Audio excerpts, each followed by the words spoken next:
सबैजनालाई स्वागत फेरि पनि आफ्नो आफ्नो सिटमा कृपया बस्दिनु होला र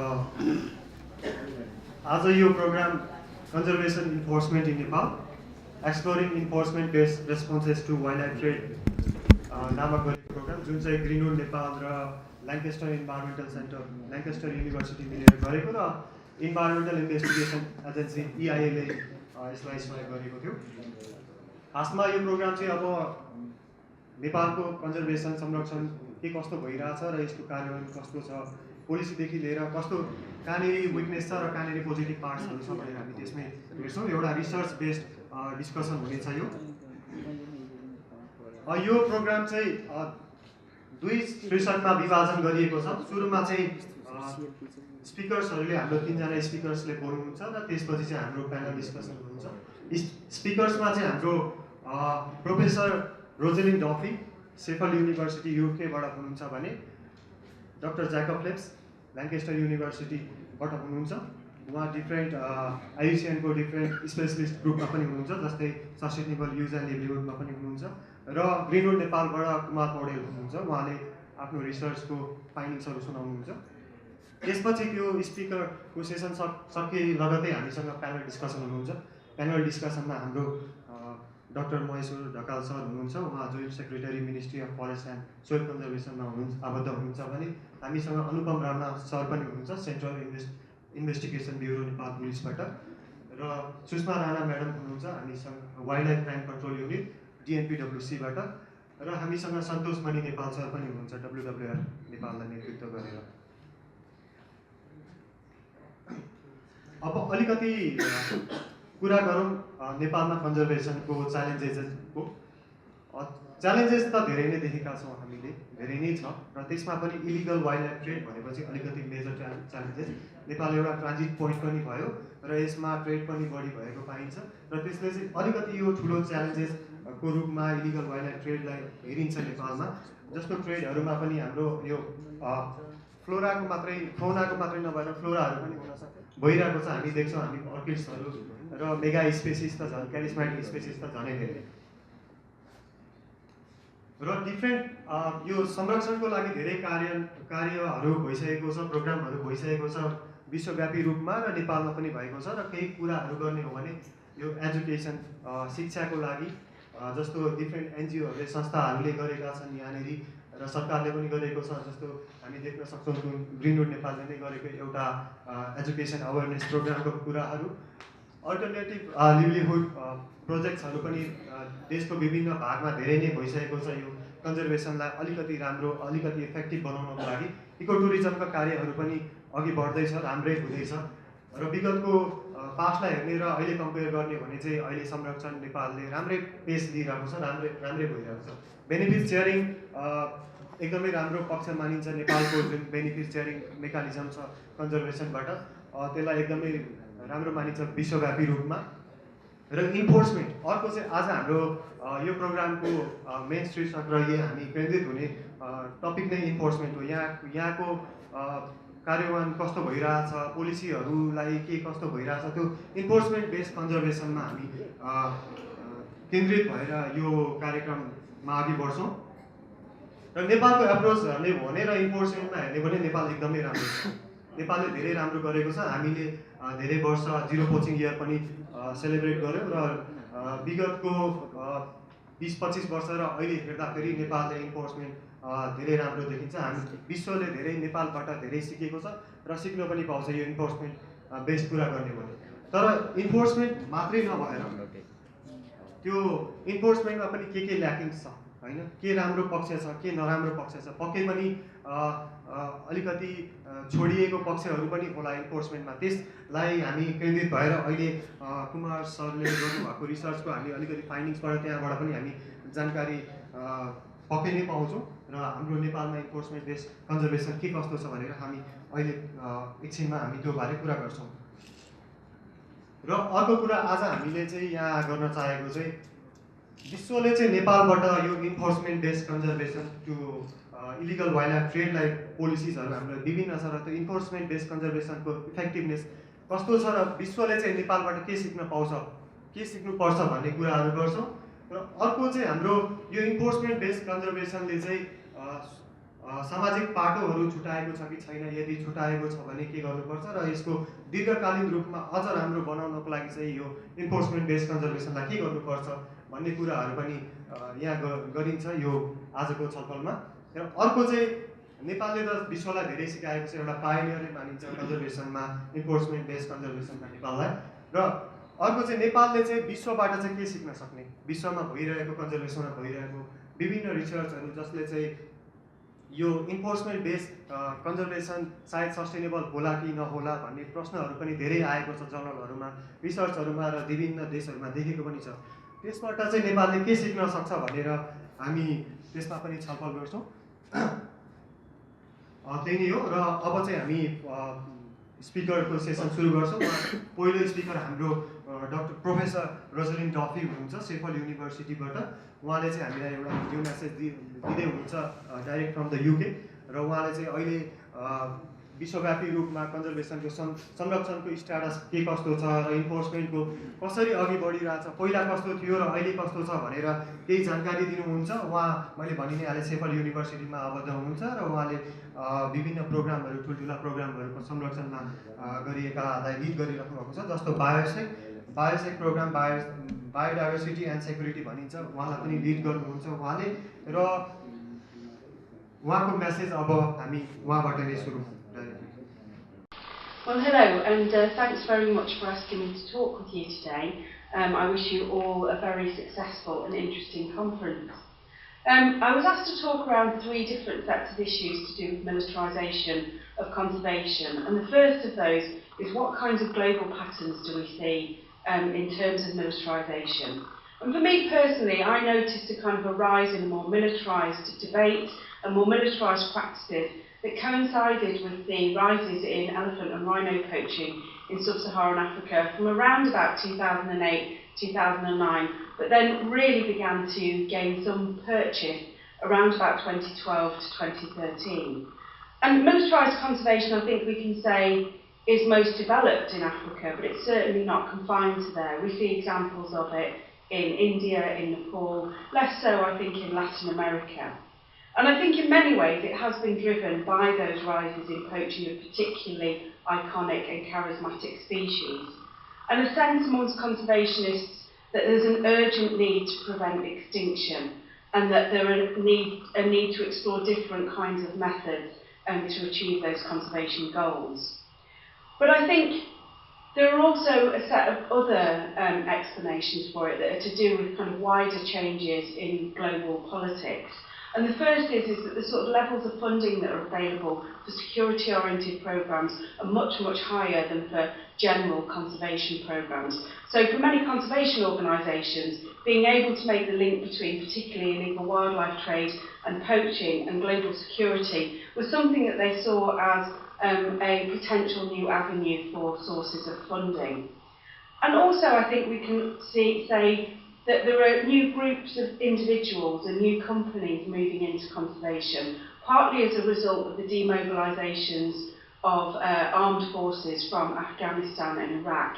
And I think it's very noticeable that in many countries around the world, conservation NGOs, government ranger forces and so on are partnering with former war veterans to provide military-style training in both weapons use and also in surveillance. We see these kinds of private military companies and also surveillance technology companies moving into conservation in much more obvious kinds of ways. And what they're doing is they're searching for new markets for their products. So that's why I say that militarisation of conservation isn't just about a response to rises in elephant and rhino poaching, it's also about changes in geopolitics.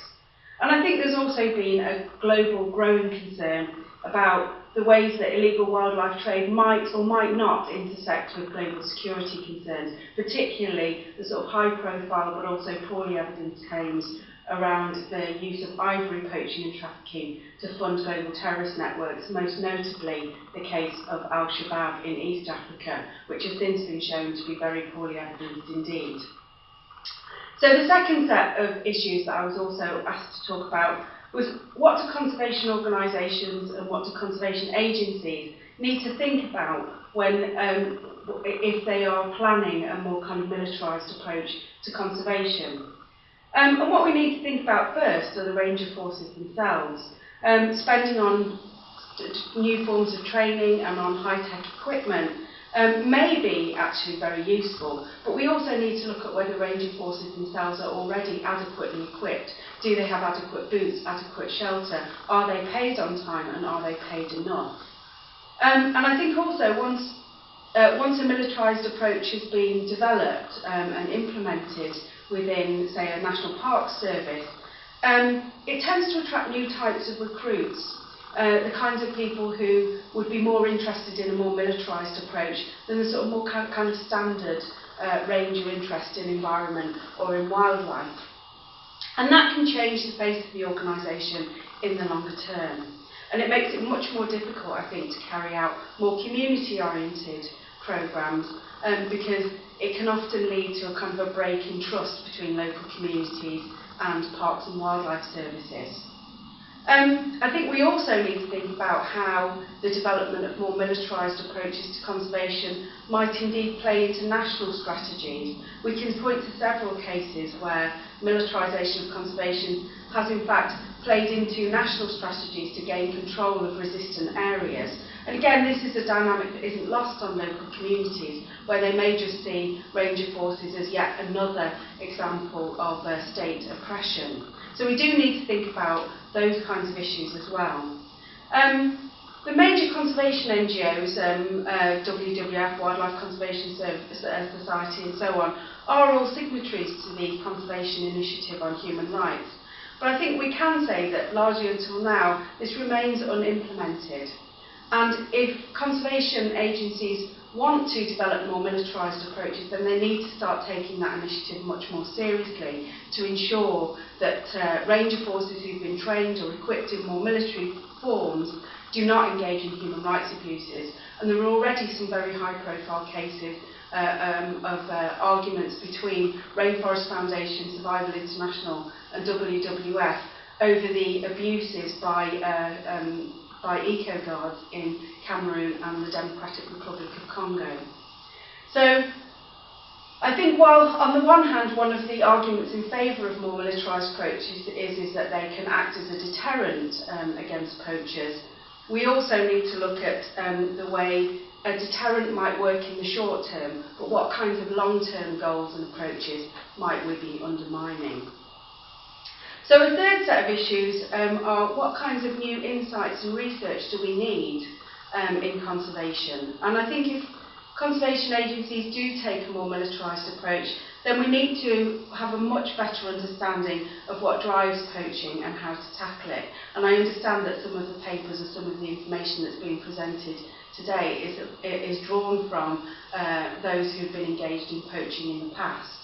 I think we need to assume that poaching is not necessarily wanton criminal behaviour, that there can be all sorts of reasons why people engage in poaching, ranging from poverty and a need to obtain income. We also need to look at relative poverty and aspirations, and we also need to look at the ways that local communities may feel displaced or excluded from protected areas. I think we also need much better understanding and more research on how the communities who are subject to more militarised approaches to conservation are experiencing them. So what are the positives? Do those communities feel more secure? Do they feel protected from poaching networks?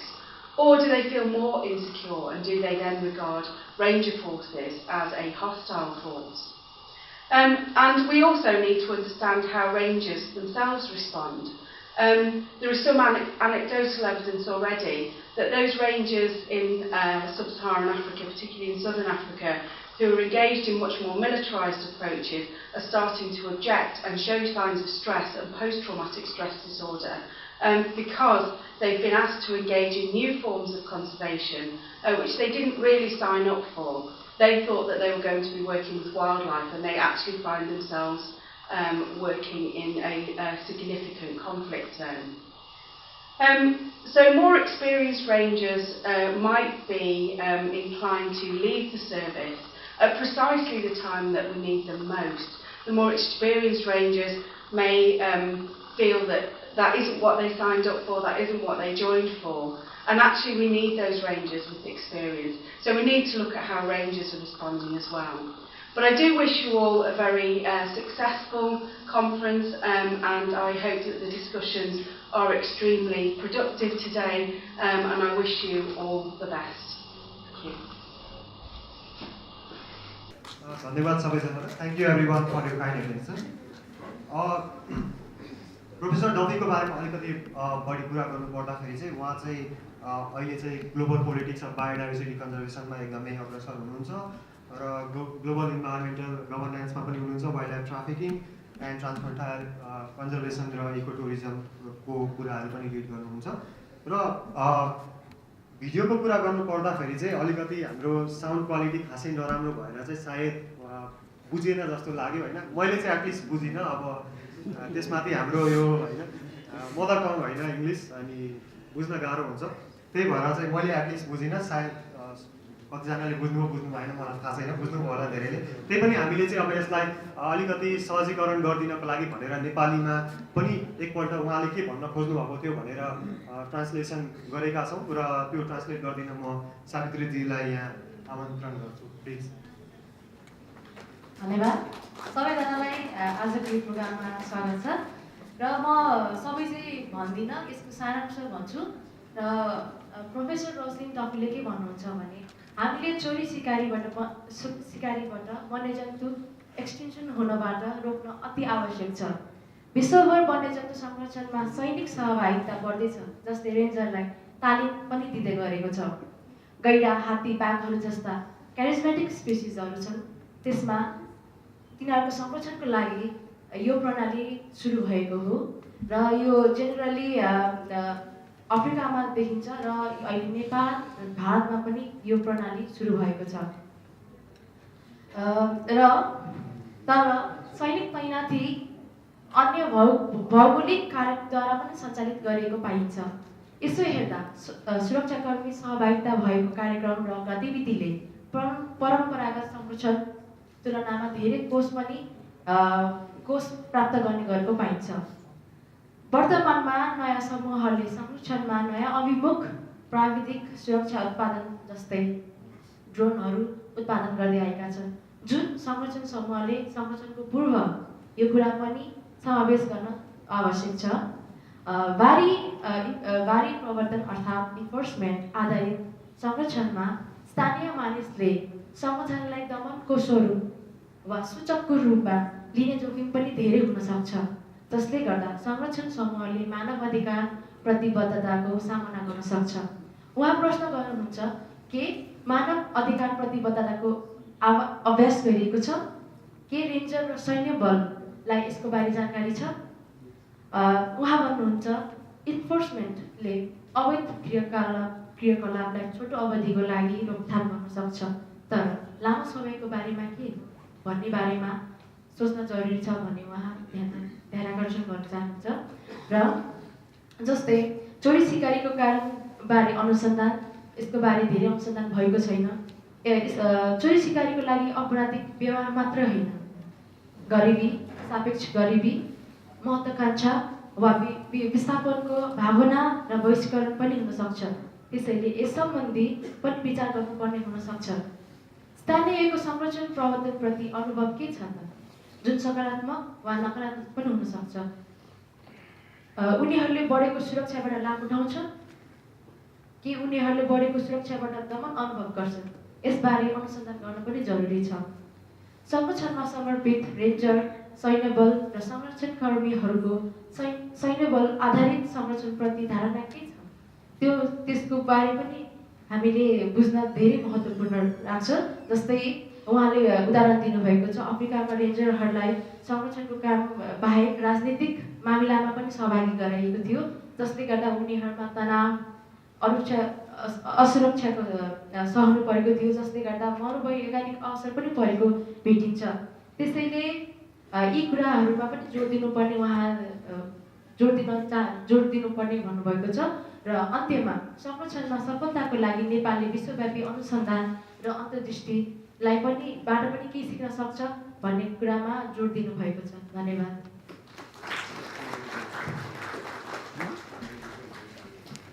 धन्यवाद सावित्रीजी, धेरै सरल र मिठो सारांश दिनुभयो हजुरले। सायद अब चाहिँ हामीले केही बुझ्यौँ होला, उहाँले के भन्नुभएको थियो होइन, नबुझ्यो भने क्लियर भयौँ होला। अब हाम्रो फर्स्ट स्पिकरको सक्यो, अब हामीसँग सेकेन्ड स्पिकर हुनुहुन्छ। We have Dr. Jacob Phillips from Lancaster University, UK, and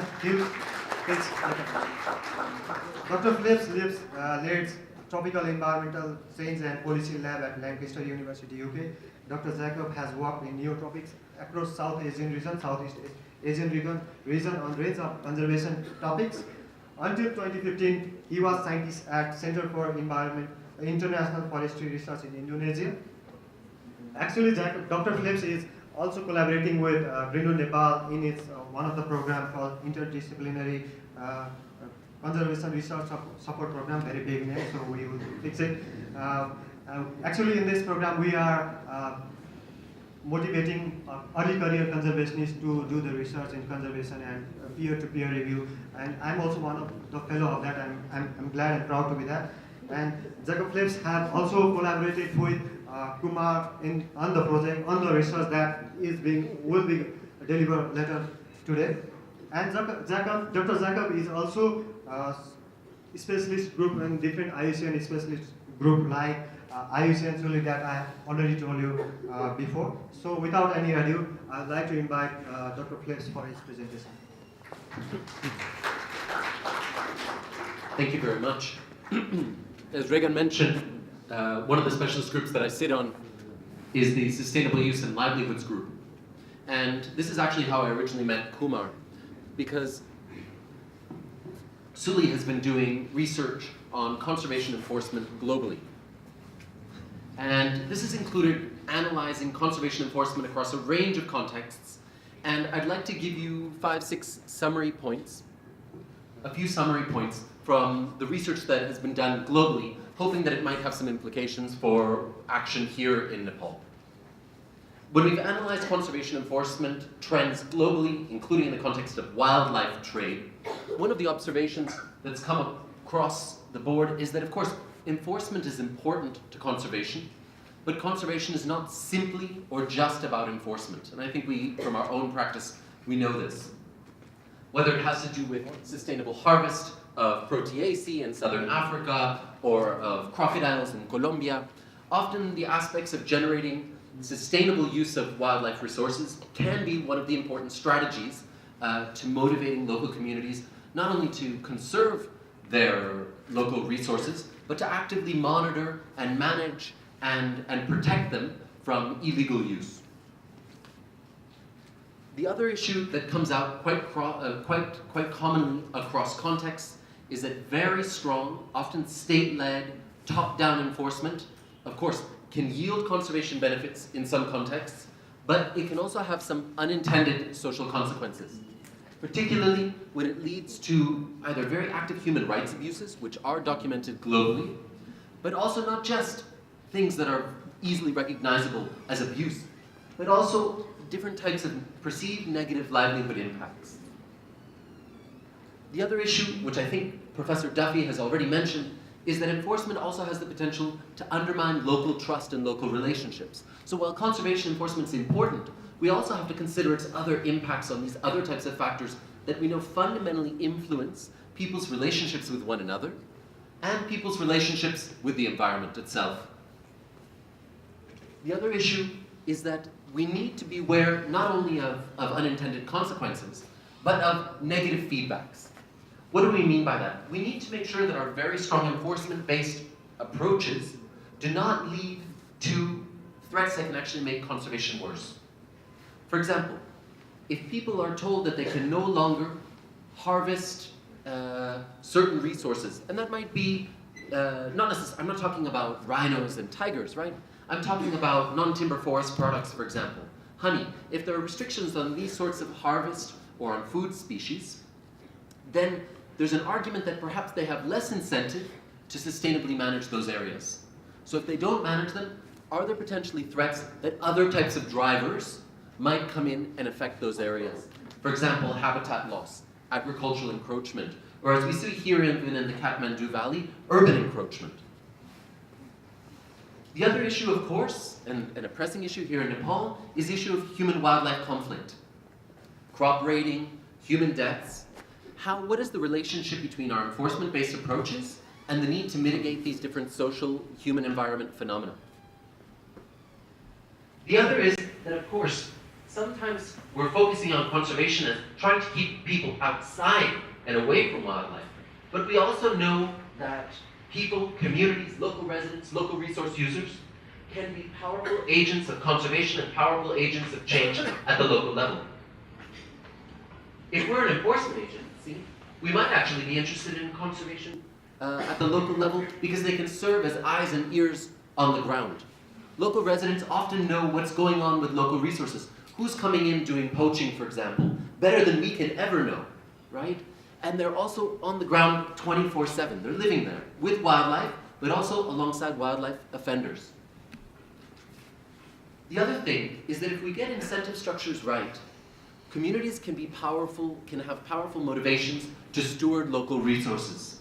They can feel very motivated to protect what is theirs in their backyards. We're, of course, here in the city talking about conservation in communities that are often very far away from us.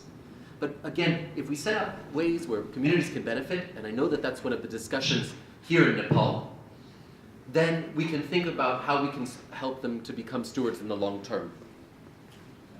The other issue is that we need to think about the relationships between local communities and arresting authorities.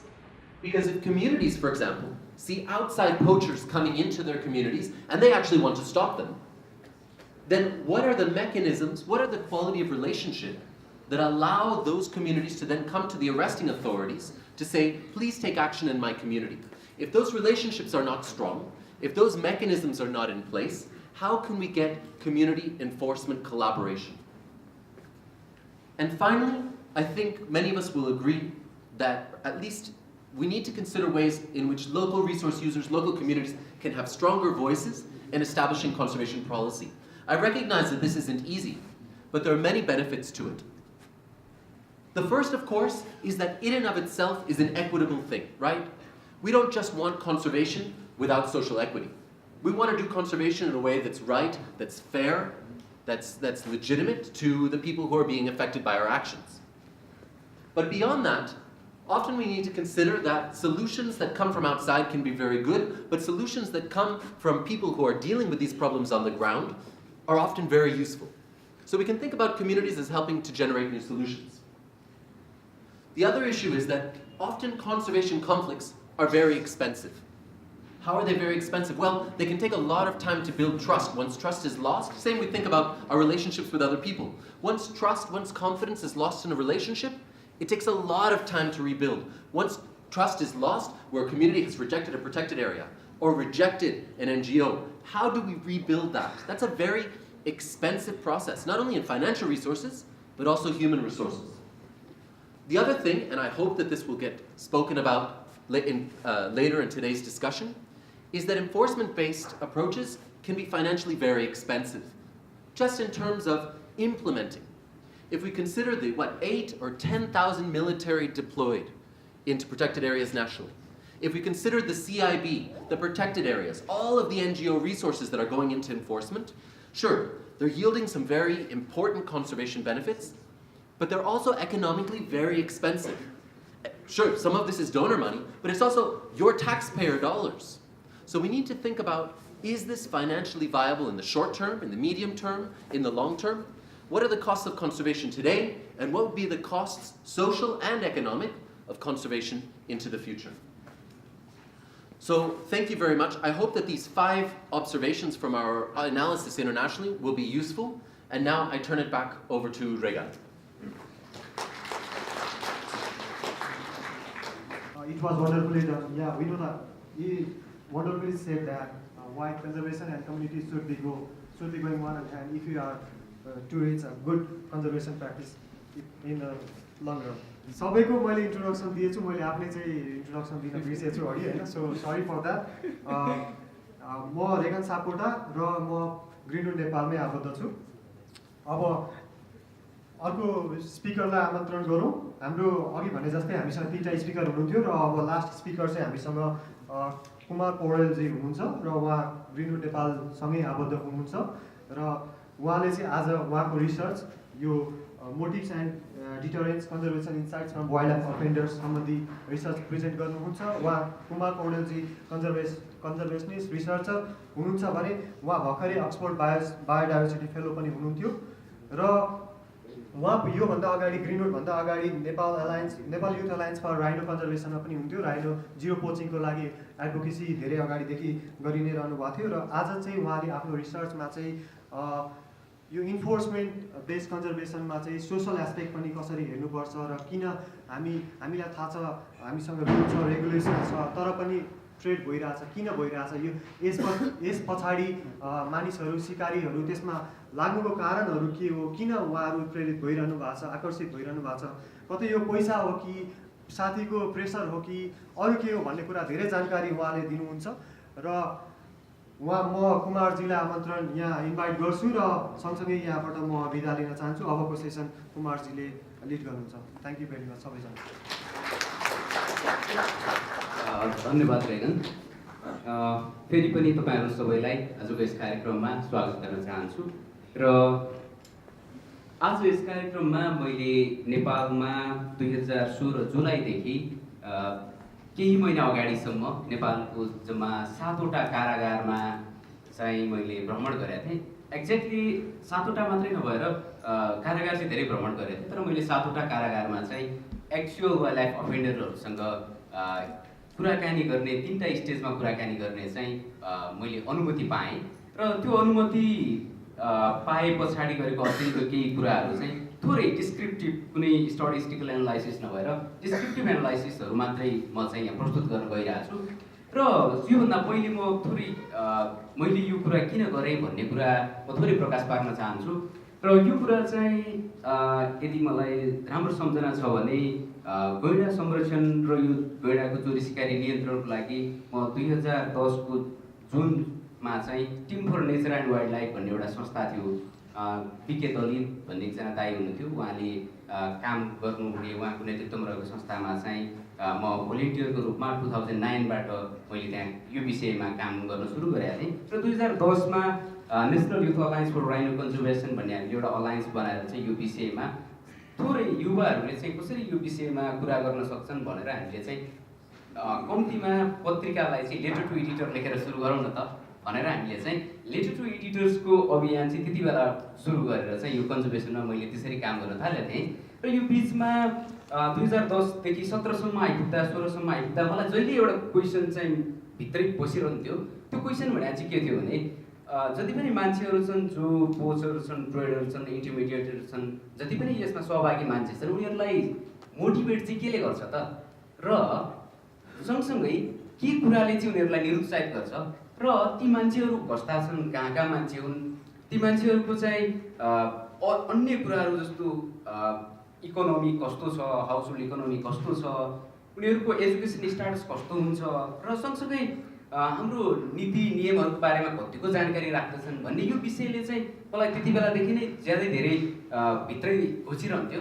तैपनि मैले यसलाई चाहिँ निकै कोसिस पनि गरेको थिएँ, तर मैले 2015मा डक्टर ज्याकोब फिलिप्सलाई चाहिँ साउथ अफ्रिकाको जोहान्सबर्गमा आयुसियनको इभेन्टमा भेट्नु अघिसम्म मलाई यसलाई कसरी साइन्टिफिक बनाउने त भन्ने बारेमा मलाई जानकारी थिएन र त्यसपछि डक्टर फिलिप्स, डक्टर पोर्टरसँग चाहिँ मैले यो कामलाई हामी कसरी साइन्टिफिकल्ली यो अध्ययन गर्न सक्छौँ, कसरी इथिकल्ली यो कुरा गर्न सक्छौँ भन्ने बारेमा केही समय उहाँहरूसँग सिक्ने अवसर पाएँ ल्यान्केस्टर युनिभर्सिटीमा पनि र त्यसपछि मैले यो अध्ययन चाहिँ त्यो कारणले गरेको हुँ र केही कुराहरू चाहिँ म अगाडि राख्न चाहन्छु। यसमा तपाईँ देख्न सक्नुहुन्छ नेपालको मैले भिजिट गरेको जेलहरू चाहिँ बर्दिया, पर्सा, वीरगञ्ज, काठमाडौँ, भक्तपुर, ललितपुर र रसुवा रहेको छ र अहिले पनि मैले भने योभन्दा निकै धेरैवटा कारागारहरूमा पुगेको थिएँ, तर मैले सबै ठाउँमा चाहिँ सिस्टमेटिक अनुमति लिन सकिनँ। र यसमा चाहिँ जहिले पनि हामीलाई चाहिँ यो वाइल्ड लाइफ अफेन्डरहरूको बारेमा धेरै एज्युम्सनहरू हाम्रो लिटरेचर र अहिलेसम्म हामीले जति पनि कन्जर्भेसन प्रोग्राम डिजाइन गरिरहेछौँ, जति पनि कुराहरू गरिरहेछौँ, त्यसको बेस भनेको चाहिँ हाम्रो लिटरेचरहरूले मैले पाएको चाहिँ सायद मैले नभेटेको पनि हुनसक्छ। गरिबीले चाहिँ जहिले पनि यो पोचिङ बढाउँछ, ट्रेड बढाउँछ, मान्छेहरू यसमा आबद्ध छन् किनभने गरिब छन् भन्ने किसिमको मेसेज चाहिँ एकदमै हाइलाइटेड भएर लामो समयदेखि बसिरहेको छ। र मलाई कतिपय बेला चाहिँ मैले कतिपय वाइल्ड लाइफ अफेन्डरहरूलाई भेट्थेँ, भनेको प्रिजनमै भेट्थेँ, मेरो वाइल्ड लाइफ कन्जर्भेसनको एडभोकेसीकै बेलामा पनि भेट्थेँ, तैपनि कता कता मलाई हो जस्तो कति बेला लाग्दैन पनि थियो। र मैले अहिले प्रस्तुत गरेका केही समरीहरू चाहिँ जम्मा 116 जना वाइल्ड लाइफ अफेन्डर्सहरूको बारेमा रहेको छ। र योभन्दा अगाडि अझै अर्को कुरा पनि म भन्न चाहन्छु। त्यो कुरा भनेको हामीले कन्जर्भेसन इन्फोर्समेन्टमा धेरै पहिलेदेखि भर्खरै म सन्तोष सरसँग कुरा गर्दै थिएँ यो इभेन्टभन्दा अगाडि, उहाँले पनि बताउँदै हुनुहुन्थ्यो विक्रम सम्मत 1988 को बेलादेखि गैँडा गस्तीबाट सुरु भएर चाहिँ कन्जर्भेसन इन्फोर्समेन्ट चाहिँ त्यसरी विकास भएर आयो। र त्यस पछाडि फर्मल्ली नै भन्दा 1960s को एडीमा चाहिँ त्यति बेलाको सायद पहिलो गैँडा काउन्ट हुनुपर्छ, त्यति बेला चाहिँ सङ्गठन बन्यो सर। हजुर, थ्याङ्क यू सर। गैँडा गस्ती भन्ने सङ्गठन त्यति बेलादेखि बन्दै आएछ। अनि फेरि 1960s 80 को टाइममा पनि हामीले पहिलोपटक गैँडाको काउन्ट गर्ने बेला पनि जम्मा सायद 100 वटा गैँडा थियो होला त्यति बेला पनि नेपाली सेनाले ज्यादै सहयोग गरेको भनेर हाम्रो लिटरेचरमा देखिन्छ। र 1975 मा आइपुग्दा त फर्मल्ली नै नेपालमा चाहिँ अब चाहिँ संरक्षित क्षेत्रहरू चाहिँ नेपाली सेनाले चाहिँ प्रोटेक्ट गर्ने भनेर त्यसरी यो क्रम विकास भएर आएछ। भनेको यति लामो समय अहिले हामी 2017 मा छौँ, क्यान इमेजिन 1960s देखि 2017 अझै हामीले गैँडा गस्ती समूह विकास भएदेखिको कुरालाई हेर्ने हो भने त्योदेखि अहिलेसम्म आइपुग्दा हामीले यो विषयलाई चाहिँ नेपालमा वाइल्ड लाइफ अफेन्डरहरू कति छन्, कहाँ छन्, कस्तो अवस्थामा छन् भन्ने विषय चाहिँ त्यति धेरै खोजिनिति गरेनछौँ। र त्यो भएर पनि यो विषय चाहिँ मेरो लागि र निकै चासोको विषय बन्यो र मलाई लाग्छ यो अन्य कन्जर्भेसनमा सरोकार राख्ने सबैको निम्ति पनि यो एउटा चासोको विषय हो जस्तो लाग्दछ। र ती व्यक्तिहरू कस्ता छन्, के छन् भन्ने विषयमा कुरा गर्दा जम्मा 116 जना वाइल्ड लाइफ अफेन्डरहरू र नेपालमा मैले एउटा सानो सर्वे गरेको थिएँ। त्यो चाहिँ कुनै एउटा भेरिफाइड डेटा चाहिँ होइन, मैले जम्मा हाम्रो नेपालमा जम्मा 77 वटा कारागारहरू छन् र 77 वटा कारागारमा मैले टेलिफोन गरेर सोधेको थिएँ त्यहाँको वार्डेनलाई, जेलरलाई, तपाईँको कारागारमा वन्यजन्तु अपराधसँग सम्बन्धित कतिजना कैदी छन् भनेर। र त्यो टेलिफोन कन्भर्सेसनबाट चाहिँ के आयो भने जम्मा 384 जना इलिगल वाइल्ड लाइफ ट्रेडरहरू चाहिँ अहिले कारागारमा छन् देशभरि भन्ने त्यो जानकारी प्राप्त भयो। त्यो जानकारी प्राप्त भइसकेपछि त्यो मध्ये म कहाँ जान सक्छु, कोसँग कुरा गर्न सक्छु र मैले ministry of forest and soil कन्जर्भेसनसँग कहाँ जाने अनुमति पाउँछु, अथवा मैले department of prison management home मिनिस्ट्रीबाट चाहिँ अनुमति कहाँ पाउँछु भनेर त्यो प्रक्रिया पनि लगभग 6 महिना चल्यो। र 6 महिनापछि चाहिँ मैले त्यो दुवै ठाउँबाट अनुमति पाएँ यो 7 वटा कारागार, मैले प्रस्तुत गरेको कारागारहरू जाने। र त्यहाँ पुगेर हेर्दा के रहेछ भने केही कुराहरू चाहिँ हामीले सोचे जस्तै जेनरली धेरै चाहिँ महिलाहरू हुँदैनन्, पुरुषहरू सहभागी हुन्छन् भन्ने कुरा हाम्रो इन जेनरल एज्युम्सन थियो। कतिपय एज्युम्सनहरू हामीले सोचे जस्तै रहे पनि कतिपय एज्युम्सनहरू चाहिँ हामीलाई अलिक अपत्यारिलो लाग्ने जस्तो कुराहरू पनि रहेछन्। जस्तै हामी यहाँ देख्न सक्छौँ हाई स्कुल र युनिभर्सिटी पढिसकेका मान्छेहरू भनेको लगभग 30% क्लस्टर चाहिँ त्यसले लिँदो रहेछ। त्यो भनेको पनि मलाई चाहिँ निकै ठुलो लाग्यो। सायद त्यो मैले मेरो जुन एज्युम्सन थियो, मैले जे सोचेको थिएँ सायद त्योभन्दा फरक भएर हुनसक्छ। त्यस्तै हायर कास्ट र लोवर कास्ट, मैले यो हायर कास्ट र लोवर कास्टमा राख्नुको कारण चाहिँ यो लोवर कास्टभित्र चाहिँ नेपालका जति पनि आदिवासी जनजाति दलित पर्दछन् भने हायर कास्टभित्र ब्राह्मण र क्षेत्री समुदाय पर्दछन्।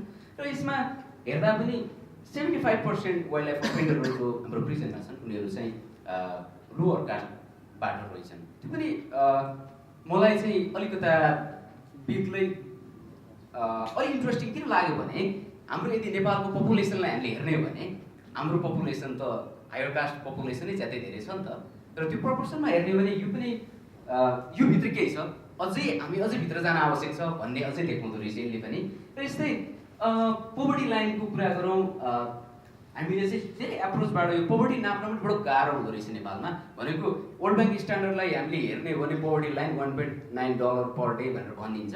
फेरि अर्को क्वेसन आउँछ, साँच्चीकै एक दिनमा 1.9 भनेको 200 रुपियाँ भनौँ, 200 रुपियाँ चाहिँ नेपालीले पाउने पोभर्टी हो कि होइन भन्न पनि गाह्रो रहेछ फेरि त्यो चाहिँ। र हामीले धेरै तरिकाबाट हेरेका थियौँ र वर्ल्ड ब्याङ्कको पोभर्टी लाइनको स्ट्यान्डर्डलाई हेर्दा चाहिँ अफेन्डरहरू 56% चाहिँ पुवर भएको देखियो भने अब तर अन्य हामीले चाहिँ अन्य प्यारामिटरहरूबाट पनि हामीले हेरेका थियौँ र तीमध्ये पनि मेजर चाहिँ मुख्य रूपमा जुन पारिवारिक जिम्मेवारी भएका मान्छेहरू बढी रहेछन्। 81% मान्छे चाहिँ घरका कि अर्नर रहेछन् भन्ने देखियो। यस्तै हामीले यसलाई चाहिँ फुड सिचुएसनको बारेमा, फुड सेक्युरिटीको बारेसँग पनि जोडेर हेरेका थियौँ र त्यहाँ देख्न सक्छौँ अधिकांश मान्छे चाहिँ खान बस्न भनेको साधारण जीवनयापन भन्छौँ नि हामी, त्यो जीवनयापनको नै गर्न नसकेर चाहिँ ट्रेडमा जाने भन्ने क्लस्टर चाहिँ कम रहेछ र त्यो पनि मलाई अलि अपत्यारिलो लाग्यो। र यस्तै हामीले देख्न सक्छौँ अझ अलिकता वेल अफ र ज्यादै कम्फर्टेबल लाइफस्टाइलमा भएका मान्छेहरू पनि उत्तिकै सहभागी रहेछन् ट्रेडमा। र यी कुराहरूले चाहिँ अझै हामीलाई के देखाउँछ भने अझै यी कुराहरू पनि किन छन् भनेर अझै हामीले धेरै कुरा चाहिँ अझै भित्र जान आवश्यक छ जस्तो देखिन्छ। र यी मान्छेहरू त यी डाइभर्स पपुलेसनका एकदमै फरक फरक किसिमका धेरै जस्तो यही ग्रुप, यही समूह, यही मान्छे, यही कास्ट भन्न नसकिने भए पनि फरक फरक त रहेछन् भन्ने भयो। र यिनीहरूको मोटिभेसन के हो, केले चाहिँ उत्साहित गर्छ त मान्छेलाई भन्ने बारेमा हामीले एउटा जम्मा 14वटा मोटिभेसनहरू, 14वटा मोटिभ्सलाई चाहिँ इन्फोग्राफिक्स बनाएको थियौँ र उहाँहरूको दोस्रो चरणको इन्टरभ्यूमा मैले उहाँहरूलाई चुज गर्न दिएको थिएँ। र त्यो चाहिँ तपाईँलाई यो कारण कतिको इम्पोर्टेन्ट लाग्छ अथवा त्यसपछि यो चाहिँ हुन त हो तर त्यति धेरै इम्पोर्टेन्ट होइन र यो चाहिँ हुँदै होइन भनेर त्यसरी चाहिँ यो नापिएको थियो। र यसमा सरप्राइजिङली मान्छेहरूले चाहिँ तपाईँ देख्न सक्नुहुन्छ मेजोरिटी मान्छेले चाहिँ यो गरिबी अथवा जीवनयापन अथवा ती कुराले चाहिँ यो ड्राइभ गरेको होइन भन्ने देखियो। यो चाहिँ अलिकता बढी पैसा कमाउने इच्छाले चाहिँ ड्राइभ गरेको देखियो। र त्यस्तै अझै इन्ट्रेस्टिङ चाहिँ दोस्रोमा अझै यो सजिलो जब पनि हो यो चाहिँ भनेर पनि मान्छेहरूले चाहिँ यस्तो सहभागी भएको भनेर उनीहरूबाट आयो। अनि अझै सजिलो जबको कुरा गर्दा चितवन कारागारमा जम्मा 140 जना कैदीहरू रहेछन्। 140 जना मध्ये त्यहाँ मैले लगभग 30-32 जनासँग कुरा गरेका थिएँ। त्यति बेला मलाई चितवनका चाहिँ अधिकांशले के भनेका थिए भने तपाईँलाई लाग्छ यो सजिलो काम हो, यो त ज्यादै धेरै गाह्रो काम हो नि, यो त जम्मा म 20,000 पैसा पाए पनि मैले चाहिँ नेसनल पार्कमा म यदि चाहिँ गैँडा मार्न गएँ, बाघ मार्न गएँ भने मलाई चाहिँ एकदम ज्यान नै जोखिममा पारेर जाने भन्छौँ नि हामी नेपालीमा, ज्यान नै जोखिममा पारेर जानुपर्छ, कसरी सजिलो काम भएर हुँदै होइन भनेर त्यहाँ चाहिँ एकदमै त्यो सजिलो काम होइन, ज्यादै गाह्रो काम हो भन्ने आएको भने म रसुवा त्यसपछि काठमाडौँ अरू ट्रान्जिट र हबहरूमा चाहिँ त्यहाँ भएका अफेन्डरहरूले चाहिँ फेरि सजिलो कामको रूपमा पाए र यसले चाहिँ के पनि देखाउँदो रहेछ भने हुन त यसलाई स्टिकल एनालाइसिसमा पनि मैले यसलाई यसको एसोसिएसन छ कि छैन रोल भनेको इन्टरमिडिएटर, ट्रान्सपोर्टर र हार्भेस्टरको डिफ्रेन्ट रोल र यी मोटिभ्सहरू कतिको एसोसिएटेड छन् भन्ने बारेमा पनि हेर्न खोजेको थिएँ। तर मैले एकदमै क्लियर एसोसिएसन पाइनँ। तर पनि एकदमै डिस्क्रिप्टिभ रूपमा भन्नुपर्दा चाहिँ हार्भेस्टरहरूलाई चाहिँ यो एकदमै इजी जब लाग्दो रहेछ। तर जो चाहिँ इन्टरमिडिएटर छन्, जो चाहिँ ट्रान्सबाउन्ड्रीमा चाहिँ स्मग्लिङ गर्छन्, उनीहरूलाई चाहिँ सजिलो जबको रूपमा लाग्दो रहेछ र सायद यो क्लस्टर पनि त्यसैको कारण हुनसक्छ। र अझै अर्को कुरा नसोचेको कुरा चाहिँ बेसिक हाउसहोल्डको लागि ज्यादै थोरै मात्रै प्राइमेरी रिजन हुँदो रहेछ। अनि पियर प्रेसर यति धेरै ठुलो हुन्छ भनेर मैले पनि एज्युम गरेको थिइनँ।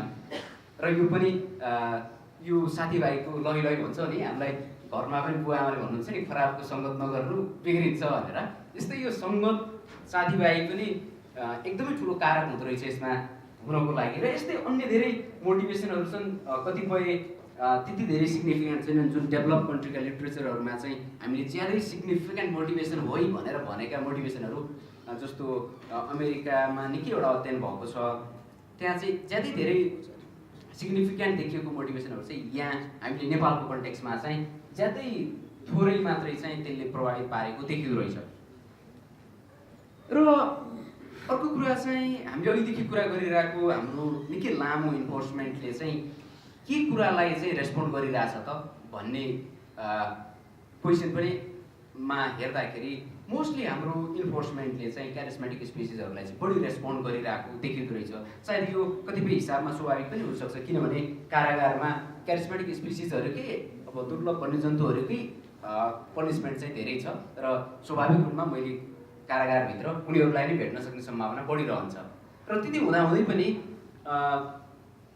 बढी जसो चाहिँ क्यारिस्मेटिक स्पेसिसहरू रहे तापनि उत्तिकै सजाय भएका, जस्तो प्याङ्गोलिन, स्नो लेपर्ड लगायतका अझै स्नो लेपर्डको त चाहिँ हाम्रो स्ट्रिक्ट पेनल्टी सेक्सनको अप्पर क्लासमा 1 मा पर्छ। त्यति हुँदाहुँदै पनि तिनीहरू चाहिँ लार्जली मिसिङ चाहिँ भएको पाइयो।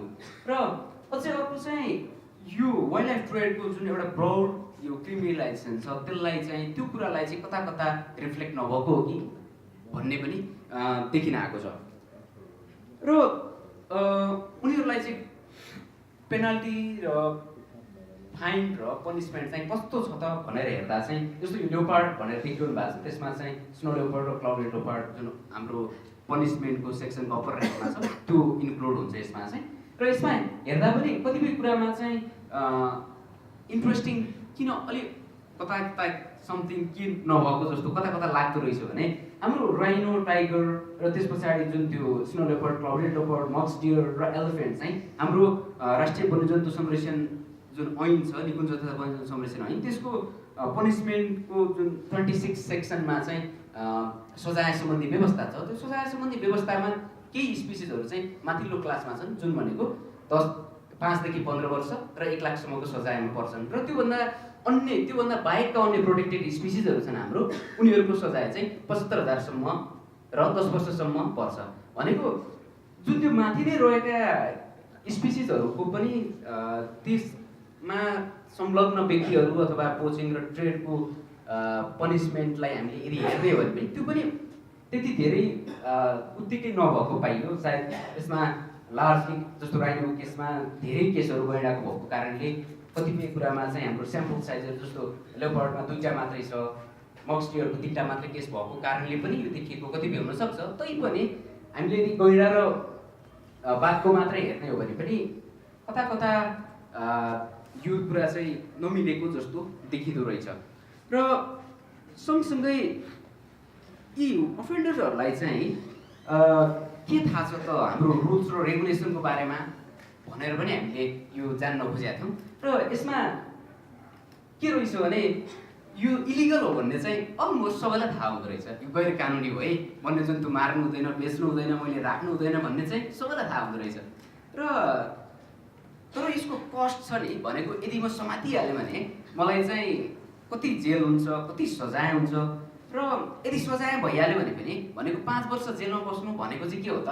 5 वर्ष जेलमा बस्नु अथवा 15 वर्ष जेलमा बस्नु भनेको के हो त? त्यसको सोसियल कस्ट, म यदि 15 वर्ष जेल बसेँ भने मेरो परिवारलाई के हुन्छ अथवा मेरो अब श्रीमतीलाई के हुन्छ, बच्चालाई के हुन्छ, समाजमा अन्य कुरामा के पर्छ भन्ने जुन यो कस्ट छ नि एरेस्टको, इम्प्रिजनमेन्टको, पनिसमेन्टको, त्यो बारेमा चाहिँ ज्यादै थोरै मान्छे मात्रै जानकार हुँदो रहेछ।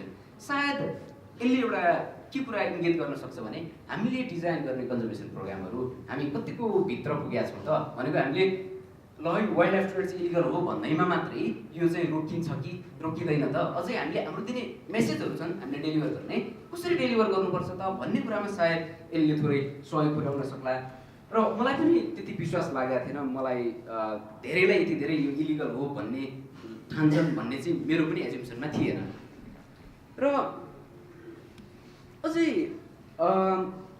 अहिले प्रोफेसर डफीले भने जस्तै यो कन्जर्भेसन इन्फोर्समेन्टमा हामीले लामो समयदेखि यसलाई प्र्याक्टिस गरेर त आइरहेछौँ, हामी कतिपय कुरामा सफल पनि भएको छौँ र सँगसँगै यसको सोसियल कस्ट पनि त छ। र त्यो सोसियल कस्ट चाहिँ के छ त, सोसियल इम्प्याक्ट के हो त यसको भन्ने बारेमा पनि मेरो अध्ययनमा मैले केही कुरा राखेको थिएँ। केही कुरामा चाहिँ जस्तो 1-2टा कारागारमा केही कैदीहरूले चाहिँ यस्तै केही कुरा बताएका थिए। कतिपयले धेरै जसोले डिभोर्स भएको कुरा गर्थे, सायद त्यो स्वाभाविक होला जेलमा धेरै लामो समय बस्दा, र कतिपयले घरको मान्छेले आत्महत्या गर्नु परेको कुरा जुन सोसियल प्रेस्टिजको कारणले चाहिँ आत्महत्या गर्नु परेको कुरा, र कतिपयले आफ्नो फ्यामिली चाहिँ सर्भाइभ गर्नको लागि निकै गाह्रो भएर प्रपर्टी लगायत अन्य कुरा बेच्नु परेका कुराहरू चाहिँ उल्लेखित उनीहरूले चाहिँ यो कुरा चाहिँ रिपोर्ट गरेका थिए र यी सबै कुराले हामीले यी कुराले चाहिँ अर्को के कुरा पनि सहयोग पुर्याउला भने यदि यी कुराहरू चाहिँ potential wildlife poacher trader harvester intermediator जो छ उसलाई यदि यो सोसियल इम्प्याक्ट यो सोसियल कस्ट हुनसक्छ है एरेस्ट एन्ड इम्प्रिजनमेन्टको भन्नेतिर चाहिँ हाम्रो मेसेज जाने हो भने सायदै केही कम हुन सक्थ्यो होला र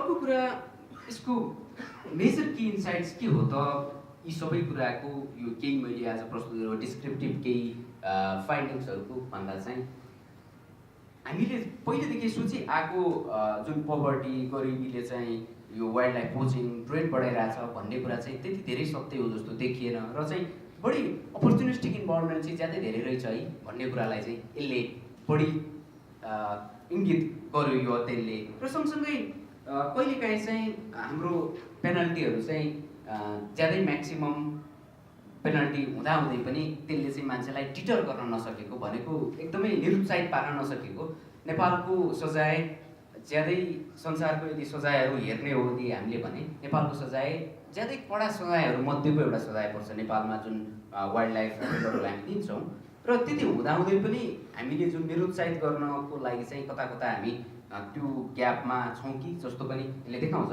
र यस्तै अर्को कुरा चाहिँ यो सँगसँगै हाम्रो अहिले केही समय भइसकेको थियो जति पनि वन्यजन्तु अपराधका मुद्दाहरू चाहिँ पहिले संरक्षण क्षेत्रभित्र छन् भने सम्बन्धित वार्डनले र संरक्षण क्षेत्रभन्दा बाहिर छ भने डिस्ट्रिक्ट फरेस्ट अफिसरले चाहिँ हेर्ने र जुन फैसला गर्ने अधिकार थियो त्यो अधिकार अहिले जिल्ला अदालतमा आइपुगेको छ र त्यो त्यति त्यहाँ आइपुग्दै पनि अझै अर्को बिग क्वेसन चाहिँ यहाँ के पनि देखिँदो रहेछ भने हाम्रा जिल्ला अदालतका जजहरू कतिको ट्रेन्ड छन् त यो विषय डिसाइड गर्नका लागि यो इन्भाइरोमेन्ट वाइल्ड लाइफ यो विषयमा कतिको जानकार छन् भन्ने कुरा पनि सँगसँगै आउँदो रहेछ र लगभग यो चाहिँ यो मेरो अध्ययनको केही छोटो डिस्क्रिप्टिभ केही फाइन्डिङ्सहरू मात्र मैले सेयर गरेको हुँ र यो पियर रिभ्युडमा छ र सायद केही महिनापछि हामी सबैले चाहिँ फुल पेपर पढ्न पाउँछौँ होला भन्ने आशा राखेको छु र तपाईहरुलाई यो विषयमा केही क्वेसन छ भने र अहिले सोध्न सक्नुहुन्छ र यो म केही क्वेसन पछि हामी डिस्कसन प्यानल फेजमा चाहिँ कार्यक्रम अगाडि लान्छौँ। केही क्वेसन छ भने कृपया हात उठाएर सोधिदिनु होला। एउटा कुरा जुन चाहिँ नेपालको ल अरू ठाउँको भन्दा अरू कन्ट्रीको भन्दा जुन कमजोर छ भन्नुभयो नि के अरे धेरै कडा छ भन्नुभयो नि सरी है मैले त कमजोरी देखिरहेको छु क्या त्यो भएर मैले मेरो मुखबाट कमजोरी आयो होइन कडा चाहिँ नै होइन किन भन्दाखेरि तपाईँ चाहिँ जस्ट मतलब हाम्रो भनौँ न एसिया कन्ट्रीकै श्रीलङ्काकै कुरा गर्ने हो भने पनि श्रीलङ्कामा चाहिँ नै दुई किसिमको यति वर्ष जेल सजाय अथवा पैसा यति पैसा फाइन भन्ने जुन हुन्छ नि उनीहरूले फाइन भन्ने चाहिँ टोटली आउट गरेका छन्।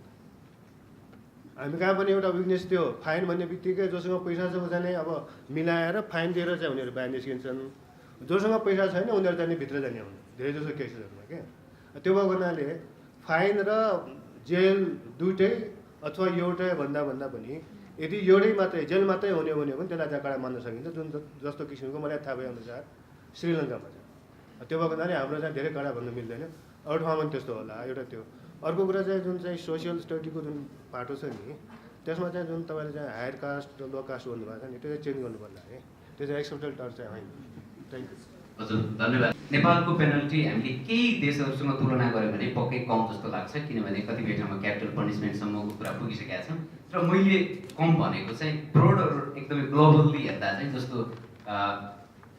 अमेरिकामा म्याक्सिममै 5 वर्ष छ र यदि बेलायतमा हेर्ने हो भने हामीले यदि कोही हात्तीको दारासहित पक्राउ पऱ्यो भने 15 महिना मात्रै छ। मैले भन्न खोजेको चाहिँ यो यदि हामीले ग्लोबल्ली यदि हेर्ने हो भने तर यदि हामी चाइनाकै पनिसमेन्ट पनि अहिले निकै माथि पुगिसकेको छ बङ्गलादेशमै ट्राइबलको लागि पनिसमेन्ट निकै बढी छ नेपालको भन्दै अझै बढी छ त्यो चाहिँ ग्लोबल ट्रेन्डमा मात्रै भन्न खोजेको। हजुर धन्यवाद सर म विचार गर्छु। हजुर म यो डक्टर सर प्रोफेसर करण सरको कुरामा जोड्न चाहेको अब सजाय चाहिँ वाइल्डलाइफको जुन त्यो पनिसमेन्ट पोइन्ट चाहिँ एउटा मात्रै हुँदा चाहिँ राम्रो हुन्छ जस्तो लाग्छ मेरो विचारमा पनि। डोल्पामा हजारौँ त्यो मक्सदीहरू मारेर लाखौँ पैसा कमाएको छ, जेल जान्छ, अनि त्यो पैसा तिर्छ, फेरि निस्किन्छ, फेरि हजारौँ मक्सदीहरू मार्छ, फेरि पैसा तिर्छ, निस्किन्छ, अनि के हो कसो हो तपाईँहरूले। धन्यवाद क्वेसनलाई। सायद यो क्वेसन मेरो लागि भन्दा पनि हामीसँग अहिले प्यानलमा डाक्टर महेश्वर ढकाल सर हुनुहुन्छ र department of national park and wildlife कन्जर्भेसनबाट सुषमा म्याम हुनुहुन्छ। सायद उहाँहरूले यसको अझै राम्रो उत्तर दिन सक्नुहुन्छ होला भन्ने मलाई लाग्छ। अरू केही क्वेसनहरू छन्? नमस्ते, म विष्णुको कामको विद्यार्थी। एउटा कुरो चाहिँ के हो भन्दाखेरि हामीले सजायले चाहिँ तपाईँको अपराध जुन हुन्छ भन्ने हाम्रो भनाइ छ, त्यो मनोवैज्ञानिक हाम्रो जुन एटिट्युड त्यसलाई चेन्ज गर्नुपर्छ। सजायले हुने हो भने ड्रग्सको त्योभन्दा ठुल्ठुलो अपराध किन त्यो नरोकेको होइन। त्यसैले के हो भन्दाखेरि नेपालको जुन सजाय छ अहिले 5 देखि 15 को जुन बिचमा, त्यो मेरो लागि चाहिँ म धेरै भन्छु। भर्खरै पनि हामी पनि यहाँ चाहिँ सम्बन्धित विभागको चाहिँ प्रतिनिधि हुनुहुन्छ, ऐन संशोधन भइरहेछ, त्यसमा सजायहरूको थप भइरहेछ, जरिमानाहरू थप भइरहेछ। के हो भने त्यसको कस्ट भनेको तपाईँको जेलमा हामीले एउटा व्यक्तिले राख्दाखेरि राज्यको कस्ट कति हुन्छ त्यसले पनि तपाईँको यो रिसर्चमा आउनुपर्छ। र त्यो सबैभन्दा महत्त्वपूर्ण, तपाईँले कतिजना आर्मी, कतिजना पुलिस, कतिजना निजामती कर्मचारी अनि राज्यको ड्युटी हामीले डे टु डे तिरेको करबाट त्यो क्रिमिनललाई त्यहाँनिर अथवा एक्युजलाई त्यहाँनिर पाल्नुपर्छ। त्यो पनि हामीले हेर्नुपर्छ। त्यो कस्ट सबैभन्दा महँगो पर्न जान्छ। त्यस कारण के हो भन्दाखेरि हामीले कन्जर्भेसन र प्रोटेक्सन गर्दाखेरि त्यसलाई पनि हेर्नुपर्छ र सजाय नै ठुलो कुरो होइन। र भोलि पनि त्यो तपाईँको पोचिङ हुन्छ। अर्को कुरो के हो भन्दाखेरि यहाँ जुन तपाईँले अघि हुन त पूर्वकले फेरि प्रश्न गर्दै हुनुहुन्छ त्यो करेक्सन गर्नुपर्छ भनेर अहिले कन्स्टिट्युसनमा त्यो लेख्न पाइँदैन र तपाईँले एउटा पब्लिक फोरममा त्यो राख्नु पनि अशोभनीय हुन्छ। त्यस कारण के हो भन्दाखेरि हामीले हेर्दाखेरि म के सुझाव दिन्छु भन्दाखेरि त्यो जुन हाम्रो नेपाल सरकारले डिक्लेयर गरेको कन्जर्भेसन एरियामा चाहिँ कुन वर्गको मान्छे बसोबास गर्छ त्यो पनि हेर्नुपर्छ। र जहिले पनि नेपालको कानुन के छ भन्दाखेरि जसले पोजिङ गर्छ नि, नेपालको जति पनि पोजर छ त्यो चाहिँ के हो भन्दाखेरि कुनै 3% मोबिलाइज भएको हुन्छ। र अहिलेसम्म हाम्रो नेपालको इन्भेस्टिगेसन गर्ने निकायले त्यो अन्तिम व्यक्तिले समानको सकेको अवस्था छैन। कानुनले के भन्छ भन्दाखेरि मैले अहिले बाघलाई मार्यो भने जबसम्म मैले अर्को व्यक्तिकोलाई ठेगाना र अरू व्यक्तिलाई चाहिँ देखाउन सक्दैन तबसम्म म नै अन्तिम अपराधी हो। त्यसकारण त्यसको आधारमा अदालत र कानुनले उसलाई सजाय गर्छ। त्यसको आधारमा हाम्रो नेपालमा धेरै जो भरियाहरू जेलमा पुगेर बसेका छन्, हामीले हाम्रो राष्ट्रबाट तिनीहरूले पाल्नुपर्छ। धन्यवाद। त्यो चाहिँ मैले स्ट्याटिस्टिकल एनालाइसिस गर्दा भेरिएबलहरू डिफ्रेन्ट क्रिएट गर्दा चाहिँ यो सम्झना सजिलो हुन्छ भनेर त्यसरी राखेका थिएँ। त्यसलाई चाहिँ म करेक्सन गर्छु। र सँगसँगै अहिले तपाईँले राख्नुभएको क्वेसन पनि सायद मलाई भन्दा पनि बढी अहिलेको प्यानलबाट उत्तर बढी आउला जस्तो मलाई लाग्यो।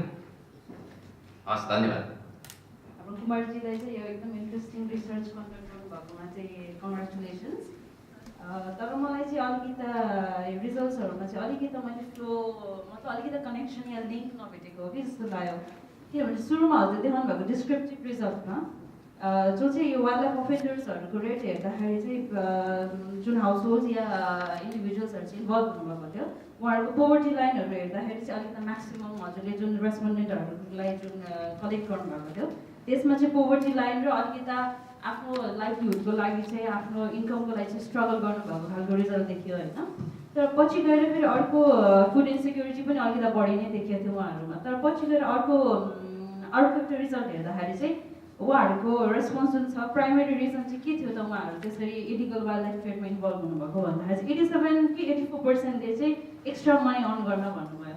यदि एक्स्ट्रा मनी गर्ने पैसा कमाउने हो भने त उसले त्यो प्राइमेरी लाइभलीहुडको उसको लागि त्यस्तो लाइफ चाहिँ त्यति जस अलिकति गाह्रो या फुड इन्सेक्योर जस्तो त लागेन होइन।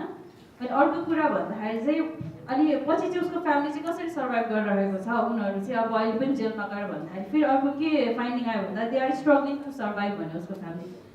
अब अलिकति यो लिङ्क पनि अलिकति कन्फ्युजिङ लाग्यो। अनि लास्टमा हजुरको चाहिँ एउटा के इन्साइट्स हेर्नुभयो भने अपर्च्युनिस्टिक इन्भल्भमेन्ट फर एक्स्ट्रा मनी, यसले चाहिँ अलिकति डिबेटहरू चाहिँ क्रिएट गर्छ कि जस्तो लाग्यो। त्यही भएर अलिकति यसलाई चाहिँ अलिकति बढी हेरेर अलिकति अझै डिटेल एनालाइसिस गर्न बाँकी हो कि खालि त्यो मेरो कन्सर्न चाहिँ म चाहिँ कन्फ्युज भयो भन्ने कुरा मात्रै मेन्सन गरेको। धन्यवाद। तपाईँले भन्नुभएको कुरा सत्य कुरा हो।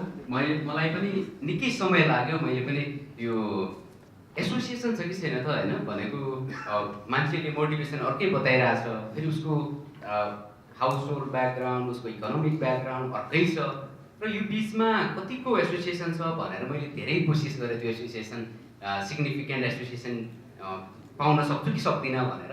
र यो चाहिँ यस्तो नै पछि अन्तिमसम्म पनि मैले त्यस्तो सिग्निफिकेन्ट त्यो एसोसिएसन पाउन नसकेपछि जस्तो छ म त्यस्तै प्रस्तुत गर्छु भनेर चाहिँ हो। र कतिपय बेला चाहिँ यहाँ यो मैले पनि भने केही कुरा मात्रै मैले प्रस्तुत गरेको कारणले गर्दा त्यो क्रमिक रूपमा नआएको चाहिँ त्यो भएर हुनसक्छ। हस्, धन्यवाद। हामी अबको क्वेसनरहरूलाई चाहिँ सायद प्यानलमा लिँदा सजिलो, किनभने हामी टाइम पनि निकै अगाडि गइसकेको छ। र आजको यो दोस्रो सत्र प्यानल डिस्कसनमा भनेको एउटा चाहिँ संसारले नेपालबाट के सिक्ने र संसारको केही प्र्याक्टिसहरूबाट नेपालले के सिक्ने र हामीले चाहिँ हाम्रो जुन सोसियल इम्प्याक्ट लगायतका कुराहरूलाई समेत मिनिमाइज गर्ने गरी हाम्रो इन्फोर्समेन्टलाई अझै कसरी इन्स्ट्रुमेन्ट कसरी गर्ने र कन्जर्भेसनलाई अझै कसरी चाहिँ हाम्रो यी एप्रोचहरू माध्यमबाट यसलाई चाहिँ जुन अहिले जसरी हामीले केही क्यारिस्मेटिक स्पेसिसहरूमा हामी सफल भइरहेछौँ संरक्षणमा, यसको सस्टेनेबिलिटी कसरी इन्स्योर गर्न सकिन्छ भन्ने विषयको अन्तर्गत रहेर चाहिँ यो कुराकानी अगाडि बढाउनेछौँ। र अबको प्यानल सत्रमा म आजका प्यानलिस्टहरूलाई इन्भाइट गर्न चाहन्छु। आज हामीसँग हुनुहुन्छ संरक्षण मन्त्रालयबाट त्यस्तै हामीसँग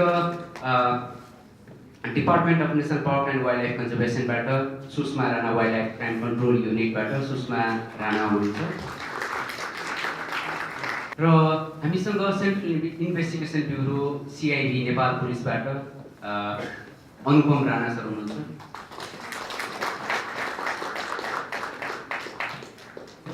र हामीसँग गभर्नमेन्ट अफ नेपालबाट senior director Santosh Mani Nepal sir हुनुहुन्छ। फेरि पनि आजको यस कार्यक्रमको दोस्रो सत्रमा तपाईँहरू सबैलाई स्वागत गर्न चाहन्छु। नेपालले यो लामो समयदेखि गैंडा बस्तीदेखि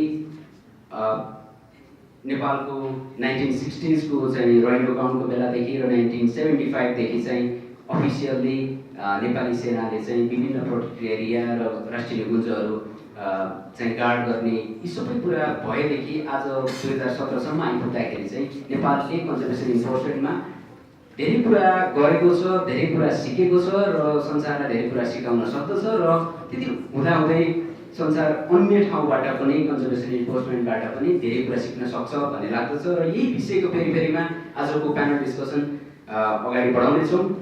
र आजको प्यानल डिस्कसन सुरुवात म आदरणीय डाक्टर महेश ढकालबाट गर्न चाहन्छु र मैले यही कुरामा फेरि जोड्न चाहेँ। नेपालले इन्फोर्समेन्टमा लामो समयदेखि यति धेरै काम गरिआएको छ र यसमा नेपालमा वास्तवमै नेपालमा चाहिँ कन्जर्भेसन इन्फोर्समेन्टको इतिहास चाहिँ नेपालको कस्तो छ र अघि पनि हामीले छलफल गऱ्यौँ। कन्जर्भेसनको चाहिँ धेरै एप्रोचहरूमध्ये इन्फोर्समेन्ट एउटा हो र नेपालले इन्फोर्समेन्ट बेस्ड एप्रोच कतिसम्म अवलम्बन गरेको छ र किन अवलम्बन गरेको छ?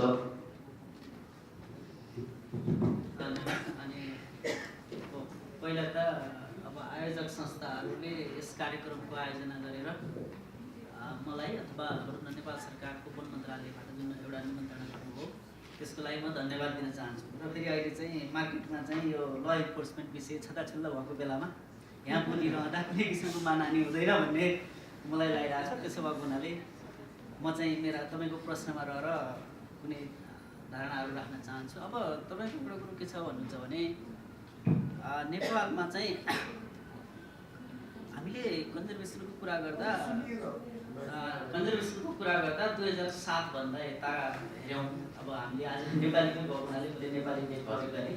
त्यो भनेको 1950 भन्दा यताको कन्जर्भेसनलाई के लगाएर हेर्नुपर्ने हुन्छ। अगाडि तपाईँले पनि आफ्नो प्रेजेन्टेसनमा भन्नुभयो कि पहिला चाहिँ चितवनमा गैँडा गस्तीबाट सुरु भयो, अनि त्यो निकुञ्ज घोषणा भयो, अनि अरू देशका विभिन्न भागमा विभिन्न निकुञ्जहरू घोषणा भए। उदाहरणको लागि चितवन राष्ट्रिय निकुञ्ज 2029मा सुरु भएपछि, तर त्यो बिचमा हेर्नुभयो भने तपाईँले क्या थोरै कहाँ देख्नुहुन्छ भने 2007 देखि 29सम्म आउने बेलामा वन ऐन चाहिँ 2018मै आएको छ। अनि वन ऐन अलिक कमजोर भयो भनेर फेरि वन ऐन 2024मा वन अधिकृतलाई विशेष व्यवस्था दिएर आएको छ। त्यति बेला चाहिँ यो वन्यजन्तु हेर्ने शाखा पनि वन विभागको एउटा शाखाकै रूपमा काम गरेको। र अझ 29 सालमा जब चितवन राष्ट्रिय निकुञ्ज घोषणा भयो अनि राष्ट्रिय निकुञ्ज ऐन आयो, र 37 सालसम्म आउने बेलामा पनि वन विभागको एउटा अङ्गको रूपमा छुट्टै शाखा रहेर नेपालमा वन र वन्यजन्तुको बारेमा काम गरेको देखिन्छ भने 2037 सालदेखि यता राष्ट्रिय निकुञ्ज तथा वन्यजन्तु संरक्षण विभाग छुट्टै स्थापना गरेर काम गरेको अवस्था छ। तर म तपाईँको एउटा भनाइमा र तपाईँको प्रश्नमा एउटा करेक्सन के गर्न चाहन्छु भने हामी पहिला पञ्चायती राज्य व्यवस्था, त्यो भनेको एकात्मक राज्य व्यवस्थाबाट हुर्कँदै गर्दा, त्यो एकात्मक राज्य व्यवस्था भनेको कस्तो भने स्टेट नोज एभ्रिथिङ, राज्यले सबै चिज गर्ने हो र राज्यले सबै कुरा जान्न छ भन्ने मान्यताबाट हामी हुर्क्यौँ, बढ्दै गयौँ। तर एट द सेम टाइम हाम्रा अग्रजहरूले एउटा रियलाइज गरेर यसभन्दा अगाडि नै ल इन्फोर्समेन्ट मात्र होइन, स्थानीय समुदायहरू पनि हो भनेर तपाईँ हामीले देखेको नै हेर्ने हो भने प्रष्ट दुईटा उदाहरण समुदायमा आधारित सामुदायिक वन, कौलेती वन लगायत अरू साझेदारी वनहरू छन् भने यतापट्टि राष्ट्रिय निकुञ्ज आरक्षको वरिपरि मध्यवर्ती क्षेत्र घोषणा गरेर ल इन्फोर्समेन्ट सिस्टम चाहिँ अथवा आर्मी, पुलिस अथवा पार्क अथोरिटीबाट मात्रै हुँदैन, स्टेटले मात्रै सबै कुरा जान्दैन, त्यसमा चाहिँ स्थानीय समुदायहरूको पनि संलग्नता चाहिन्छ। र स्थानीय समुदायहरूलाई साथ लिएर गइयो भने त्यो संरक्षण अझ दिगो, भरपर्दो र दीर्घकालीन हुन्छ भनेर राज्यले एउटा नीति अङ्गीकार गरिसकेको अवस्था हो। भले हामीले छलफल गर्नुपर्ने ठाउँहरू कहाँनिर छ भन्नुहुन्छ भने अब अहिले चाहिँ हामी यस्तो ट्रान्जिसन फेजमा छौँ कि राज्य व्यवस्था नै परिवर्तन भएर हामी नयाँ राज्य व्यवस्थामा प्रवेश गरेका, भर्खरै चुनाव भएर अब हामी नयाँ सिस्टममा जाँदैछौँ। अब यो जाने क्रममा चाहिँ अझ हामी चाहिँ पिपुल ओरिएन्टेड भनेको जनता प्रति बढी उत्तरदायी, बढी रेस्पोन्सिबल र एकाउन्टेबल सिटिजन, अब त रेस्पोन्सिबल सिटिजन भन्छु म चाहिँ, रेस्पोन्सिबल सिटिजनको रूपमा हामी अगाडि बढ्ने क्रममा अझ स्थानीय समुदायतिर जाने कुरामा हाम्रो स्पिड कम भयो अथवा हामीले गरेका इन्टरभेन्सनहरू, सपोर्टहरू कम भयो भने त्यसलाई बढावा दिने कुरामा कुन फ्याक्टरहरूले काम गरेर अझ हामी चाहिँ जनतामुखी हुन सक्छौँ भन्ने कुरामा छलफल गर्न सकिन्छ। तर अब एउटा पोइन्ट तपाईँले भनेको कुरा चाहिँ सही चाहिँ के हो भने हाम्रो राष्ट्रिय निकुञ्जको सिस्टम हेऱ्यो भने अहिले पनि हामीसँग 8 देखि 10,000को हाराहारीमा नेपाली सेना, पार्क अथोरिटी र सेना सँगै बसेर रहेको, अनि बाहिरबाट झट्ट हेर्दाखेरि चाहिँ सेना पनि सँगै संरक्षणमा काम गरेको यथार्थ चाहिँ हो। तर यो भनिरहँदा तपाईँको चाहिँ नेपालको संरक्षण ल इन्फोर्समेन्टको हिसाबले कानुनमुखी, हतियारमुखी, राज्यबाट नियन्त्रित छ भनेर मात्रै चाहिँ पुग्दैन, किनभने त्यो अप्रुभ हुन्छ। तर फेरि यथार्थ चाहिँ के हो भने त्यो चाहिँ हो नेपाली सेना त्यहाँ छन्। अहिले बाहिरबाट पनि ल इन्फोर्समेन्ट गर्न अगाडि पछाडि सिआइएको साथीले भन्नुहोला, हामीले उहाँहरूको सहयोग लिएर पोचिङको भूमिका अथवा चोरी सिकारीको भूमिकामा नेपाली सेनाको गस्तीलाई बढी हामीले चाहिँ प्रोएक्टिभली काम गर्न लगाएको र गरेको अवस्था छ भने तपाईँको चाहिँ ट्रेड, अवैध व्यापारको हकमा नेपाल प्रहरीलाई आउटसाइड द प्रोटे एरिया अथवा आउटसाइड द फरेस्टलाई उहाँहरूलाई बढी परिचालन गर्न अनुरोध गरेको अथवा उहाँहरू आफै स्वचालित भएर उहाँहरू परिचालित भएको यो स्थितिमा छ। अब निष्कर्षमा मैले के भन्नुपर्छ भन्नुहुन्छ भने हामीले 2007 अथवा 1950देखि संरक्षण गर्दै गर्दै आउँदा हामी विभिन्न मोडालिटीबाट सिफ्ट गर्दै गइरहेको अवस्था हो। पहिला सुरुमा हामीले गैँडा गस्ती भनेर एउटा प्रजातिबाट सुरु गऱ्यौँ, अनि हामी राष्ट्रिय निकुञ्ज आरक्ष भनेर एउटा इकोसिस्टम बेसमा गयौँ, अनि हामीले चाहिँ अन्तर्राष्ट्रिय प्र्याक्टिसहरूलाई पनि हेर्दै जुन इन्टिग्रेटेड डेभलपमेन्ट एप्रोच भनेर यो नयाँ एप्रोच आयो, त्यसपछि हामीले मध्यवर्ती क्षेत्र सामुदायिक वनहरूलाई लिएर आयौँ। र त्यसपछि हामीले अर्को रियलाइज के गऱ्यौँ भने कुनै स्पेसिस अथवा इकोसिस्टम कुनै एउटा पर्टिकुलर एरियामा मात्र संरक्षण गरेर हुँदैन, यो एउटा चाहिँ लामो ठुलो लार्ज स्केलमा र फेरि एउटा संस्था राज्यले मात्र हुँदैन, धेरै एक्टरहरू, धेरै स्टेक होल्डरहरूलाई लिएर जानुपर्छ भनेर हामी ल्यान्डस्केप एप्रोचमा आयौँ। र अहिले पछिल्लो समयमा भन्नुहुन्छ भने अझै हामी त्योभन्दा बियोन्ड द बााउन्ड्रीमा, बियोन्ड द जेनेरेसन भनेको यो सिमानाभन्दा बाहिर र एउटा जेनेरेसनभन्दा पनि अझ पुस्तौँ जेनेरेसन अथवा पुस्तान्तरण हुने गरी हामीले चाहिँ चाइना, भारतसँग ट्रान्सबाउन्डरी रिलेसन मार्फत इको रिजन अथवा त्योभन्दा माथि गएर काम गरेका छौँ र अन्तर्राष्ट्रिय समुदायको हकमा भन्नुहुन्छ भने हामी Ramsar साइटिस CBD global tiger forum अनि त्यसपछि आएर तपाईँको सावेन अब विभिन्न अन्तर्राष्ट्रिय इन्टर गभर्मेन्टल टाइपका अर्गनाइजेसनहरूसँग पनि मिलेर काम गरेका छौँ। त्यसो हुँदा हाम्रो एप्रोच अहिले चाहिँ कस्तो छ भने स्टेट कन्ट्रोलबाट पिपुल ओरिएन्टेडतिर उन्मुख छ। भले यसको स्पिडमा छलफल गर्न सकिन्छ र हामीले गर्ने सपोर्टको मात्रामा हामी छलफल गर्न सकिन्छ र अन्तर्राष्ट्रिय समुदायसँग पनि हामी कम्पिटेन्ट तरिकाले हामी इक्वली लिएर अगाडि लिएर साथै लिएर हामी चाहिँ काम गरेको स्थिति छ। त्यसो हुँदा यो एउटा सिभिलाइजेसनको प्रोसेसबाट गुज्रेको छ, तर यो भित्र केही चाहिँ सर्टकमिङ्सहरू चाहिँ छन् डेफिनेटली। त्यो चाहिँ हामी छलफल बहस र तपाईँले गरेका जस्ता अनुसन्धानहरूबाट निक्लेका कन्क्लुजन भलै छोटो समयमा गरिएका साना अनुसन्धानबाट एकदम स्ट्रङ कन्क्लुजन निकाल्दा फेरि त्यो प्र्याक्टिकल नहोला अथवा पोलिसी डिजाइनमा त्यसले सपोर्ट नगर्ला, त्यो छलफलको विषय होला। तर तपाईँहरूले जस्ता गरेका यङ जेनेरेसनहरूले गरेका रिसर्चहरूलाई पोलिसी ट्रान्सलेसनमा हामीले लिन सक्यौँ भने भोलिका दिनहरूमा अझ दिगो तरिकाले सँगै टिममा काम गर्न सकिन्छ जस्तो चाहिँ लाग्छ। धन्यवाद सर। र हामी छलफलको क्रम चलाइ नै रहन्छौँ र आफ्नो उत्तर अथवा प्रतिक्रिया दिँदा सकेसम्म सठिक गरिदिन पनि म अनुरोध गर्दछु। र म अनुपम राणा सरकोमा जान चाहन्छु। नेपालमा महेश्वर सरले भन्नुभयो जस्तै यो सत्य हो कि 8 देखि 10,000 नेपाली सेनाले चाहिँ नेपालको विभिन्न पर्टिकुलर एरियामा छन् अझै पनि, र हामीसँग रेन्जर पनि छन्, हामीसँग नेपाल पुलिस पनि छन्, र हामीसँग टिएनपिडब्ल्युसी लगायत विभिन्न संयन्त्र, डिपार्टमेन्ट अफ फरेस्ट र यसको विभिन्न जिल्ला वन कार्यालय, इलाका वन कार्यालय लगायतका विभिन्न संरचनाहरू अलरेडी छन् यो कन्जर्भेसन इन्फोर्समेन्टमा। त्यति हुँदाहुँदै पनि किन चाहिँ यो सिआइबीको स्पेसल वाइल्ड लाइफ युनिट चाहिँ बनाउनु आवश्यकता परेको होला? धन्यवाद कुमारजी। सबैभन्दा पहिला यहाँ यसरी एक्सपर्टहरूको बिचमा ल्याएर नेपाल पुलिसको सिआइबीको पनि 2-3वटा भ्यू राखिदिनलाई जुन यो फोरम उपलब्ध गराइदिनु त्यसको लागि थ्याङ्क यू।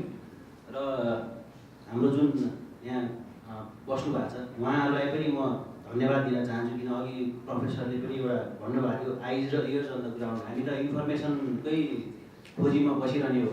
अब यत्रो एक्सपर्ट मान्छे तपाईँहरू पनि अब त्यो फिल्डमा अध्ययन गरिरहेको, भोलि त्यसैमा केही चिजहरू आयो भने थप हामी चाहिँ यसबाट मोर इन्फर्मेटिभ हुन्छु भन्ने एउटा कुरा पनि मैले राख्न चाहेँ यही बिचमा।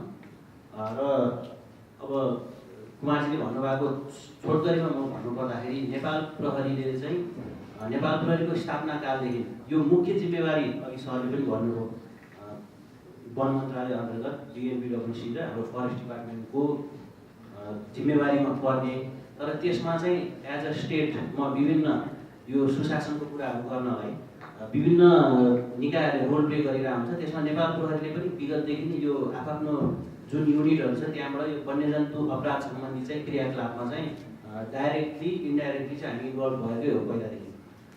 र अब यति हुँदाहुँदै पनि कतिपय कुराहरू डाइरेक्टली इन्भल्भ हुँदाहुँदै पनि यही क्षेत्रमा टाइम दिन नसक्ने अवस्था। जस्तै अहिले पनि हाम्रो विभिन्न पुलिस युनिट पहिला सबैभन्दा ग्राउन्ड लेभलसम्म कम्युनिटी लेभलसम्म पुगेको भन्दाखेरि अहिले नेपाल प्रहरीको युनिट प्रहरी चौकीसम्म पुगेको छ भनेपछि हामीले प्रत्यक्ष त्यहाँको कम्युनिटीसँग हामीले इन्टरेक्ट गर्न सक्छौँ एक हिसाबले इन्फर्मेसन त्यहाँ। र त्यही भएर पनि पुलिस चाहिँ पहिलादेखि यो इलिगल वाइल्ड लाइफ ट्रेडमा चाहिँ इन्भल्भ भएको र विशिष्टीकृत गरेर जुन नेपाल प्रहरीको एउटा 2010मा चाहिँ यो सेन्ट्रल इन्भेस्टिगेसनको तपाईँको अवधारणा अनुरूप हामी सुचारू भयौँ त्यसमा पनि। अनि 2010 त्यसपछि फेरि 2012मा चाहिँ specially wildlife environmental crime अन्तर्गत वाइल्ड लाइफ चाहिँ इस्टाब्लिस भएर जुन हाम्रो अहिले भइरहेको वन तथा निकुञ्जलाई चाहिँ थप हामीले चाहिँ उहाँहरूले अनुसन्धान गर्ने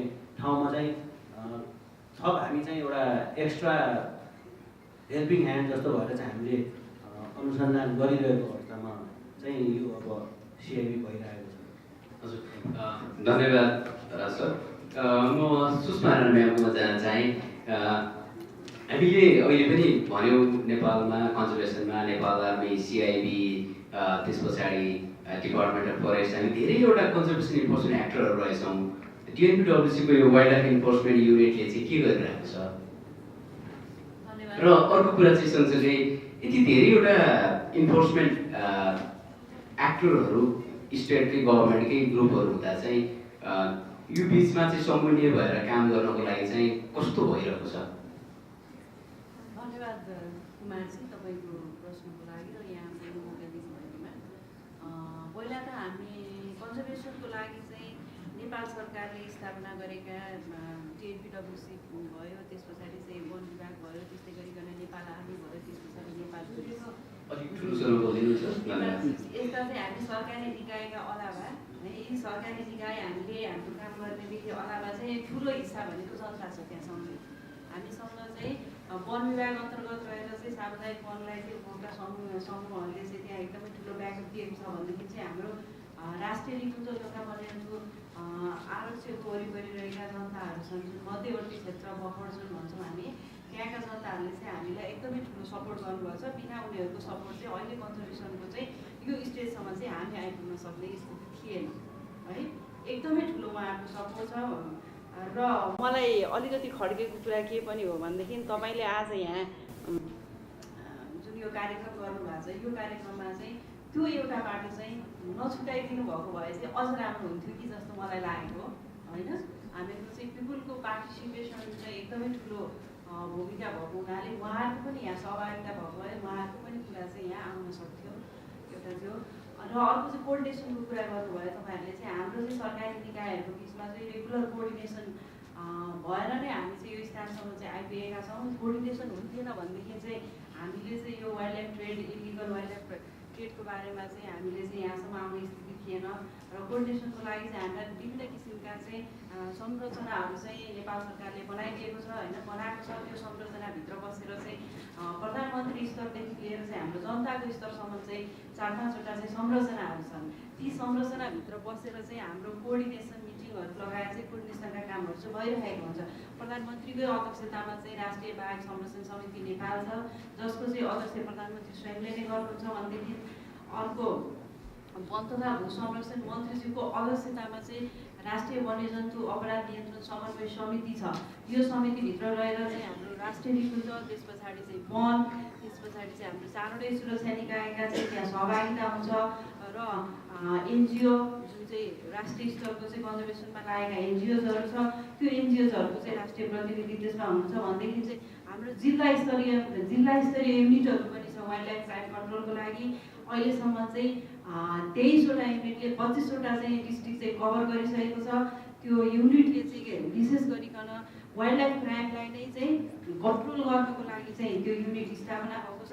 त्यस्तै गरिकन चाहिँ अर्को हामीहरूको चाहिँ CBAPU भन्ने छ, त्यो चाहिँ समुदायमा आधारित चोरी शिकार नियन्त्रण युवाहरूको चाहिँ त्यहाँ एउटा युनिट छ। त्यो युनिटले चाहिँ तपाईँको चाहिँ चोरी शिकारसँग सम्बन्धित, वाइल्ड लाइफ क्राइमसँग सम्बन्धित त्यसलाई चाहिँ कसरी नियन्त्रण गर्ने, कसरी कन्ट्रोल गर्ने भनेर चाहिँ त्यो जनताको स्तरदेखि लिएर चाहिँ प्रधानमन्त्रीसम्मको चाहिँ स्तरमा चाहिँ हामीका चाहिँ विभिन्न संरचनाहरू छन्। त्यही संरचनाभित्र बसेर चाहिँ हामीले सल्लाह, सहयोग, समन्वयका कामहरू चाहिँ यसरी चाहिँ गरिरहेका छौँ। WWF नेपाल आफै इन्फोर्समेन्ट एजेन्सी त रहेन, किनभने एउटा यो चाहिँ नन फर प्रफिट अर्गनाइजेसनको रूपमा रह्यो। तैपनि नेपालको कन्जर्भेसन इन्फोर्समेन्टमा लामो समयदेखि WWF नेपालले सहयोग गरिरहेको छ।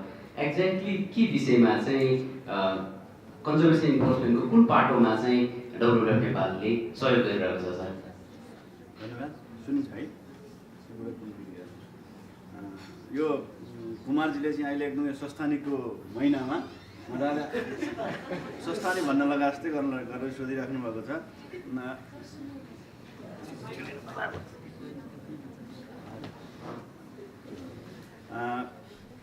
धेरै धेरै धन्यवाद। खास गरी यो उपस्थिति, यो आयोजनाको लागि चाहिँ म धेरै धेरै धन्यवाद दिन चाहन्छु कुमारजीलाई। मलाई खुसी लाग्यो तपाईँको प्रेजेन्टेसनमा यो अघि कुरा गर्न पाइएन र अहिले कुरा गरेको यो धेरै राम्रो एउटा रिसर्च रिजल्ट हो। त्यसमा केही चिजहरू सुझाव पनि आएको छ। अब WWFको कुरा गर्ने हो भने WWF सबै अधिकांशलाई यहाँ उपस्थित व्यक्तित्वहरूलाई थाहा छ, एउटा अन्तर्राष्ट्रिय संस्था हो। हामी डाइरेक्ट कुनै पनि 100वटा देशमा काम गर्छौँ, तर कहीँ पनि डाइरेक्ट इम्प्लिमेन्टेसन गर्दैनौँ। हाम्रो पार्टनर भनेको सरकार र जनता दुईटा हो। सरकारमा अब यहाँ अहिले पर्टिकुलर हेर्दाखेरि हामीले चाहिँ नेपाल सरकार वन तथा भू संरक्षण मन्त्रालय अन्तर्गत 2-3वटा विभागहरू, राष्ट्रिय निकुञ्ज विभाग र वन विभाग यो अभ्यास भइहाल्यो। त्यसपछि नेपाल प्रहरी, त्यसपछि नेपाली सेना र नेपाल प्रहरीको पनि पर्टिकुलर CIB को कुराहरू, त्यहाँ हामी काम गरिरहेका छौँ, सहयोग गरिरहेका छौँ र प्लस उपभोक्ताहरू जनताहरू जो प्रत्यक्ष लाभान्वित हुने अथवा प्रत्यक्ष त्यो इन्टरफेसमा बसेर काम गर्नुहुन्छ उहाँहरू एउटा सानो युनिटमा सिएसओको रूपमा अथवा चाहिँ सङ्गठित एउटा संस्थाको रूपमा कम्युनिटी फरेस्ट अथवा ग्रुपमा अथवा चाहिँ बफर जोन युजर ग्रुपको रूपमा चाहिँ हुनुहुन्छ त्यो ठाउँमा गएर हामी सहयोग गर्छौँ।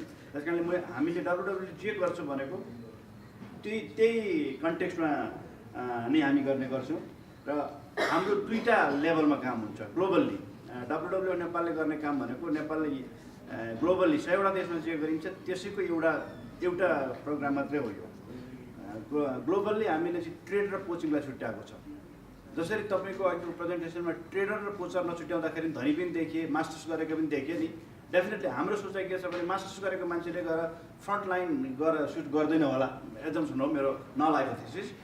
त्यो फ्रन्ट लाइन मान्छेहरू चाहिँ जुन अपठित भनेको थियो 14% कि कति थियो नपढेकाहरू, त्यो फर्स्ट फ्रन्ट लाइन हो। तिनीहरूको लागि गर्ने चिजहरू चाहिँ अर्कै खालको कुरा गर्नुपर्छ स्ट्राटेजिकल्ली भनेर डब्लुडब्ल्युले विचार गर्छ र त्यही अनुसार नेपाल आर्मीसँग हामी चाहिँ बुट अन द ग्राउन्ड भन्ने प्रोग्राम अन्तर्गत हामी सहकार्य गर्छौँ।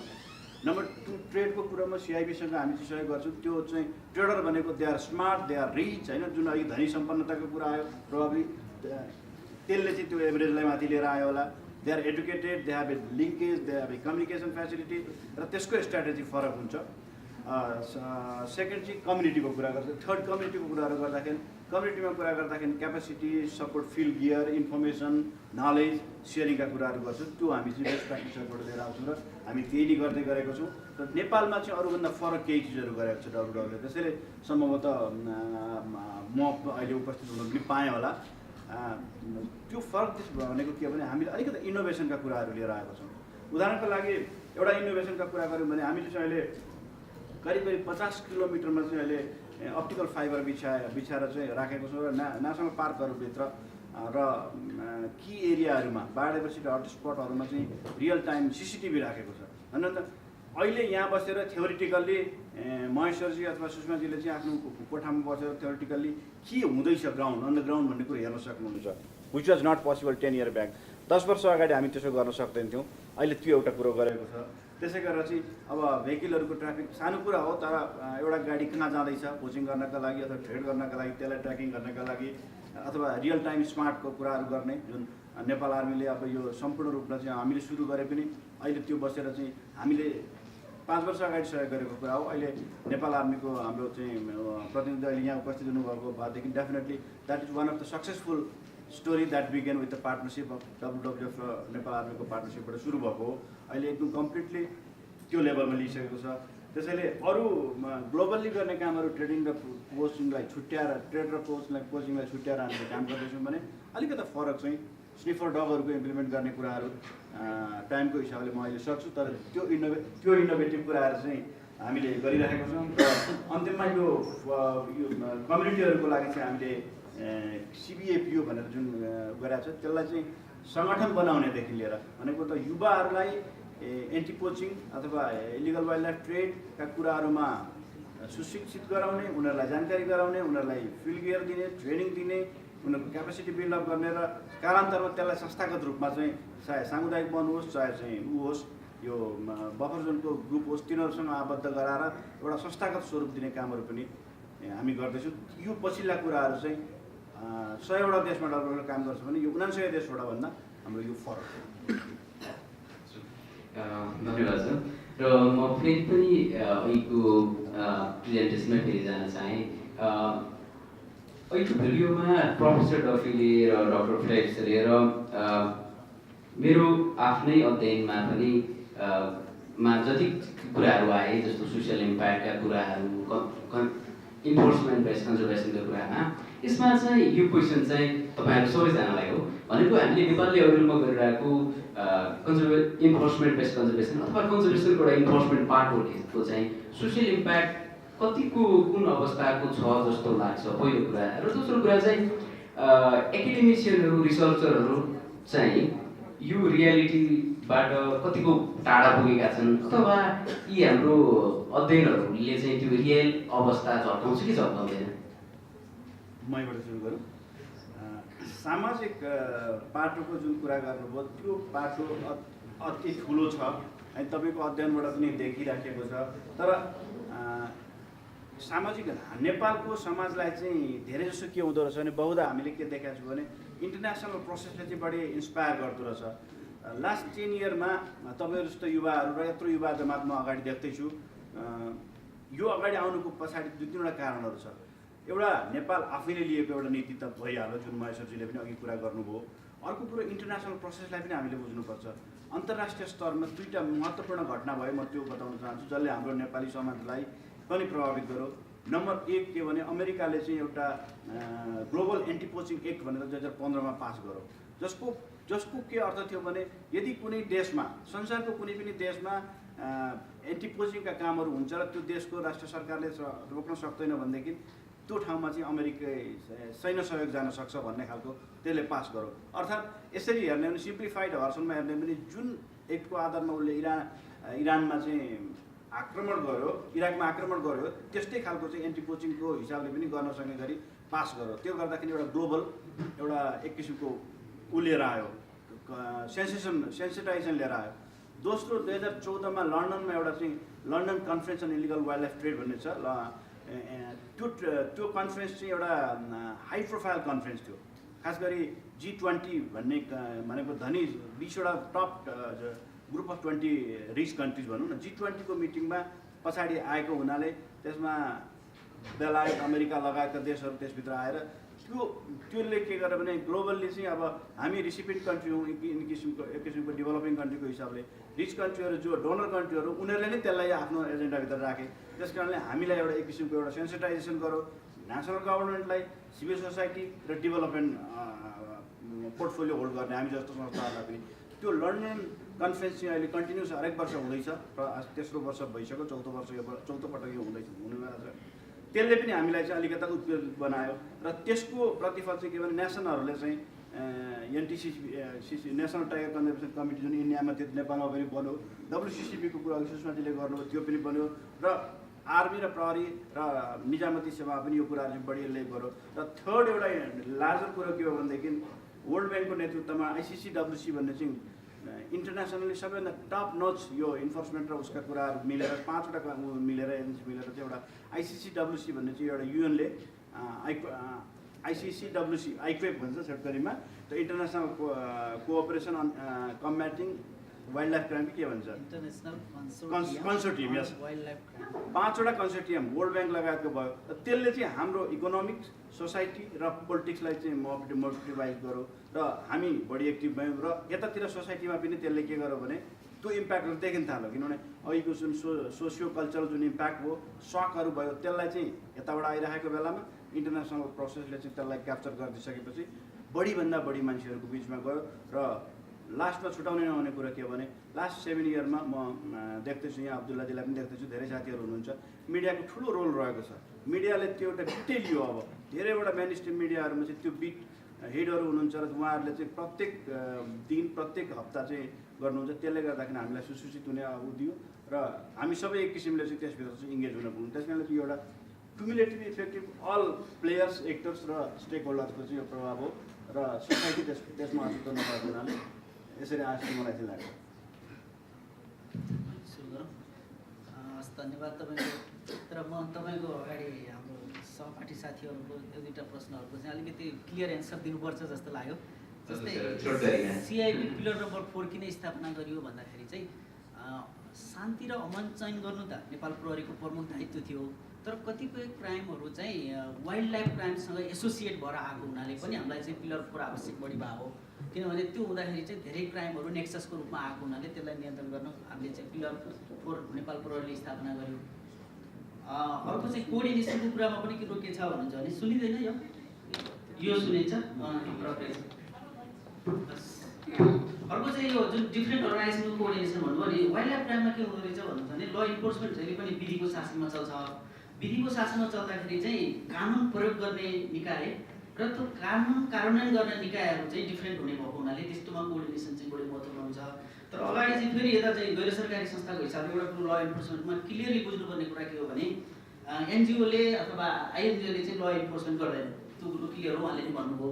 तर कुरो के हो भने कन्जर्भेसनमा चाहिँ एनजिओको भूमिका अझ फ्राकिलो हुन्छ भने ल इन्फोर्समेन्टमा राज्यलाई नै सपोर्ट गर्नुपर्ने हुन्छ, राज्यकै क्यापासिटी बिल्डअप गर्नुपर्ने हुन्छ, जुन चाहिँ विभिन्न फिल्ड गियरहरूबाट सपोर्ट गर्नुपर्ने भयो। तर कहिले काहीँ के छ भने मेन सपोर्ट गर्नुपर्ने ठाउँमा नहुने तर फ्रिन्जमा हुने हुँदाखेरि चाहिँ ल इन्फोर्समेन्टमा खासै टेवा नपरेको अवस्थाहरू पनि छन्। तर त्यो चाहिँ जे भइरहेछ सपोर्ट चाहिँ राम्रो भइरहेछ। अब जहाँसम्म तपाईँले अहिले अब सन्त नेपाल सरले अब धेरै कुराहरू चाहिँ इन्टरनेसनल फिगरमा भन्नुभयो। अब म चाहिँ के भन्छु भन्नुहुन्छ भने ल इन्फोर्समेन्टमा तपाईँको प्रेजेन्टेसन अनि अगाडि चाहिँ डफीको प्रेजेन्टेसन र ज्याकोको प्रेजेन्टेसन हेऱ्यो भने तपाईँहरूले एउटै लाइनमा कन्क्लुजन चाहिँ एउटै लाइनमा ल्याउन खोज्नु भएको छ तिनवटै। अब हुन त तपाईँहरू एउटै रिसर्च प्याकेजभित्र पनि होला। रिसर्चका फाइन्डिङहरूसँग टु सम एक्सटेन्ट म पनि सहमत छु। यद्यपि लास्टमा तपाईँको प्रेजेन्टेसन पछि गरी एकजना बहिनीले एउटा कमेन्ट गर्नुभएको छ तपाईँको, त्यो बहिनीले चाहिँ एकदम एकाडेमिक तपाईँको फिडब्याक र कमेन्ट दिनुभएको छ। मैले अगाडि पनि एउटा सेन्टेन्स दोहोऱ्याएको थिएँ, म दोहोऱ्याउँछु। छोटो समयमा अनि सानो स्याम्पलबाट गरिने रिसर्चहरूबाट स्ट्रङ कन्क्लुजन निकालियो भने कहिलेकाहीँ त्यसले रियल ग्राउन्ड रिफ्लेक्सन गर्दैन, किनभने हामीले अरू रिसर्चहरू गर्दा पनि हेरेका छौँ। तर अब म चाहिँ तपाईँको सोसियल कस्टमा डफीले भनेकोमा बहिनीले ट्रान्सलेसन गर्नुभन्दा अगाडि मैले एउटा मात्रै सेन्टेन्स एक ठाउँ बुझेको के थियो भन्नुहुन्छ भने धेरै त मैले बुझेको थिइनँ, किनभने त्यो साउन्ड पनि आयो अनि फेरि अब यो हामी सेकेन्ड इङ्ग्लिस स्पिकर कन्ट्री पऱ्यो। उहाँले के भन्नुभएको छ भने बायोडाइभर्सिटीको कन्जर्भेसनको कस्ट तपाईँको चाहिँ सोसियल कस्ट भन्दा बढी हुनुपर्छ अथवा सोसियल कस्ट बायोडाइभर्सिटी कन्जर्भेसनको कस्ट भन्दा बढी हुनु हुँदैन भनेर भन्नुभएको छ। त्यो भन्न खोजेको मैले कसरी त्यसलाई नेप्लिज कन्टेक्स्टमा ट्रान्सलेसन गर्न चाहेँ भने तपाईँको चाहिँ बाघ संरक्षण गर्ने भनेर ल इन्फोर्समेन्टका कानुन नियम सङ्गठन यो दुनियाँ बनाएको छ। तर तपाईँको चाहिँ त्यो एकजना मान्छेलाई समात्न र जेलमा थुन्नको लागि तपाईँको चाहिँ चिताउनुको कस्ट भन्दा त्यो मान्छेलाई समात्ने र जेलमा राख्ने कस्ट बढी भयो भने त्यस्तो कन्जर्भेसनको मिनिङ हुँदैन भन्ने मैले एकदम सठिक त्यहाँनिर चाहिँ बुझेँ। अब यसमा चाहिँ के हो भन्नुहुन्छ भने अब पछि तपाईँ कुरा गर्नु होला तपाईँको टिममा अथवा एकाडेमिक साइन्समा यो इकोनोमिक्स अफ वाइल्ड लाइफ क्राइमको बाटोमा पनि तपाईँको एउटा स्टडी एउटा रिसर्च गर्न सकिने एरिया चाहिँ म देख्छु। किन भन्नुहुन्छ भने तपाईँको चाहिँ एकभरि दाउरा राष्ट्रिय निकुञ्जबाट ल्याएर पनि मान्छेलाई समात्ने, अब एउटा बाघ मार्दाखेरि पनि समात्दाखेरि जुन मुचुल्का बनाउनुहुन्छ, जुन इन्भेस्टिगेसन गर्नुहुन्छ अनि मुद्दा अनुसन्धान गरिसकेपछि मुद्दा हेर्ने अधिकारी कहाँ पेश गर्नुहुन्छ अनि मुद्दा हेर्न 3 महिना 4 महिना लगाइन्छ अनि कतिपय चाहिँ फेरि पेशीमा जाने अनि फेरि तपाईँको एउटा निर्णय दियो त्यो निर्णयमा चित्त नबुझेर पुनरावेदनमा जाने, यो किसिमको जुन खर्च छ ल इन्फोर्समेन्टको यसमा चाहिँ तपाईँको के छ भन्नुहुन्छ भने अब मेरो एउटा यसमा सठिक तपाईँको त्यहाँ गर्नुभएको छ सोसियल कस्ट घटाउने हो भने ल इन्फोर्समेन्टको प्रोसेसलाई सिम्प्लिफाई गर्नु पर्यो। एउटा यसले चाहिँ ल इन्फोर्समेन्टको प्रोसेसलाई सिम्प्लिफाई गर्यो भने तपाईँको हुन्छ। अब जहाँसम्म चाहिँ तपाईँको अहिले करण सर लगायतको एउटा टिमले तपाईँलाई एउटा फिडब्याक दिइरहेछ, यहाँ 2टा कमेन्टहरू आएको छ। हायर लेभलको पेनाल्टी गर्यो भने गर्दा गर्दै पनि त तपाईँको धेरै मान्छेले त गैँडा मार्न छोडेन भन्ने एउटा प्रश्न आयो। अर्को चाहिँ राज्यको एक्सपेक्टेसन के थियो भने पेनाल्टी हाई भयो भने मान्छेले चाहिँ यो गर्दैन अरू नै व्यवसाय गर्छ भनेर भन्ने कुरामा यसमा चाहिँ तपाईँको स्पष्ट के छ भन्नुहुन्छ भने यी सोसियल भेरिएबल्सहरूलाई त मलाई लाग्छ तपाईँको एउटा रिसर्चले एउटा चाहिँ दिशानिर्देश गरेको छ तर यतिले धेरै कन्क्लुजन निकाल्न गाह्रो हुन्छ। तर अर्को बाटो भनेको चाहिँ पोलिसी हार्मोनाइजेसन चाहिँ हो। किन हो भन्नुहुन्छ भने अहिले पनि हामीले बुझेको गैँडा र बाघको पोचरहरूको र इलिगल ट्रेडमा हुने मान्छेहरूको चाहिँ नेपाल र भारतको बिचमा आधिकारिक रूपमै खुला सिमाना छ। अब चाइना र नेपालको बिचमा भिसै लिएर जानु पर्यो पनि कहिलेकाहीँ यस्ता अपराधी मनोवृत्तिका मान्छेहरू चाहिँ भिसा पासपोर्ट नलिकन ओर्दो गर्न सक्ने हाम्रो यो जियो पोलिटिक्स भनौँ अथवा हाम्रो सिमानाको कन्टेक्स्टले हामीलाई त्यो दिएको छ। अब यस्तो स्थितिमा एउटा कुरो के रहेछ अर्को यो अब यङ जेनेरेसन आज यहाँ हुनुहुन्छ तपाईँहरूलाई म आज एउटा इन्फर्मेसन दिन्छु। यो मैले 1-2 ठाउँमा प्रेजेन्टेसन पनि गरेको छु। नेपालमा बाघ मार्यो भने तपाईँहरूलाई थाहा छ होला पहिला चाहिँ 1 लाखदेखि 50,000देखि 50,000देखि 1 लाखसम्म पैसा र 5 वर्षदेखि 15 वर्ष थियो। तर अहिले चाहिँ 2074को वैशाख 10 गते साइटिस ऐन भनेर छुट्टै विधेयक आइसकेपछि 5 लाखदेखि 10 लाख बनाएको छ। अवधि चाहिँ त्यही नै छ 5 वर्षदेखि 15 वर्षसम्म र पेनल्टीको रेट चाहिँ हायर गरेको छ। तर अब तपाईँले हेर्नुहोस् है तपाईँको चाहिँ चितवनको बाघ तपाईँको चाहिँ वाल्मिकी टाइगर रिजर्भमा जान्छ इन्डियामा अनि हाम्रामा बाघ मार्यो भने मान्छे 15 वर्ष थुनिन्छ, इन्डियामा बाघ मार्यो भने 7 वर्ष मात्रै थुनिन्छ। त्यही बाघ कहिले उता जान्छ कहिले यता आउँछ हाम्रो सेन्ससले देखाइरहेको छ। अब तपाईँले भन्नुहोस् 15 वर्ष सजाय राख्नु बाघको फेभरमा हो कि तपाईँको चाहिँ इन्डियाको 7 वर्ष राख्नु पोचरको फेभरमा? अब यस्तो स्थितिमा अब अहिले चाहिँ छलफल गर्नुपर्ने विषय भनेको चाहिँ नेपाल र भारतले पोलिसी हार्मोनाइजेसन कसरी गर्ने, यही क्रममा हामीले चाहिँ नेपाल र भारतको बिचमा एउटा एमओयूको ड्राफ्ट गरेर पनि अगाडि बढाएका छौँ र जुन South Asia wildlife enforcement network अगाडि आइपोएको भन्नुभयो सन्तोषले, थोरै म करेक्सन गर्छु, international consortium on wildlife crime control combating wildlife crime हो। यो चाहिँ वर्ल्ड ब्याङ्कले होइन, साइटिस सेक्रेटेरियट्सले कोअर्डिनेसन गर्छ। यसमा चाहिँ तपाईँको के छ भन्नुहुन्छ भने वर्ल्ड ब्याङ्क एउटा मेम्बर हो त्यसको, अनि युएनओडिसी जसले चाहिँ तपाईँको चाहिँ ड्रग्सहरू कन्ट्रोल गर्छ, अनि वर्ल्ड कस्टम अर्गनाइजेसन जुनले चाहिँ तपाईँको चाहिँ पोर्टहरू कस्टमहरूमा चाहिँ यो व्यापारहरू कन्ट्रोल गर्छ, अनि तपाईँको चाहिँ अर्को भनेको इन्टरपोल जुन चाहिँ पुलिस नै नेपालको फोकल एजेन्सी हो, इन्टरपोलले गर्छ भने अर्को चाहिँ साइटिस सेक्रेटेरियट जसले यसले टोटलमा कोअर्डिनेसन गर्छ ग्लोबल लेभलमा, अनि रिजनल लेभलमा विभिन्न ओइनहरू छ जुन साउथ एसियामा south Asia wildlife enforcement network छ, त्यो नेटवर्कले कोअर्डिनेसन गर्छ। अब तपाईँले फेरि म उही कुरामा आउँछु कि सोसियल कस्टहरू घटाउन जरुरी छ, तपाईँको कन्क्लुजनहरूको म त्यसमा छु, तर सोसियल कस्टहरू घटाउने विभिन्न विधिहरू छन्। त्यसमा चाहिँ तपाईँको एवेरनेस एजुकेसनबाट पनि तपाईँको चाहिँ मान्छेलाई चाहिँ क्राइमबाट चाहिँ तपाईँको चाहिँ रेगुलर लाइभलीहुडमा ल्याउनु पर्यो। तर त्योभन्दा महत्त्वपूर्ण अर्को पक्ष भनेको के हो भन्नुहुन्छ भने कानुनको फ्रेमभित्र ल्याइसकेका अथवा जेलमा है तपाईँले कारागारमा जति पनि इन्टरभ्यू लिनुभयो त्यस्ता मान्छेहरूको सोसियल कस्ट धेरै हाई भयो। त्यसलाई मानव अधिकारको एङ्गलबाट पनि अगाडि जोड्नुभयो प्रेजेन्टेटरहरूले। त्यस्तो अपराधमा इन्भल्भ भएको मान्छेहरूलाई म चाहिँ फेरि हिजो हाम्रो एउटा माननीय मन्त्रीजीले एउटा उदाहरण दिनुभएको थियो, हामी मिटिङमा बस्दाखेरि म उहाँको लिन्छु। गौतम बुद्धले के भन्नुहुन्थ्यो भने कुनै आफ्नो अनुयायीले गल्ती गर्यो भने त्यो अनुयायीले गरेको गल्तीको जिम्मेवारी पनि गौतम बुद्धले लिनुहुन्थ्यो। भनेपछि तपाईँको चाहिँ कुनै एउटा अपराधीले गल्ती गर्यो र जेलमा थुनियो भने त्यसलाई त्यो जेलबाट बाहिर निकालेर समाजमा पुनर्स्थापना गर्ने दायित्व पनि राज्यको हिसाबले राज्यले लिनु पर्ला। तर तपाईँ हामी जस्तो यङ जेनेरेसनहरू सबैले मिलेर त्यो सोसियल कस्ट घटाउन र भोलि त्यस्ता घटनाहरू नदोहोरिनको लागि तपाईँ हामी सबैले मिलेर काम गर्नुपर्छ। त्यसमा अगुवाई राज्यले गर्ने हो, तर सपोर्ट भनेको प्रत्येक रेस्पोन्सिबल सिटिजनको हुन्छ र त्यसरी हामी त्यो लाइनमा जान सक्छौँ जस्तो चाहिँ लाग्छ। धन्यवाद।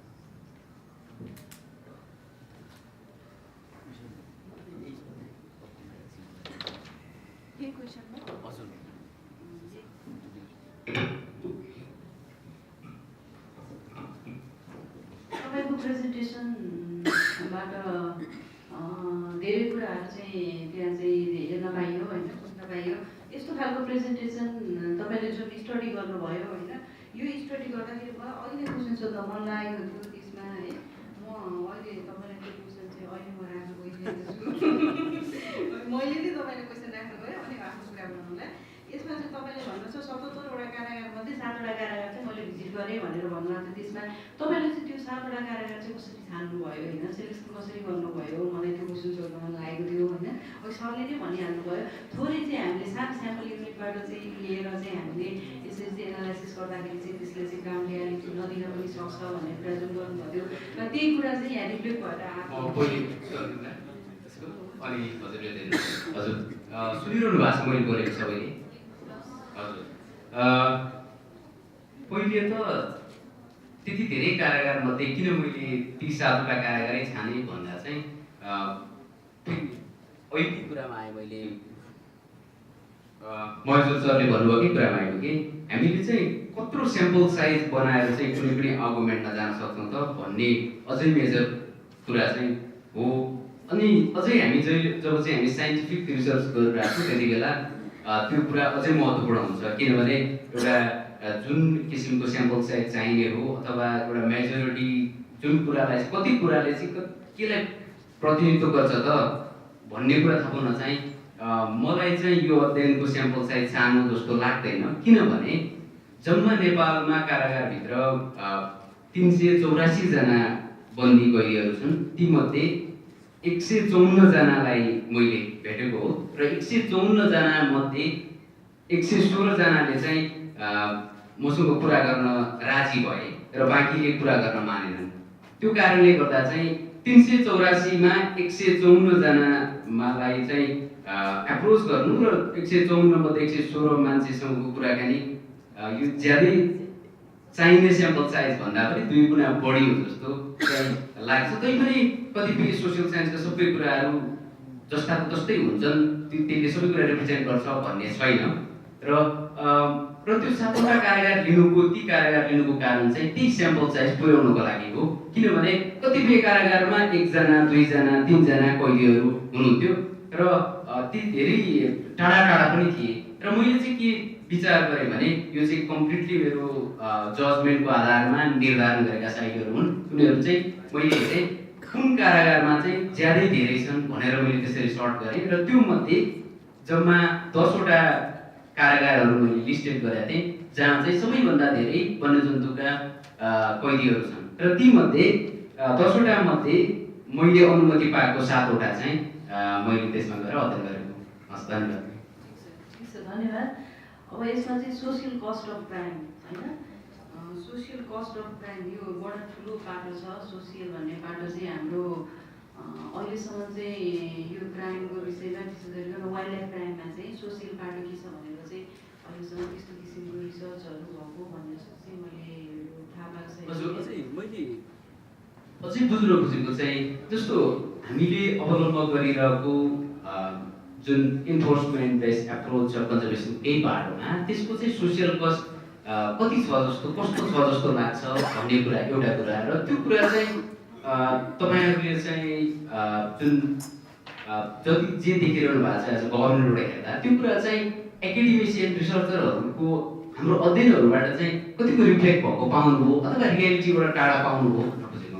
मैले त्यही कुरा भन्दै थिएँ त्यस्तो wild specially wildlife crime भनौँ न जो वनस्पति तथा वन्यजन्तुसँग सम्बन्धित क्राइमको चाहिँ सोसियल कस्ट कति छ त यसले चाहिँ हाम्रो सोसाइटीमा कस्तो असर पारेको छ कतिसम्म चाहिँ असर पारेको छ र यसको चाहिँ हामीले त्यो ग्याप चाहिँ हामीले फुलफिल गर्न सक्छौँ कि सक्दैनौँ भन्ने खालको चाहिँ त्यस्तो किसिमको चाहिँ अध्ययन चाहिँ भएको जस्तो मैले चाहिँ मेरो उसमा चाहिँ आएको छैन जानकारीमा आएको छैन होइन त्यो पाटो चाहिँ एकदमै ठुलो अध्ययन गर्नुपर्ने चाहिँ ठुलो ग्याप चाहिँ त्यहाँनिर छ कि स्कोप छ है स्कोप छ हामीहरूको डिपार्टमेन्टमा चाहिँ जुन यो अध्ययन ब्याचलर भयो एमएससी भयो पिएचडीहरू भयो अरू संस्थाहरूले गर्ने चाहिँ जुन अध्ययनको अनुमतिहरू लिन आउनुहुन्छ त्यो बेलामा चाहिँ उहाँहरूको चाहिँ टाइटल कस्तो हुन्छ भन्दाखेरि या त एनिमलको बिहेभियर इकोलोजी होइन अथवा चाहिँ तपाईँको चाहिँ त्यो पाटोमा चाहिँ धेरै स्टडीहरू भएको छ तर यो क्राइमको पाटोमा क्राइमले चाहिँ पार्ने असरका पाटोमा क्राइममा चाहिँ इन्भल्भमेन्ट हुने चाहिँ वर्गको पाटोमा कुन क्षेत्रको पाटोमा अहिले तपाईँको चाहिँ वर्ग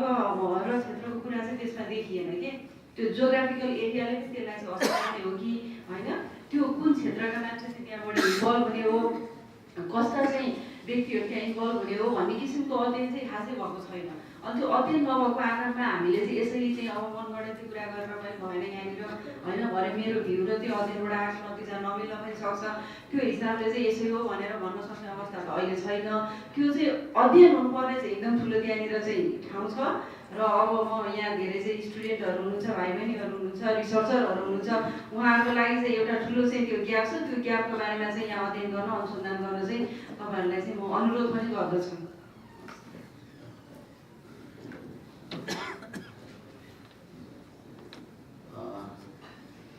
अघि हाम्रो प्रेजेन्टेसनमा भएको यो ग्यापका कुराहरू मैले चाहिँ एउटा कुरा जस्तै अघि तपाईँले मार्चले भन्नुभएको थियो रसुवामा चाहिँ सजिलो चिज बनाउनु जुन गाह्रो भन्ने हिसाबले अब त्यो चाहिँ त्यहाँ के कस्ता किसिमको एनिमल पोस्ट भएको थियो अथवा कुनै ट्रेडमा भएर कारागारमा बस्नु पऱ्यो हो कि अब चितवनको पाउने वन्यजन्तु अहिलेसम्म हामीले त्यहाँ इन्भल्भ भएको त्यो एरियामा भनेपछि अलिक सिरियस नेचरका वाइल्ड लाइफ ऊहरू पर्छ अनि तपाईँको रसुवामा भनेपछि लोकल प्रजातिका ऊहरू पर्छ जसमा चाहिँ त्यहाँको मान्छेहरूले त्यो कानुन बुझिसके पनि उनीहरूले चाहिँ पैसाको उसमा गऱ्यो भन्ने मेरो एउटा बुझाइ र अर्को कुरा जस्तै यो अघि सरहरूले पनि भनिसक्नु भएको म त्यही कुरामा डिटेलमा जानु चाहिँ चाहेन जुन लिमिटेसन स्टडीको जुन रिसर्चको जुन छ अब यसमा चाहिँ मेरो आफ्नो हामीले कहिले फिल गरेको थियो कुनै पनि व्यक्तिलाई हामीले गैर कानुनी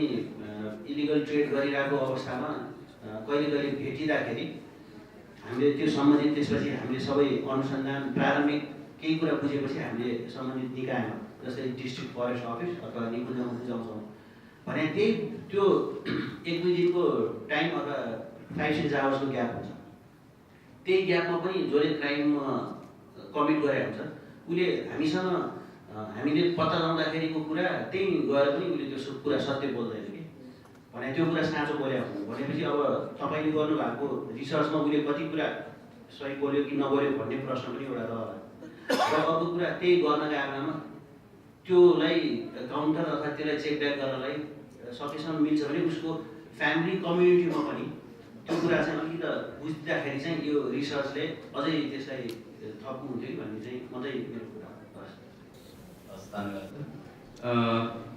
म फेरि महेश्वरसँग जान चाहेँ यो कस्तो कस्तो सोसियल सेफगार्डहरू चाहिँ छन् एक्जिस्टिङ नेपालमा यो कन्जर्भेसन इन्फोर्समेन्टमा र अथवा कस्तो कस्तो किसिमको सोसियल सेफगार्डहरू चाहिँ एज अ गभर्मेन्टबाट चाहिँ बनाउन सकिएला जसले चाहिँ अघि पनि हामीले कुरा गरेको यी सोसियल इम्प्याक्टहरूलाई चाहिँ सकेसम्म मिनिमाइज गर्नका निम्ति चाहिँ कस्तो बनाउन सकिएला अब यस्तो छ अहिले अब तपाईँको प्रश्न चाहिँ अलिकति एब्स्ट्र्याक्ट छ अब उत्तर चाहिँ अलिकति एक्सप्लिसिटली दिनुपर्ने बाध्यता छ अब तपाईँको चाहिँ एउटा कुरो के बुझ्नुपर्छ भने 5 पैसा चोर्ने पनि चोरै हो र लाखौँ र करोडौँ चोर्ने पनि चोरै हो चाहिँ अब तपाईँले चाहिँ सोसियल कस्टको कुरा गर्नुभएको छ यो एकदम एकाडेमिकली घन्टौँ बहस गर्नुपर्ने जस्तो एरिया देखिन्छ अब मैले चाहिँ इकोलोजिकली नै उदाहरण दिँदा एक डोको घाँस निकुञ्ज क्षेत्रबाट ल्याउनु पनि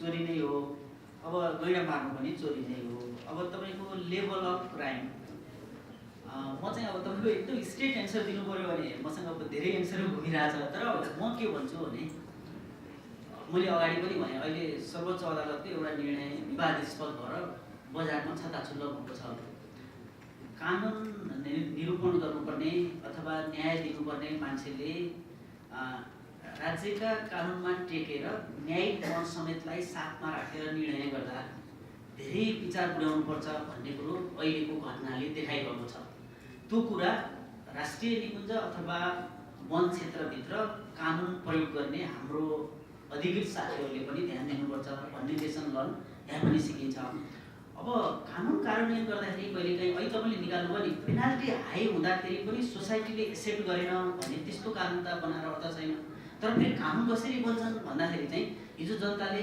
सार्वभौम सत्ता जनताले भोट हालेका व्यवस्थापिका संसदले पार्लियामेन्ट व्यवस्थापिका संसदमा ऐनहरू बनाउनुहुन्छ ऐनको आधारमा रहेर नियमावली बन्छ त्यो ऐन र नियमावली उहाँहरूले बनाइदिएका नियमावली कर्मचारीले कार्यान्वयन गर्ने हो त्यसमा त कर्मचारी जहिले पनि माध्यम हो जनता साध्य हुन् अब यस्ता सोसियल सेफगार्ड दिने क्रममा अगाडि तपाईँले आफ्नो कन्क्लुजनमा पनि ल्याउनु भएको छ त्यसलाई अलिक सिस्टमेटिक तरिकाले भन्यो भने अब पहिलो कुरामा त तपाईँले के भन्नुभयो भने वन्यजन्तु मार्न हुँदैन भन्ने कुरामा सबैजना अवेर भएर तर वन्यजन्तु मारिसकेपछि यो सजाय हुनको लागि चाहिँ त्यति अवेर भएको देखिएन भन्ने जस्तो तपाईँको कन्क्लुजन आयो नि अब यसबाट के देखियो भने एवेरनेस चेतना त भयो सचेतना भएन जस्तो त्यसै भएको हुनाले यो एवेरनेस र एजुकेसनलाई अलिकति एक स्टेप फरवार्ड गएर जनतालाई अझै सुसूचित गर्नुपर्ने एउटा देखेँ मैले तपाईँको यसबाट अब अर्को कुरा चाहिँ के हो भन्नुहुन्छ भने मैले देखेको कानुन एकदम कडा धेरै बनाएर जनतालाई जेलमा ल्याएर थुनेर बायोडाइभर्सिटी कन्जर्भेसन हुन्छ भनेर तपाईँले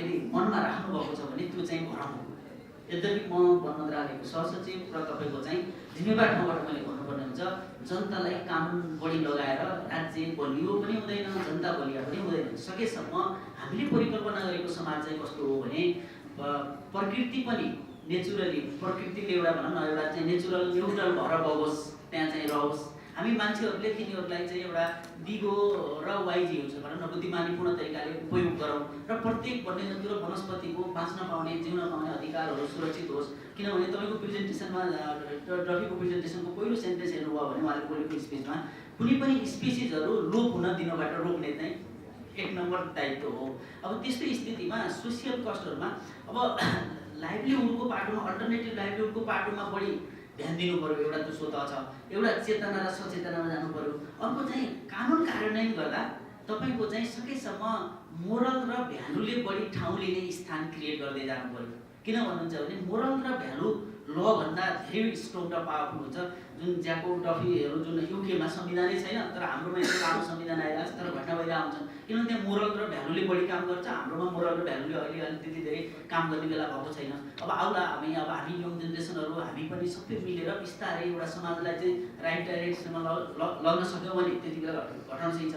त्यसमा त अब म क्याटेगोरिकली के भन्ने भन्नुहुन्छ भने चेतनासहित सचेतना हुनु पऱ्यो।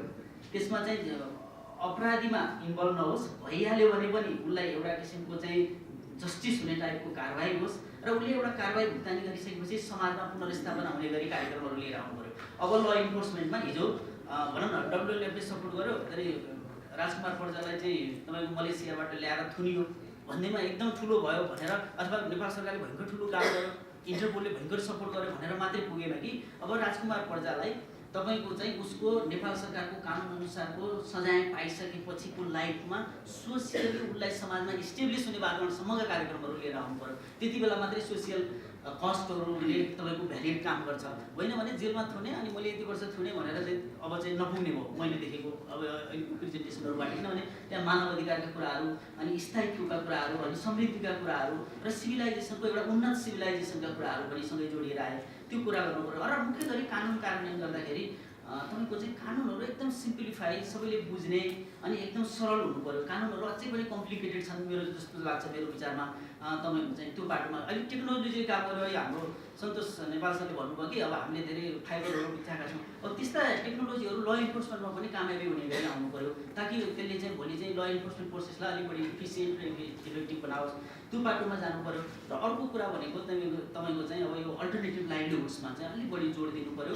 अब तपाईँले निकालेको त्यो हेऱ्यो भने तपाईँले अब त्यहाँ अगाडि हाम्रो करण सरले तपाईँलाई कमेन्ट गरिहाल्नुभयो। अब त्यो शब्दमा म जान चाहन्न तर मैले के अनुभूति गरेँ भन्नुहुन्छ भने मेघौलीको जनजाति र आदिवासी पाहाडको नजिकै छ तर ऊ गैँडामा को सिकारीमा इन्भल्भ छैन। तर चाहिँ तपाईँ माथि भित्ताको कोराकको चाहिँ चेपाङहरू चाहिँ इन्भल्भ भएको देखियो भनिसकेपछि त्यो डिस्टेन्स नजिकै हुँदाखेरि त मान्छे कोचिङ इन्भल्भ हुँदो रहेछ। त्यसमा त त्यो सोसियल इकोनोमिक्स प्याटर्नलाई अलिकति हामीले अझ विश्लेषणात्मक रूपमा अध्ययन गरौँ भने भोलिका दिनहरूमा किन मेघौलीको थारू इन्भल्भ भएन, किन चाहिँ कोराकको चाहिँ चेपाङ चाहिँ तपाईँको चाहिँ गैँडाको चोरीमा इन्भल्भ भयो भनेर अलिकति एकाडेमिक साइन्समा अलिकति चाहिँ विभिन्न मल्टिपल पर्सपेक्टिभबाट भोलिका दिनहरूमा छलफल गऱ्यौँ भने मलाई लाग्छ तपाईँले भने जस्तो सोसियल कस्टहरू घटाउने अथवा ती सेफगार्ड मेजरहरूलाई तत्त ठाउँहरूमा हामीले प्रयोग गर्न सक्छौँ र यसलाई चाहिँ अगाडि लान सक्छौँ भन्ने चाहिँ लाग्छ। धन्यवाद। सन्तोष सरमा आउन चाहे जस्तो गभर्नमेन्ट अफ नेपाल एउटा इन्टरनेसनल कन्जर्भेसन एजेन्सीको रूपमा रहेपछि यसको आफ्नै फेयर प्रोसेस ह्युमन राइट लगायत विभिन्न कमिटमेन्टहरू आफ्नै रहेका छन् र त्यति हुँदाहुँदै पनि कन्जर्भेसन इन्फोर्समेन्टमा तपाईँहरूले लामो समयदेखि नेपालमा सहयोग गरिरहनु भएको छ र यी फेयर प्रोसेस ह्युमन राइट कुराहरूलाई चाहिँ कसरी प्रत्याभूत गरिरहनु भएको छ? यो बडा ट्रिकी क्वेसन हो होइन। मैले अघि नै पनि डिस्क्लेमर के गरेँ भनेदेखि हामी WWF कहीँ पनि फेस छैन, फेसै देखाउँदैन होइन। यहाँ तपाईँले राख्नुभयो त्यसमा अहिले फेसबुकमा नेपाली हुँदा WWF इन्टरनेसनल अर्गनाइजेसनमा पनि कहीँ पनि फेस हुँदैन। मैले जे बोल्दैछु उहाँले पनि त्यही बोल्दै हुनुहुन्छ होइन। किनभने हामी वर्क विथ गभर्मेन्ट तर दुई तिनवटा कुराहरू चाहिँ के अरे हामी यो कम्प्रोमाइज गर्दैनौँ। एउटा धेरै यहाँ आयो यो ह्युमन राइट बेस्ड एप्रोच मानवाधिकारमा आधारित एप्रोचहरू हुनुपर्छ। त्यो कुराहरू चाहिँ हुनु हुँदैन भन्ने कुरो त्यो छ ग्लोबल। अब नेपाल पनि त्यसमा 1948मै सही गरेको हुनाले हामी पनि सबै प्रतिबद्ध छौँ। तपाईँ हामी यहाँ जहाँ जति छौँ त्यो हाम्रो पनि भयो। त्यसपछि अरू प्रिन्सिपलहरू छन् जुन ग्लोबल प्रिन्सिपलहरू छन् ती प्रिन्सिपलहरूको बारेमा कुरा गरौँ ती हामी सबै प्रतिबद्ध छौँ। एउटा यो अहिले प्रसङ्ग चलेको कुरामा म आफै इङ्गेज भएको हुनाले यो सबैलाई इन्ट्रेस्टिङ पनि हुन्छ। कालीखोला भन्ने ठाउँ कोराकमा चितवनमा छ जहाँ चाहिँ राजकुमार पर्जा सबैलाई थाहा छ यहाँ नभए पनि अब 20वटा गैँडा मार्ने भनेर एकदमै चर्चित भएको छ। अब्दुल्लाजीले पनि 2-3वटा कभर गर्नुभयो जस्तो लाग्छ मलाई। त्यसमा धेरैले गर्नुभएको छ। म त्यहाँ गएँ हामी 3जना मान्छे चाहिँ अध्ययन गर्ने हिसाबले गयौँ। WWFको मान्छे होइन नेपाली नागरिकको हिसाबले हामी सामान्य हिसाबले मोटरसाइकल चढेर गयौँ। किन गाडी चढेर जाँदाखेरि को आयो कसो आयो इन्फोर्समेन्टको मान्छे आयो कि पुलिस आयो कि आर्मी आयो भनेर मान्छेहरू बोल्दैन भनेर म लगायत 3जना मान्छे गयौँ। हामी सामान्य रूपले गयौँ नेपाली नागरिकको हिसाबले जाँदा के देख्यो जो मान्छे चाहिँ 20वटा गैँडा मार्ने 30वटा अर्को 9वटा गैँडा 18वटा 19वटा मान्छे चाहिँ त्यहाँभित्रका मान्छे मेल अघि पनि 99% मेल देखेँ। मेल जेलमा थिए इन्क्लुडिङ राजकुमार प्रजाको गाउँ त्यो अलिक पर छ उसको घर चाहिँ। तर के देख्यो भनेदेखि नेपाल सरकारले दिएको एउटा दुई तलाको घरमा चाहिँ अरू मान्छेहरू जो त्यहाँ बसेका छन् तिनीहरूलाई घर पाएको छ, जो मान्छे जेलमा छ उनीहरूले पाएन, किनभने सरकारले अपराधिक भएको छ भइसकेको छ। त्यस कारणले स्थानीय निकायले जसले दिनुपर्ने त्यो दिएनन्। एउटा त्यो क्लियरली डिस्टिङसन देखियो र क्लियरली त्यहाँ जाने बित्तिकै हु इज हु भन्ने कुरो देखियो हामी आउटसाइडरलाई पनि। दोस्रो कुरो के देख्यो भने सबैको घर व्यवहार बिग्रिएको छ, जुन तपाईँले पनि निकाल्नुभयो अघि। सबैको छैन, कसैको चाहिँ तेस्रो व्यवहार गरेका छन्, यो उसको छोरा हो, यो चाहिँ उसको छोरा भनेर भनेका छन्। कम्प्लिटली एउटा सोसियल जुन हामीले देख्ने गरेको छौँ, जुन हामीले स्ट्यान्डर्ड देख्छौँ त्यो स्ट्यान्डर्डभन्दा फरक छ। अब त्यो पति वा पत्नीले भनौँ त्यो केसमा छोडेर अर्कोसँग बिहा गरेको, त्यहाँबाट गइसकेको छ र सबैभन्दा दुःख पाएको परिवार चाहिँ उनीहरूको छ र हेपिएको पनि परिवार पनि छ। त्यसैले सामाजिक प्रतिष्ठा मर्यादा चाहिँ तल परेको छ। त्यस कारण चाहिँ त्यो एक किसिमले चाहिँ एउटा डिग्निटी भन्छ नि, मानव भएर बस्नुपर्ने डिग्निटी, त्यो डिग्निफाइड लाइफलाई चाहिँ एउटा घटेल गरेको छ त्यो एउटा उसले अपराधले। त्यस कारणले त्यो मेरो विचारमा मैले एउटा ठाउँमा मैले गरेको त्यो अध्ययन पनि होइन, एउटा एउटा विशिष्ट किसिमको हो, यस्तो स्ट्रक्चरल अध्ययन होइन, त्यहाँबाट देखिएको हुनाले त्यो चिज मलाई लाग्छ अन्यत्र पनि भयो होला। हामीले के टच अप गर्न सकेनौँ भनेदेखि खालि अहिलेको कुराहरू गरेर केही अगाडि रक्तचन्दन पनि ठुलो एउटा स्क्यान्डल भएको थियो नेपालमा होइन। 72 टन बराबर त रक्तचन्दन अहिले पनि यहीँ छ, 9 टन रिप्याट्रिएट पनि गर्यो। मैले पछि सुने रिप्याट्रिएट गरेर रक्तचन्दन पुग्ने बित्तिकै फेरि त्यही फर्केर आयो अरे भन्ने पनि सुने। अब त्यो न्युजमा लेखेको कुरालाई अहिले कुरा नगरौँ। त त्यसले के गर्यो भने हाम्रो सम्पूर्ण सिस्टमलाई बिगारेको थियो त्यति बेला। अगाडि चाहिँ मोटरसाइकलमा एक थरी हिँड्ने, मोटर पैसा बाँड्दै हिँड्ने, तपाईँले मलाई लाग्छ एउटा ऊ पनि गर्नुभएको थियो, बारेमा छलफल पनि गर्नुभएको थियो। पुरा समाजलाई र युवाहरूलाई चाहिँ बिगारेको थियो त्यसले। अगाडि मोटरसाइकल लिएर हिँड्ने, जो रोक्न आउँछ त्यसलाई 5,000 दिने, कसैलाई 10,000 दिने, पैसाको मुठो बाँड्दै गरेको भिडियोहरू एउटा दुईवटा मिसनमा म पनि सँगै गएको हुनाले मलाई पनि थाहा छ त्यो बारेमा। युवाहरूलाई थाहा नभए पनि अलिकता पुराना आजभन्दा 5-7 वर्ष अगाडिको साथीभाइहरूलाई धेरै थाहा छ। त्यसले पनि एउटा सम्पूर्ण रूपले बिगारेको थियो। त्यो पनि एउटा निजामती सेवामा वन सेवा, प्रहरी सेवा लगायतको स्थानीय फिल्ड अफिसरहरूलाई चाहिँ बडा अप्ठ्यारो स्थितिमा पारेको थियो। यस्ता खालका ऊ पनि आएको छन् र यसमा चाहिँ यो पृष्ठभूमिमा मैले के देख्छु भने अहिले किन जिरो पोचिङ भएको छ त? किन हामी गर्वसाथ भन्छौँ 4th जिरो पोचिङको चाहिँ 1000 डे अफ नो पोचिङ हामी मनाउँदैछौँ राइनोको भनेर हामी भन्छौँ। मलाई एउटा स्ट्रङली मलाई के लागेको छ भनेदेखि हामीले बुल्स आई भन्छ नि, त्यो हान्ने बेलामा बुल्स आईमा हिट गरेको छौँ, अर्थात् डिमान्ड साइडमा हामीले कन्ट्रोल गरेको छौँ। डिमान्ड साइड बढ्यो भनेदेखि तपाईँले नो म्याटर जस्तोसुकै हामीले भनेको डिमान्ड साइड धेरै बढ्यो भनेदेखि सायद सप्लाई साइड एक्टिभेट हुन्छ। डिमान्ड साइड अब भनौँ न अहिले नर्थबाट आइरहेको छ भनेदेखि हामीले सप्लाई साइड अटोमेटिकली कट हुन्छ। यो 116 जना तपाईँले जुन कुरा गर्नुभयो तिनीहरू चाहिँ तैँले अघि कसैले क्वेसन पनि गरे जस्तो लाग्यो, कसको कारणले तैँले चाहिँ यो गरिस् भन्यो भनेदेखि maybe they all are triggered, most of them are triggered by the demand side. त्यसैले डिमान्ड साइडमा अहिले चाहिँ सिआइबीको थ्याङ्क्स टु द इफोर्ट सिआइबीले जुन गरेको छ, डिमान्ड साइडको जुन एउटा नेक्ससहरूलाई कटेल ब्रेक गरिदिएको छ, त्यसले गर्दा डिमान्ड साइड क्रिएट हुन पाएको छैन, माग आएको छैन। माग नआइसकेपछि सप्लाई गर्नेवाले यसै गएर मलाई लाग्छ यो देशका 3 करोड मान्छेहरू यसै गएर गैँडा मार्न जाँदैन, गैँडा मुड्कीले मर्दैन होइन, मुड्कीले झिकिँदैन। त्यसको लागि डिमान्ड साइडलाई अलिकता त्यो ब्रेक भएको हुनाले, त्यो च्यानल ब्रेक भएको हुनाले सप्लाई साइड विक भएको छ। त अपराध धेरै ठुल्ठुलो अपराध हुन्छन्, यता अनप्रोटेक्टेड एक किसिमले पार्सियली प्रोटेक्टेड जनावरको कुरो हामी गर्दैछौँ। त्यसैले हाम्रो ठुलो यत्न चाहिँ यो डिमान्ड साइड कन्ट्रोल गर्नु पऱ्यो, त्यसपछि सप्लाई साइड आफै आफ म्यानेज हुन्छ। यदि डिमान्ड साइड हाम्रो कन्ट्रोलभन्दा बाहिर छ भने सप्लाई साइडमा जुन क्यापेसिटीका कुरा, अल्टरनेट लाइभलीहुडका कुरा र हाम्रा जस्तो एउटा सचेतन बढाउने कुराहरूले चाहिँ सप्लाई साइडलाई अलिकति कटेल गर्छ, मत्थर गर्छ। तर 99%ले मत्थर गरे पनि 1% अथवा एकजना मान्छेले मात्रै त्यो गर्यो भने पनि हाम्रो सारा प्रयत्न चाहिँ ब्रेकडाउन हुने हुनाले हामीले साइमल्टेनियसली डिमान्ड र सप्लाई साइडमा काम गर्नुपर्छ भन्ने चाहिँ मलाई लाग्छ। धन्यवाद सर। म अनुपम सरमा जान चाहेँ अहिले। सिआइबीले 2010 सालमा इस्टाब्लिस भएदेखि अहिलेसम्म आइपुग्दा 300 भन्दा बढी अपरेसनहरू सक्सेसफुल्ली गरिसकेका छ। मलाई जान्न मन लागेको चाहिँ कतिको कम्युनिटीको सहभागिता र सहयोग पाउनु भएको छ तपाईँहरूको इन्फर्मेसन इन्टेलिजेन्समा चाहिँ? थ्याङ्क यू सर यो क्वेसनलाई।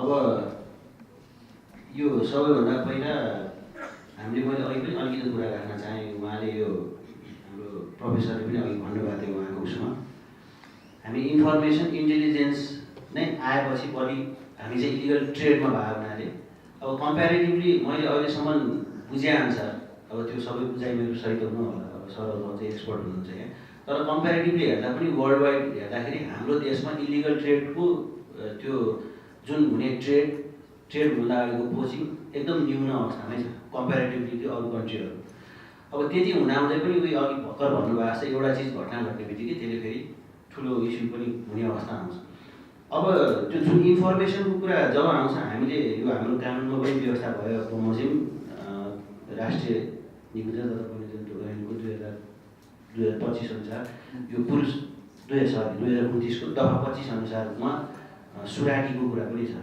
अब मैले पनि सुनेको इन्टरनेसनल फोरमहरूमा जाँदाखेरि उहाँहरूमा पनि यो कुरा कहाँ आउँदो रहेछ कम्युनिटीमै आउँदो रहेछ जस्तै इन्फर्मेसन मैले के हुँदैछ मेरो छेउमा केही भएको चिज छ भने हामी यहाँ हाम्रो कम्युनिटीमा मैले त्यो बारेमा कतै खबर गर्छु कि गर्दिनँ यहीँ भयो भने एउटा यस्तो भयो भने त मैले सर्टेन पुलिसलाई गर्नुपर्ने हो कि अथवा त्यसको के निकाय हो जुन निकायलाई भन्नुपर्ने हो त्योमा म गर्ने छ ममा त्यो अवेरनेस छ कि छैन मैले त्यो देखाउने त पोइन्ट गर्छु तर म आफूले त्यसलाई एउटा सिटिजनको हिसाबले मैले त्यो गर्छु कि गर्दैन भन्ने कुरा पनि एउटा कुरा हो र अर्को कुरा हाम्रोमा चाहिँ यहाँ अहिलेसम्म देखेको जस म सुराकीमा पर्टिकुलरली चिन्न खोजेको चाहिँ त्यही कार्यमा लागिरहेको मान्छे बडै हामीलाई इन्फर्मेसन आउँछ एक अथवा कोही मान्छेले कोही मान्छेको नराम्रो चाहेको बेलामा इन्फर्मेसन आउँछ र त्यो बेला बेला आइरहेको हुन्छ तर त्यो इन्फर्मेसन आउन बित्तिकै हामी त्यसमा रस पनि गर्दैनौँ किनभने त्यसलाई अलिकति एनालाइसिस गर्नुपर्ने हुन्छ कुनै टुङ्गोमा पुग्दाखेरि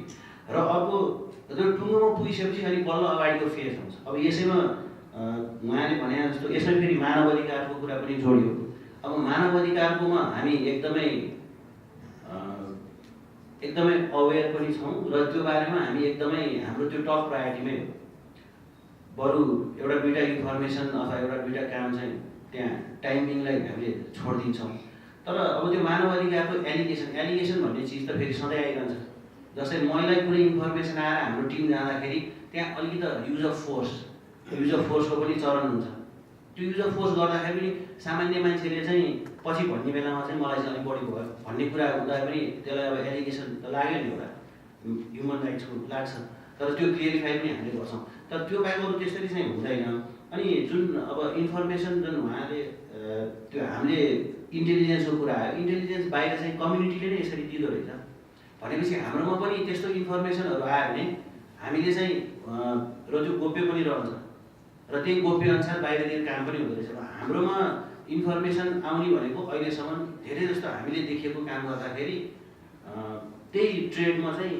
इन्भल्भ भएकै देख्छौँ जो मान्छेहरू इन्भल्भ भए आजको दिनमा इन्भल्भ भयो मैले अलिकति प्रफिट पाएँ भोलिका दिनमा पाएन भने मैले थाहा पाइरहेको आखिर इन्फर्मेसन आउने त अब जस्तै म सोझो मान्छे भावनालाई त्यो थाहा पनि हुँदैन हुन चाहिँ तर मैले भन्न खोजेँ छेउ छरछिमेकमा अनवान्टेड के अरे सस्पिसियस एक्टिभिटिजहरू भयो भने त्यो चाहिँ सेयर गर्ने चलन चाहिँ हुँदो रहेछ हामी कहाँ पनि नहुने होइन तर पर्सेन्टेज कम छ किनभने हामी कहाँ पनि त्यस्तो टिपअपहरू तपाईँको आइरहन्छ अहिले पनि यस्ता रिसेन्टली कुनै घटनाहरू भएको छ जुन चाहिँ हामीले अध्ययन गरिरहेको विषय नै हुँदाहुँदै अनि अर्को अघि यहाँ सरले पनि जस्तै भन्नुभएको थियो तपाईँको उसमा पनि आउला जस्तै अघि सरले पनि त्यो जुन पक्राउ परेको छ त्यो पक्राउ परेको अहिलेसम्म देख्दाखेरि अलिकति मिडल म्यानहरू नै देखिन्छ नि जस्तै त्योभन्दा माथिको लेभल कहाँ हो त भन्ने कुराहरू आउँछ त्यो इन्भेस्टिगेसन गर्ने क्रममा हामी पनि तपाईँको हामीले अहिले यो साइड बाई साइड वन मन्त्रालय विभाग अथवा नेसनल पार्कलाई पनि यो विषयमा सपोर्ट गरिरहेको छौँ विगतको 5-6 वर्षमा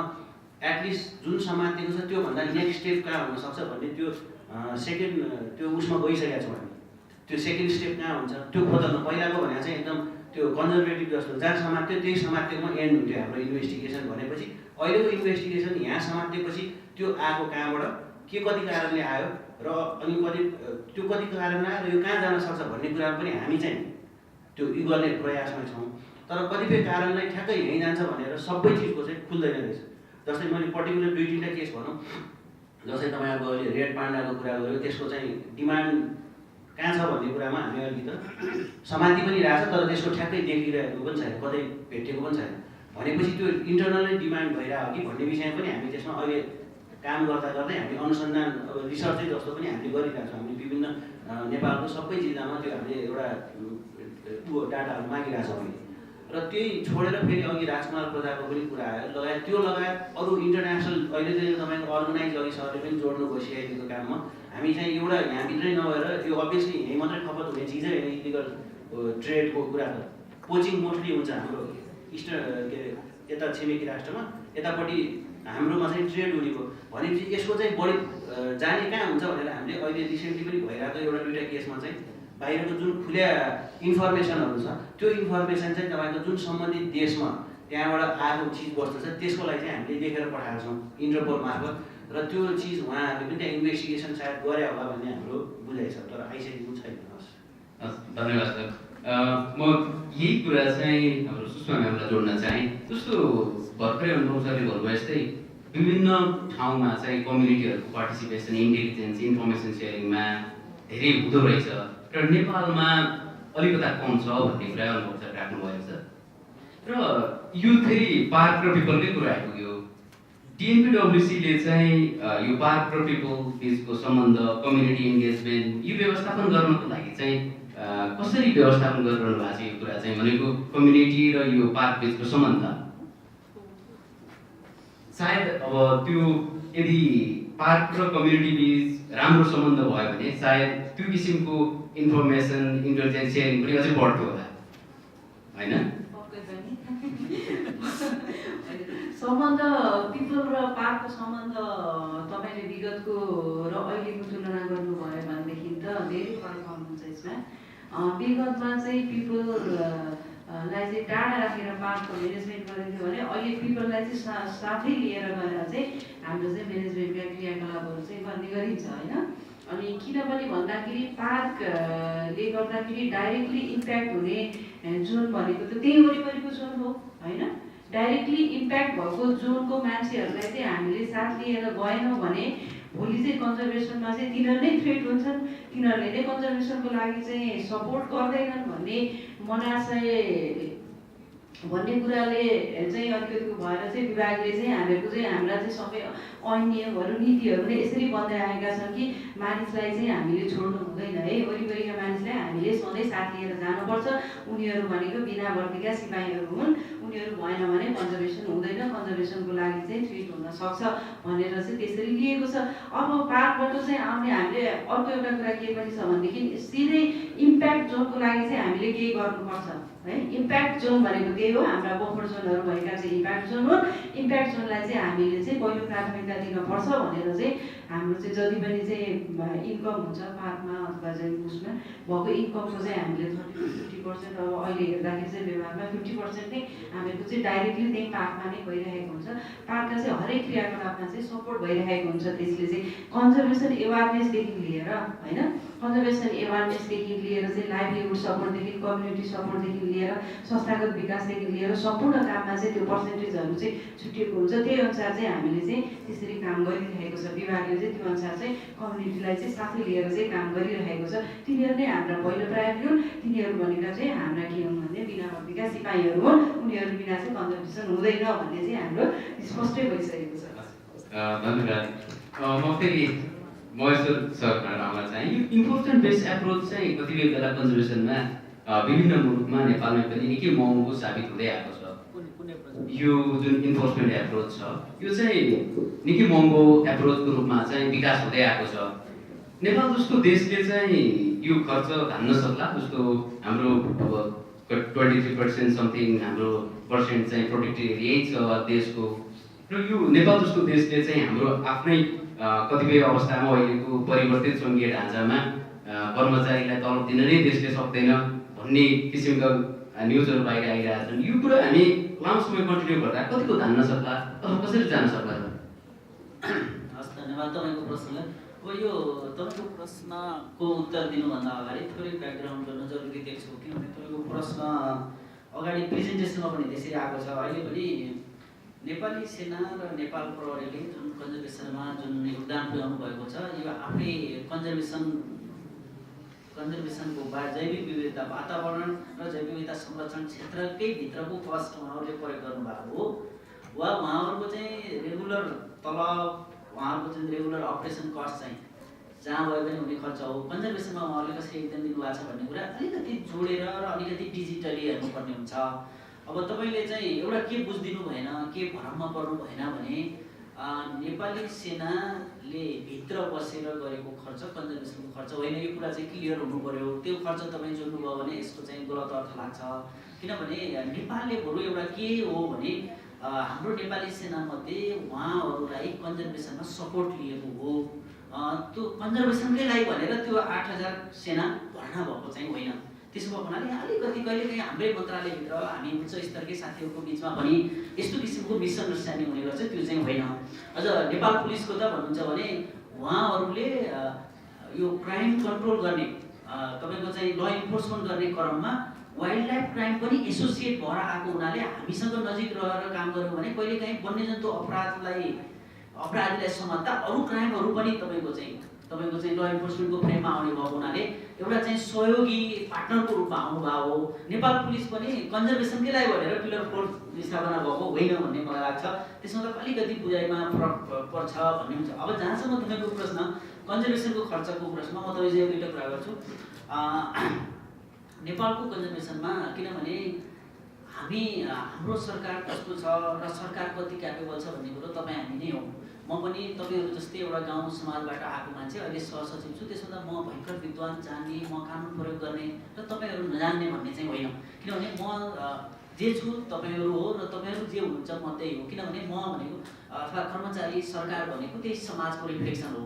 अब त्यो रिफ्लेक्सन अनुसार तपाईँको राज्यका स्रोत र साधनहरूलाई विनियोजन गर्ने सन्दर्भमा जुन कन्जर्भेसनको क्षेत्रमा छुट्याएको खर्च र यसले अहिलेकोलाई हेर्नुभयो भने त तपाईँले अरू देशको तुलना हेर्नुभयो भने कन्जर्भेसनमा एकदम न्यून बजेट छुट्याएको अवस्था हो। त्यही भएर हामीले WWF, NTNC, ट्रेडेसेल जस्ता पार्टनर अर्गनाइजेसनसँग कहिलेकाहीँ सहयोग लिनु परेको छ। यदि राज्यसँग पर्याप्त स्रोत र साधन हुने हो भने त म यहाँ हुनुहुन्छ उहाँसँग म ड्राउन गर्ने कारण पनि केही छैन। भोलि WWF हाम्रो देशलाई आवश्यक छैन। WWFले सपोर्ट गर्ने बजेट र कर्मचारी अथवा त्यो क्यापासिटी बिल्डअपमा नेपाल सरकार आफैले धान्न सक्ने भइसक्यो।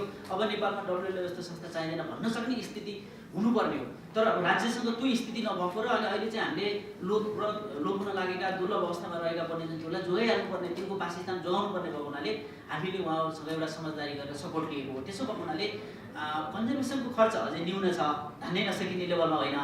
नेपाल र पुलिसलाई त्यसरी हेरिदिनु भएन, डिजिटली हेर्नु पर्यो। उहाँहरूको आफ्नै ऐन छ, नियम छ, उहाँहरूको मेजर म्यान्डेट आफ्नै छ। त्यो मेजर म्यान्डेट गरिरहँदा साइडबाट हामीलाई सपोर्ट गर्नुभयो, त्यसरी बुझ्नु पर्यो। र कन्जर्भेसनको सन्दर्भमा भन्नुभयो भने एउटा कुरो मेरो कहिलेकाहीँ अब तपाईँ आफै पनि एकाडेमिक हुनुहुन्छ, अरू भाइ बहिनीहरू पनि यो कम्पेरिटिभ थ्योरी भनेर पढाउनुहुन्थ्यो मेरो प्रोफेसरले मलाई। म जापानमा PhD गर्दाखेरि तुलना गर्दाखेरि चाहिँ धेरै विचार गर्दा तुलना गर्नुपर्ने हुन्छ। अगाडि पनि तपाईँको प्रेजेन्टेसनमा चाहिँ अमेरिका र युकेको उदाहरण दिनुभएको थियो, त्यो चाहिँ मिल्दैन। किन मिल्दैन भने अमेरिकामा 300 वर्ष अगाडि नै 100% साक्षरता भएको देशमा अहिले सबै चाहिँ 40,000 50,000 चाहिँ GDP भएको नागरिकसँग हाम्रो चाहिँ 700-800 GDP भएको नागरिकसँग तुलना गर्यो भने र अनि क्राइमको लेभल नाप्यो भने कहाँ हुन्छ? हाम्रोमा चाहिँ दाउरा चोरेर ल्याउनलाई पनि त्यसलाई आवश्यक हो भनेर डिफाइन गर्नुपर्ने बाध्यता छ भने त्यहाँ चाहिँ सानो चाहिँ पार्कभित्र चाहिँ इलिगली छिरो भने पनि लडत थुन्न सक्ने अवस्था त्यहाँ रहन्छ। त्यसो हुँदा हाम्रो कन्टेक्स्ट हाम्रै लेभलमा हाम्रै अवस्थामा व्याख्या गर्नुपर्ने हुन्छ। मलाई पर्सनली सोध्नुहुन्छ भने अहिले पनि बरु दुईटा डिमेरिट छ तपाईँको बजेट एलोकेसन गर्दा। यो चाहिँ सरकारमा पनि र हाम्रो पार्टनर अर्गनाइजेसनहरूमा पनि। अहिले पनि सरकारले तराईको पार्कहरूमा जुन लगानी गरेको छ त्यो लेभलको लगानी चाहिँ पहाडी प्रोट एरियामा गरेको छैन। र पार्टनर अर्गनाइजेसनहरू त एकदम एक्सेस भएको एकदम रिजल्ट देखाउन सकिने सजिला नेसनल पार्कमा मात्रै केन्द्रित हुनुहुन्छ। त्यो कुरो एउटा रेस्पोन्सिबल सिटिजन र रेस्पोन्सिबल अर्गनाइजेसनको हिसाबले अब विश्लेषण गर्ने बेला पनि आएको छ। भोलिका दिनहरूमा राज्यले पनि हिमाली राष्ट्रिय निकुञ्जहरू, दुर्गमका राष्ट्रिय निकुञ्जहरूमा प्रशस्त बजेट छुट्याउने, पार्टनर अर्गनाइजेसनहरू पनि राज्य जान नसकेको र राज्यको बजेट छुट्याएर अबो भएका त्यस्ता क्षेत्रहरूमा जान रेडी हुनुपर्ने एउटा चाहिँ हामीले बरु त्यस्तो नीति अख्तियार गर्नुपर्ने मैले देखेको छु। अब होइन भने त सजिलो ठाउँमा त मलाई पनि मन लाग्छ जान, अनि सेल्फी खिच्न मन लाग्छ, फेसबुकमा राख्न मन लाग्छ, त्यो त मानवीय स्वभाव नै हो। त्यसो भएको हुनाले तपाईँ एउटा रेस्पोन्सिबल नागरिकको हिसाबले हिमाली राष्ट्रिय निकुञ्जमा पाइने सुनो लियोपर्ड, रेड पान्डा जस्ता स्पेसिसहरू अनि कर्णाली, हुम्ला जस्ता दुर्गम क्षेत्रहरूमा पनि राज्यले पनि पैसा खर्च गर्ने र पार्टनर अर्गनाइजेसनहरू पनि जाने। बरु हामी यङ जेनेरेसनहरूले एउटा तपाईँहरूले प्रोएक्टिभली के भन्न जरुरी छ। अब तपाईँहरू कहाँबाट हुन्छ थाहा छैन, तपाईँहरूका लिमिटेसनमा बुझ्छु। अब कति एउटा रोजगारीको चरणमा हुनुहोला, कोही पढाइको एउटा क्यारियरको बेलामा हुनुहोला। दुर्गम क्षेत्रमा अध्ययन अनुसन्धान गर्ने, हिमाली क्षेत्रमा अध्ययन अनुसन्धान गर्ने उत्सुकता मनभित्र जगाइदिनु भयो भने तपाईँले भनेको भोलि धेरै कष्टहरू त्यो क्षेत्रमा लगानी गर्नको लागि त्यसले आधार खडा गर्छ। नत्र राज्य एक्लैले अथवा चाहिँ पार्टनर अर्गनाइजेसनले दिएको पैसाले मात्रै चाहिँ त्यो चाहिँ पुग्दैन। मेरो भनाइ चाहिँ यो सम्बन्धमा अलिकति फरक, तर बायोडाइभर्सिटीमा लगानी राज्यको अझै पुगेन, पार्टनर अर्गनाइजेसन त पुगेन। मेरो चाहिँ हजुर धन्यवाद सर। हामीले धेरै विषयमा यहाँ छलफल गऱ्यौँ। मलाई लाग्छ तपाईँहरूलाई पनि धेरै उत्सुकता तपाईँहरूमा पनि होला र म अहिले केही क्वेसनहरू फ्लोरबाट लिन चाहन्छु। नमस्कार। मैले जुन बेलामा हाम्रो डिस्कसन हुँदै गर्दाखेरि क्वेसनहरू मनमा राइज भएको थियो, त्यो टिप्दै गर्दा धेरै आन्सर्सहरू चाहिँ मैले पाइ पनि सकेको छु, तर पनि यो क्वेसनलाई अलिकति मेन्सन पनि गर्छु। म वज्र एकाडेमी भन्ने एउटा नेपालको पहिलो green and eco friendly school भन्ने संस्थासँग आबद्ध छु विगत 10 वर्षदेखि, यसको इनिसियल फेजदेखि। र यहाँ सोसल कस्टको कुरा आइरहँदाखेरि मैले सोसल कस्ट घटाउनलाई चाहिँ धेरै ठुलो कन्ट्रिब्युसन म आफू भलुन्टियर हुँदादेखि दिइराखेको रहेछु भन्ने कुरामा चाहिँ त्यो पनि मैले एउटा जस्ट जानकारी गराउन चाहेँ। अब यहाँ एकदम दुर्लभ एउटा संयोग चाहिँ के पर्यो भने विभिन्न ठुल्ठुला अर्गनाइजेसनहरू, रियल स्टेक होल्डर्स र मेन डिसिजन गर्ने संस्थाहरूको बिचमा बसेर हामी युवाहरूले आज यो सुन्न पाइने मौका पाइयो, जुन इन्टरनेसनल कन्फरेन्सहरूमा प्रायः पाइँदैन, जहाँ चाहिँ 15 मिनटको टाइम दिइन्छ, प्यानल डिस्कसन भनेर 10 मिनट भनिन्छ, 10 मिनट बढी उनीहरूले खान्छन्, 1 मिनट पनि एउटा क्वेसन सोध्न नदिएर हुने खालको त्यो चाहिँ आज संयोग यहाँ जोडेको छ। धन्यवाद। एकदमै फ्रुटफुल डिस्कसन यहाँ हुनको लागि। धेरै जस्तो युवा, म जस्तै यदि युवाहरू छन् र मभन्दा पछिका भाइ बहिनी साथीहरू पनि डेभलप भइसक्नु भएको छैन भने हामीले कहाँ रिसर्च गर्नुपर्छ भन्ने कुरा चाहिँ म भोलि कहाँ जाने भन्ने कुराले डिटरमाइन गर्छ। आजको हाम्रो केस हामी भोलि कहाँ जागिर खानेले, त्यो जागिर खाने ठाउँको पनि बुझ्नेले है, इन्टरनेटको एक्सेस भएको र अलिक युनिभर्सिटीमा डिस्कसन हुने खालको युनिभर्सिटीमा पढाए हो भने अब तैँले यो गर्दाखेरि चाहिँ यसमा जागिर खान पाउँछस् भन्ने एउटा क्राइटेरिया हो रिसर्च चुज गर्ने, रिसर्च अब्जेक्टिभ। अर्को भनेको रिसर्च थिम चुज गर्नको लागि हाम्रो सुपरभाइजरले जे इन्ट्रेस्ट लिनुभएको छ, नर्मली जो चाहिँ आफूसँग क्लोज हुनुहुन्छ उहाँसँग रहेर चाहिँ हामीले लिनुपर्ने बाध्यता छ, न कि हाम्रो इन्ट्रेस्ट अनुसार रिसर्च सुपरभाइजर खोज्ने। त्यो हाम्रो युथको लिमिटेसनको बावजुद म एउटा त्यसैको रिप्रेजेन्टेटिभ हुँ। मलाई एकदम यो फ्लोरबाट आउने खालको क्वेसनको आन्सर लागेको चाहिँ तपाईँहरूले देख्नुभएको ग्याप के छ। MOFSCबाट मैले सरबाट मैले भर्खर धेरै उत्तरहरू पाइसकेको छु। ग्यापहरू हिमाली एरियामा फोकस होस्, के रिसर्चहरू, अनि त्यसरी सोसल इम्प्याक्टको कुराहरू जुन कुरा अहिले बोलिएका छन् त्यो कुरामा रिसर्च होस् भनेर आएको छ। अलिकति मैले यो जस्तै हाम्रो CIB डिपार्टमेन्टबाट पनि थोरै पाएँ। तपाईँहरूबाट म अझै आन्सर चाहन्छु, ग्याप कहाँ छ हामीलाई थाहा दिनुहोस्। हस्, धन्यवाद। तपाईँको नाम भन्नु भएन?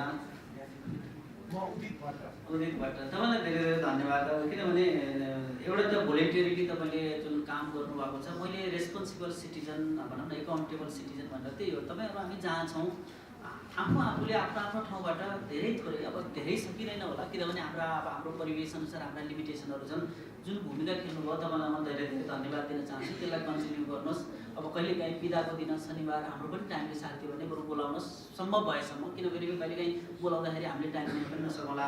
अब तपाईँले चाहिँ ग्याप कहाँ छ भनेर सुन्नुभएको छ। म दुईवटा कुरामा मात्रै कुरा गर्छु। ग्यापमा मलाई एकदम सठिक लागेको यहाँ चाहिँ हुन त हाम्रो सुषमाजी अब त्यो एउटा चाहिँ वाइल्ड लाइफ क्राइम कन्ट्रोल ब्युरोको चाहिँ सदस्य त होइन, त्यहाँको उपसचिव, त्यो सेक्सनको प्रमुख भएर काम गर्नुभएको छ। मैले ग्याप कहाँ देखेँ, ल इन्फोर्समेन्टको बाटोले भन्दैछु है। मैले ल इन्फोर्समेन्टको बाटोले रेकर्ड किपिङ र रिपोर्टिङमा ग्याप छ। वाइल्ड लाइफ क्राइमको रेकर्ड किपिङ र रिपोर्टिङमा ग्याप छ। त्यो ग्याप भएन तपाईँले रिसर्च गर्न सक्नुहुन्छ। कहाँ छ के छ भन्ने कुन स्पेसिस कहाँ इलिगली ट्रेड गरेको हो र कहिले गरेको हो भनेर स्पेसिस, टाइम र साइट, स्पेस, यो तीनवटा भेरिएबल भन्दा बाहिर जानै पर्दो रहेछ वाइल्ड लाइफ क्राइमको बारेमा। म तपाईँलाई भन्छु ग्याप त्यहाँ छ। कहाँ कुन वन्यजन्तु मारेको भन्ने इन्फर्मेसन सोध्यो भने चितवनमा चेपाङले मारे हो, एकदम सजिलो एन्सर दिनुहुन्छ। तर तपाईँको चाहिँ एकदम ट्र्याकिङ गरेर फरवर्ड र ब्याकवर्ड लिङ्केज सहित तपाईँको रेकर्ड गरेर रिपोर्टिङ गर्ने चलन चाहिँ छैन, जसले गर्दा वाइल्ड लाइफ क्राइमलाई मेन स्ट्रिम, राज्यको ल इन्फोर्समेन्टको मेन स्ट्रिममा ल्याउन नसक्दाखेरि हाम्रो जस्तो भौगोलिक भनौँ न विविध किसिमले विविधता, तपाईँको नेपालको संविधानको प्रस्तावना पर्नुभयो भने 4-5 वटा विविधता हुन्छ। त्यो विविधताभित्र भएको कन्ट्रीमा तपाईँको ल्याप्सेसहरू धेरै ठाउँमा निकाल्न सक्नुहुन्छ। एउटा त्यो छ। अर्को चाहिँ त तपाईँको मैले अगाडि नै उत्तर दिइसकेँ, बजेट ग्याप। र बजेट ग्यापमा पनि कस्तो भने अब त्यसलाई के भन्ने, अब अविवेकी भनौँ न, इरेसनल, अब के हुन्छ, अविवेकी टाइपको चाहिँ बजेट विनियोजन गर्ने प्रचलन हाम्रोमा। तपाईँको चाहिँ यो मैले चाहिँ गभर्मेन्टलाई मात्रै भनिनँ, हाम्रो एनजिओ आइएनजिओमा काम गर्ने साथीहरूलाई नि भने हिमाली राष्ट्रिय निकुञ्जमा बजेटै नछुट्याउने, तपाईँको हिमाली राष्ट्रिय निकुञ्जमा रिसर्चै नगर्ने र अनि त्यसपछि सजिला ठाउँहरूमा मात्रै जाने। अझ म भन्छु, अब यहाँ सन्तोषले अन्यथा लिनुहुन्न भने सन्त दाईहरूले काम गर्ने एउटा ल्यान्डस्केप भनेको सेक्रेट हिमाल ल्यान्डस्केप। अनि दाईहरूले सपोर्ट केमा गर्नुहुन्छ भन्नुहुन्छ भने लाङटाङ राष्ट्रिय निकुञ्जमा गर्नुहुन्छ, अनि कञ्चनजङ्घामा गर्नुहुन्छ, अनि हामीसँग काठमाडौँमा काम गर्दाखेरि चाहिँ हामी चाहिँ सेक्रेट ल्यान्डस्केप हिमालमा गरौँ भन्नुहुन्छ। त्यो बिचमा गौरीशङ्कर छ, त्यो बिचमा सगरमाथा छ, त्यो बिचमा मकालु गरौँ छ, त्यहाँ बिचमा चाहिँ कहीँ कन्ट्रिब्युसन हुँदैन। अनि तपाईँको कसरी ल्यान्डस्केप भयो? तपाईँको इकोलोजिकल, तपाईँलाई म भन्छु अहिलेको इन्टरनेसनल मार्केटमा बहस हुने विषय भनेको इकोनोमिक इनइक्वालिटीको। तपाईँलाई एउटा थाहा छ, तपाईँको जिडिपी करप्सनले पनि जिडिपीमा फरक पार्दैन भन्छ। म्याक्रो इकोनोमिक्स पढ्नुभयो भने तपाईँहरूले म्याक्रो इकोनोमिक्समा करप्सनले पनि जिडिपीमा फरक पार्दैन, तर फरक केमा ल्याउँछ भन्दा इनइक्वालिटीमा ल्याउँछ। अनि समाजमा इनइक्वालिटी भइसकेपछि त्यहाँ विग्रहहरू, कन्फ्लिक्ट्सहरू, क्राइमहरू त्यहाँ सिर्जना हुने हो। किनभने एउटाले ओभरनाइट पैसा कमाउँछ, अर्कोले कमाउँदैन, अथवा राज्यको कोषमा आउनुपर्ने पैसा आउँदैन। अब यहाँ कस्तो भयो भने इकोलोजिकल ल्यान्डस्केपको नाममा इकोलोजिकल इनइक्वालिटी क्रिएट गर्ने काम भयो। भोलि इकोलोजी तपाईँ अब मान्छेको मात्रै इनइक्वालिटी होइन, इकोलोजिकल इनइक्वालिटीको बारेमा पनि बहस गर्नु पर्यो, छलफल गर्नु पर्यो। ल्यान्डस्केप गरेर जाने हो भने एकदम ल्यान्डस्केपमा स्मुथली तपाईँको चाहिँ बिगिनिङ टु इन्ड र इस्ट टु वेस्ट तपाईँको जुन ल्यान्डस्केप हो, त्यो ल्यान्डस्केपमा ब्यालेन्सली तपाईँको चाहिँ हरेक इस्यु र थ्रेड्सहरूलाई एड्रेस गर्दै जानु पर्यो। होइन भने तपाईँको चाहिँ फेरि हाम्रो कन्जर्भेसनमा फेरि भोलि ठुलो ग्याप निम्त्याउँछ। त्यसले अहिले भइरहेको ग्यापलाई अझ त्यसलाई वाइडनिङ र गहिरो बनाएर लान्छ, त्यसलाई चाहिँ घटाउने काम चाहिँ गर्दैन। यद्यपि यसलाई अन्यथा नलिनु होला फेरि, किनभने हामी गभर्मेन्टले नै ओन गरेको म्यानेजमेन्ट प्लान हो। फेरि म त्यो ओन गर्छु, हालैलाई मैले डब्लुएलएल सपोर्ट गर्ने भन्ने कार्यक्रममा किन ओन गर्छु भने त्यो ल्यान्डस्केप प्लान चाहिँ हामी नेपाल सरकारले ओन गरेको कार्यक्रम हो। तर हामी चाहिँ एवेयर के हुनु पर्यो एउटा नागरिकको हिसाबले, संस्थाको हिसाबले, राज्यको हिसाबले भने त्यस्ता इकोलोजिकल इनइक्वालिटी पनि खडा नहुने गरी काम गर्नु पर्यो। त्यसमा चाहिँ हामी सचेत पनि छौँ, गर्दै पनि छौँ, तर अझै गर्नुपर्ने चाहिँ म देख्छु जस्तो लाग्छ। धन्यवाद। मैले फेरि दोहोऱ्याउन चाहेँ, कुनै पनि संस्थाहरू डब्लुडब्ल्यू होस् या एनटिएनसी होस् अथवा कुनै पनि संस्था हो, तिनीहरू लहरा हुन्। त्यो लहरा भनेको त्यसले चाहिँ एउटा स्ट्रङ रुख अथवा थाङ्ग्रो भेट्टाएर गर्छ। यो थाङ्ग्रो कमजोर भयो भने लहरासहित झ्याम्न नुन झर्छ, त्यो हामी देखेका छौँ। त्यस कारणले उहाँले जुन हिसाबले चाहिँ म त्यो स्वीकार गर्न चाहन्छु। डब्लुडब्ल्युएफकै हिसाबले कुरा गरे हुनाले हामीले नि नेपालमा पहिलोचोटि नेपाली साइन्टिस्टहरूले नि अनि कन्सर्न हुनुहुन्छ होइन। स्नो लेपर्डको बारेमा चाहिँ अब कलरिङदेखि लिएर गरेर आज चाहिँ कोठामा बसेर चाहिँ हेर्न सकिने अवस्था बनाएको छ, गएको छ। तर त्यो जानका लागि सरकारले त्यो हिसाबबाट जानु पर्यो र न कुनै पनि एनजिओ के अरे आइएनजिओहरूले बिचराहरूले बनाएकै होइन त्यो ल्यान्डस्केपको प्लानहरू। त्यसैले हामीले के गर्नुपर्छ भने एकअर्कालाई आरोप लगाउने यो प्रत्यारोप गर्ने भन्दा पनि लेट अस फाइन्ड ए मिड वे। के गर्दा ठिक हुन्छ, के गर्नुपर्छ, त्यही थाङ्ग्रोको रूपमा तपाईँहरू स्ट्रङली आउनुहोस्। आएन भनेदेखि धारा 51 को छ कि जमा छ आइएनजिओ र एनजिओहरू बस्ने कुराहरू त्यो संविधानले व्याख्या गरेको छ। अहिले त्यो यो होइन, यो आएर हामीले यहाँ बसेर कुरा गर्ने होइन। धारा 51 को 6 ज मैले बिर्सेँ, त्यहाँ आइएनजिओ एनजिओले गर्नुपर्ने पोर्टफोलियो छ, त्यो पोर्टफोलियोमा लगाइदिनुहोस्। कुनै पनि एनजिओले यहाँ आएर म जान्न भन्नु सक्दैन। त्यस कारणले हामीले के भने यो त एउटा एग्रिमेन्ट गर्ने प्यानल हो नि। हामी बसेर चाहिँ एग्रिमेन्ट गरेर चाहिँ एउटा मिडल पाथको लागि होइन। बुद्धले पनि के भनेको थियो, एक्सट्रिम चाहिँ तपाईँले स्टार्भेसन गरेर गर्दाखेरि पनि हुँदैन, धेरै खाएर पनि हुँदैन। मध्य मार्ग अनि सबैभन्दा चाहिँ म्यानेजमेन्टको प्रिन्सिपल हो भनेर हामी यहाँ बसेका छौँ। मध्य मार्ग भन्नु, कोही पनि सुपर छैन, कोही पनि इन्फेरियर छैन, तर म्यानेजमेन्ट त्यो हुन्छ जसले मध्य मार्ग पत्ता लगाउँछ र त्यो एडहेयर गर्न सक्छ, त्यसमा लागु हुनसक्छ। त्यसैले मलाई के लाग्छ भने हाम्रो कुमारजी जस्ता मान्छेहरूको प्रयत्न र हामी सबै युवाहरूको चाहिँ एउटा प्रयत्नबाट होइन, एउटा 5-7वटा सङ्गठनहरू अहिले हामी यहाँ रिप्रेजेन्ट गर्छौँ। एउटा मध्यमार्ग पत्ता लगाउँ, इन्फोर्समेन्टको सोसियल कस्ट छ कि छैन भन्ने कुरो यत्तिकै भनेर हुँदैन। म कतिपय कुरामा डिफर गर्छु, अहिले टाइम नभएको हुनाले म भन्दिनँ। कस्ट छ, त्यसको नभएको होइन। अब हामीले यहाँ चर्चै नगरेको कुरो के छ भने अब संविधानको 5मा 7मा र चाहिँ 9मा हेर्नु भनेदेखि अब यी सबै जैविक विविधता संरक्षणका कुराहरू चाहिँ अब स्थानीय सरकारमा गएको छ। हामीले चर्चै गरेनौँ, किनभने आज हामीले रेट्रोस्पेक्टिभ कुरा गरेर गयौँ, पर्सपेक्टिभ कुरा गरेकै छैनौँ। आज मात्रै के अरे नागरिकमा हो कि गोर्खापत्रमा म पढ्दै थिएँ, रणबुल्लामा परेर स्थानीय निकायहरू भनेर होइन, आज मात्रै आएको छ। आजकै न्युज मैले राम्रोसँग पढ्न पाइनँ। त भन्नुपर्दा के छ भने त्यहाँ जैविक विविधता संरक्षण गर्ने भनेर एकदम एक्सप्लिसिट राइट भनेर कानुन बनाउन सक्ने अधिकार दिएको छ। हेर्नुभयो भने त दफा 8मा स्थानीय सरकारको अधिकारमा क्षेत्रमा त्यो पर्छ। अन्तर्राष्ट्रिय वातावरण मात्रै केन्द्रले गर्छ। त्यो बारेमा हामीले चर्चा गरेका छैनौँ।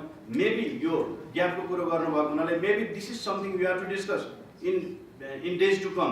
आज हामी रेट्रोस्पेक्टिभ कुरा गरेर हामीले खुसी मनायौँ अथवा एप्रिसिएट गरौँ होइन, सेलिब्रेट गरौँ, तर आज उपरान्त अब कुराहरू गर्दाखेरि अब प्रस्पेक्टिभ रूपमा गर्नु पर्यो। हाम्रो 3टै सङ्घीय इकाइहरू निर्वाचित अवस्थामा छन्, 3टैले अधिकार दिएको छ। त साथमा गएर कन्करेन्ट राइटभित्र वातावरण र जैव विविधताको सम्पूर्ण अधिकार केन्द्रको अधिकार राखेर प्रदेशमा जाने, प्रदेश र प्रदेश सरकार बनाएर लागू गर्छ। अब त्यो बारेमा हामीले चर्चा गरेको छैनौँ।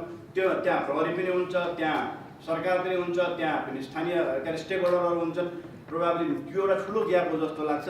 त्यो ग्यापमा डिस्कसन गर्दा हाम्रा अरू रासनहरू अरू ट्राजेक्टरहरू कसरी जान्छ र त्यसभित्र कसरी स्थानीय सरकार फिट गर्छ, अनि उपभोक्ता समूहहरू कसरी फिट गर्छ र अरू लार्जर नेसनल इन्टरनेसनल इनिसिएटिभ कसरी फिट गर्छ भन्ने कुरा चाहिँ मेरो विचारमा अब ग्याप हो र अझै 1 वर्ष होइन कि अझै 2-3 वर्ष डिस्कसन गर्नुपर्छ जस्तो लाग्छ। हाम्रो वज्रबाट भट्टजीले कुरा गरेको कुरामा चाहिँ म त्यहाँ आएँ। हस्, धन्यवाद सर। पक्कै पनि हामीले अझै धेरै काम गर्न बाँकी छ। लगभग महेश्वर सर, सन्तोष सरको कुराबाट पनि त्यही आउँछ। हामीले अझै पनि यी विषयहरूमा इन्फोर्समेन्ट कन्जर्भेसनको विषयमा निकै ग्याप बाँकी छ। त्यसलाई हामीले अझै त्यो भनेको चाहिँ फ्लोरमा कतिपय विद्यार्थी रिसर्चरहरूको लागि चाहिँ अपर्च्युनिटी पनि हो, त्यो एउटा ग्याप देखिनु चाहिँ भन्न चाहन्छु।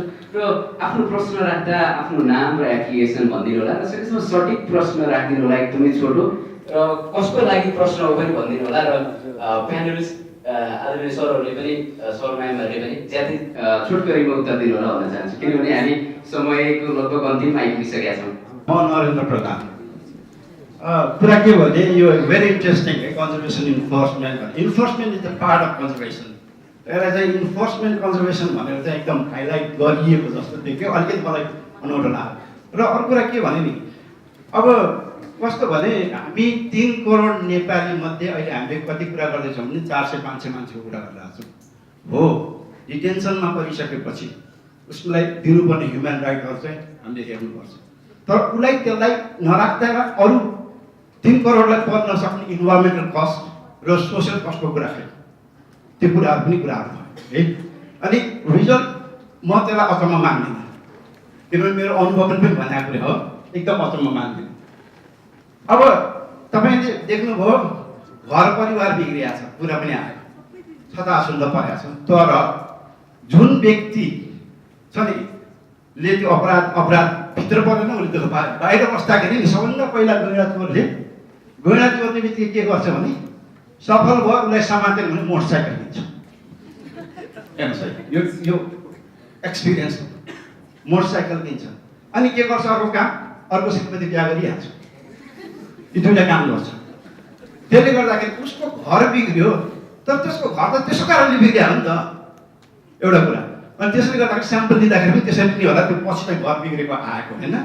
र अर्को कुरा के भन्छ चाहिँ यो के भने जुन गरिब चोर होइन, र स्याम्पलमा के भयो भने धनी वर्ग किन पर्छ भने गैँडा मार्ने र बाघ मार्नेहरू मात्र लामो समय जेलमै बस्छ। अहिलेको नियम मलाई थाहा छैन, पहिलाको नियममा के छ भने 2 वर्ष कैद र 28,000 जरिवाना 26/6 के अरे त्यो पर्ने बित्तिकै उसलाई जेल राख्दैन, सकेसम्म धरपीमा छोड्नुपर्छ। र तिनीहरू जेल पर्दैन, स्याम्पल सब जेलेको मात्र पर्यो, लामो समय थाल्यो होइन। अनि त्यस्तो कस्तो हुन्छ भने उनीहरू चाहिँ वास्तवमा भन्ने हो भने त्यसले गर्दाखेरि पनि अनि गरिब धनीको कुरा गर्दाखेरि तिनीहरू त्यो ठुलो धनी वर्ग, मैले भने नि गैँडा चोरिसकेपछि 1-2वटा हामीसित के पनि अनुभव छ भने एकचोटि मार्यो, फेरि जेल पर्यो, फेरि आएर मार्यो, फेरि जेल पर्यो, फेरि मार्यो, त्यस्तो गरेर पनि 3का जेनेरेसन पनि जेलमा बसिरहेको छ। भने तिनीहरू गरिब होइन, घर परिवार बिग्रियो उसको आफ्नो कारणले हो, तर तिनीहरू पैसा नभएर गरिब भएको छ होइन कि। त्यसले गर्दा तर गरिबी बाटो हुन्छ जुन दिनका दिन निकुञ्ज छिर्छ नि, उसको खानाको लागि, उसलाई लाउनको लागि, त्यस्तो स्याम्पलमा पर्दै परेन हुन्छ कि होइन, त्यस्तो मान्छे स्याम्पलमा परेन। त्यसले गर्दा यसलाई अलिकति वाइडर पर्सपेक्टिभमा सोध्यो भने चाहिँ हो ओभरअल इन्फोर्समेन्ट कभर हुन्छ कि जस्तो लाग्छ। र गरिब किन पनि होइन भने मस्ट एक्सपिरियन्स छ। आजभन्दा 7 वर्ष अगाडि एउटा ग्रुप अफ गैँडा चोर 500 जनाको समात्दाखेरि फ्रन्ट लाइन कोच 17 लाख रुपियाँ पाउने गरिब हो त, कुनै पनि हालतमा गरिब चाहिँ होइन, यति भन्नु। धन्यवाद। म भूपेन्द्र शर्मा, म चाहिँ वातावरण मन्त्रालयको वातावरण विभागमा काम गर्छु। कुराहरू धेरै आए, मैले महेश्वर सरको सबै कुराहरूसँग सहमत हुँदै एकजना मान्छेले 20 पटकसम्म मार्यो, उसको बायोडाटा मर्यो अथवा बायोडाटा बढ्यो भने चाहिँ हामीले चाहिँ के चाहिँ कुरामा चाहिँ ग्याप हुन्छ भने उहाँ कुरालाई या त म प्यानलिस्ट नभए पनि ग्याप चाहिँ कहाँनिर छ जस्तो लाग्छ भन्दाखेरि यो हामीले कारागारहरूलाई यिनीहरूलाई सुधार गृहको रूपमा गरेनौँ कि बाहिर भएकालाई चाहिँ हामीले फोकस दियौँ।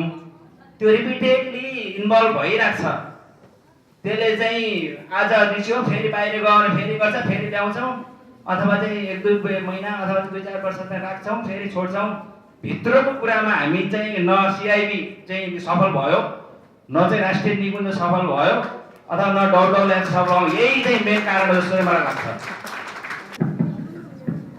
मेरो क्वेसन चाहिँ सबै स्पिकरलाई हुनसक्छ, सम्बन्धित जोसँग सम्बन्धित छ। म त्यसैबाट नि क्वेसनको एन्सर चाहिँ गर्छु। अनि हाम्रो नेपालको संरक्षित क्षेत्र 23.23% छ। त्यो मध्ये धेरै चाहिँ हिमाली भागतिर फैलिएको छ, पूर्व कञ्चनजङ्घादेखि लिएर पश्चिम पिनाकासम्म।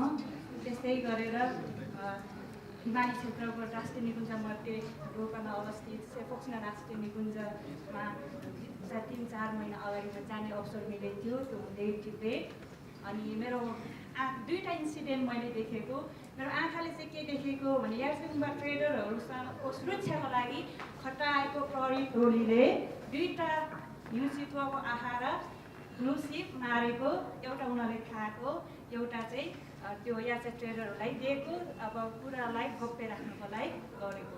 त्यो आँखाले देखेको। कानले सुन्न आएको चाहिँ या त ट्रेडर अथवा स्थानीयको त्यो लिडरहरूले भनेको हामीले यो जगेर्ना गर्छौँ, वन्यजन्तु लगायत प्राकृतिक स्रोतहरू हामीले पहिल्यैदेखि जगेर्ना गर्दै आएको हो। अनि आएर के गरिदिन्छ, राष्ट्रिय निकुञ्ज कर्मचारीहरूले क्लोजरहरूलाई प्रोत्साहन गरेर कमिसन खान्छ। अनि हामीले के को लागि जगेर्ना गरेको हो पनि उनीहरूले भन्छ। यो चाहिँ कानमा सुन्न आएको हो, सत्य हुनु पनि सक्छ नहुनु सक्छ, तर प्रहरी टोलीले मारेको चाहिँ मेरो आँखाले नै देखेको, फोटोहरू पनि सही लिन्सहरूको लागि। अनि यससँग आधारित म 2टा क्वेसन हजुरहरूलाई गर्न चाहन्छु। यो त्यो स्थानीय जनताले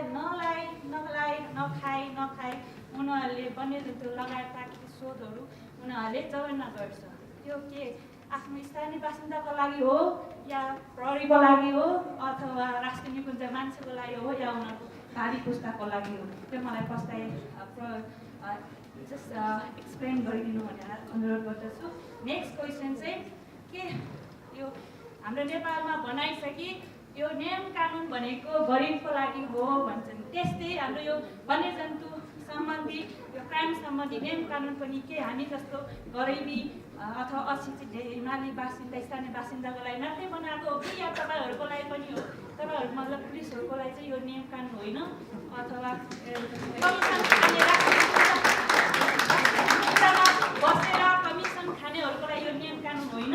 मलाई यो पनि फस्टाइदिनु होला, जसले गर्दा मैले आफ्नो स्थानीय बासिन्दालाई भन्नु सकोस् होइन हामी सबैको लागि बराबर नियम भनेर।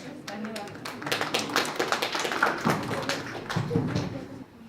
म चाहिँ 2टा प्रश्नको उत्तर दिउँ अनि यहाँ टाइम पनि फेरि भइरहेको छ, धेरैजना साथी र भाइ बहिनीहरूलाई सुन्न इन्ट्रेस्ट छ।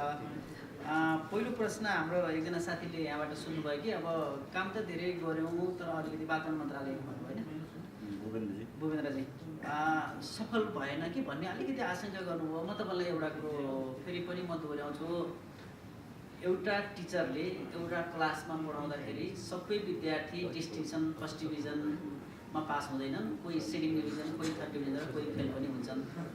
त्यसो भएको हुनाले तपाईँले गरेको एउटा एफोर्ट कहिलेकाहीँ 100% फेल खान नि सक्छ र कहिलेकाहीँ एकदम तपाईँले भने जस्तो सक्सेस हुन पनि सक्छ। त्यसो हुँदा कन्जर्भेसनको उसमा भन्नुहुन्छ भने हामी तपाईँलाई म भनिदिन्छु, म आफैले अस्ति भर्खरै म सिबिडीको साफ्स्टाको मिटिङमा चाहिँ क्यानाडामा एउटा मिटिङ लिँदामा भाग लिँदाखेरि र मेरो अफिसमा अस्ति युके को लाग्छ मलाई चेस्टर जूको विदेशीहरू आउँदा मैले उहाँहरू 2 ठाउँमा एउटै कुरा गरेँ।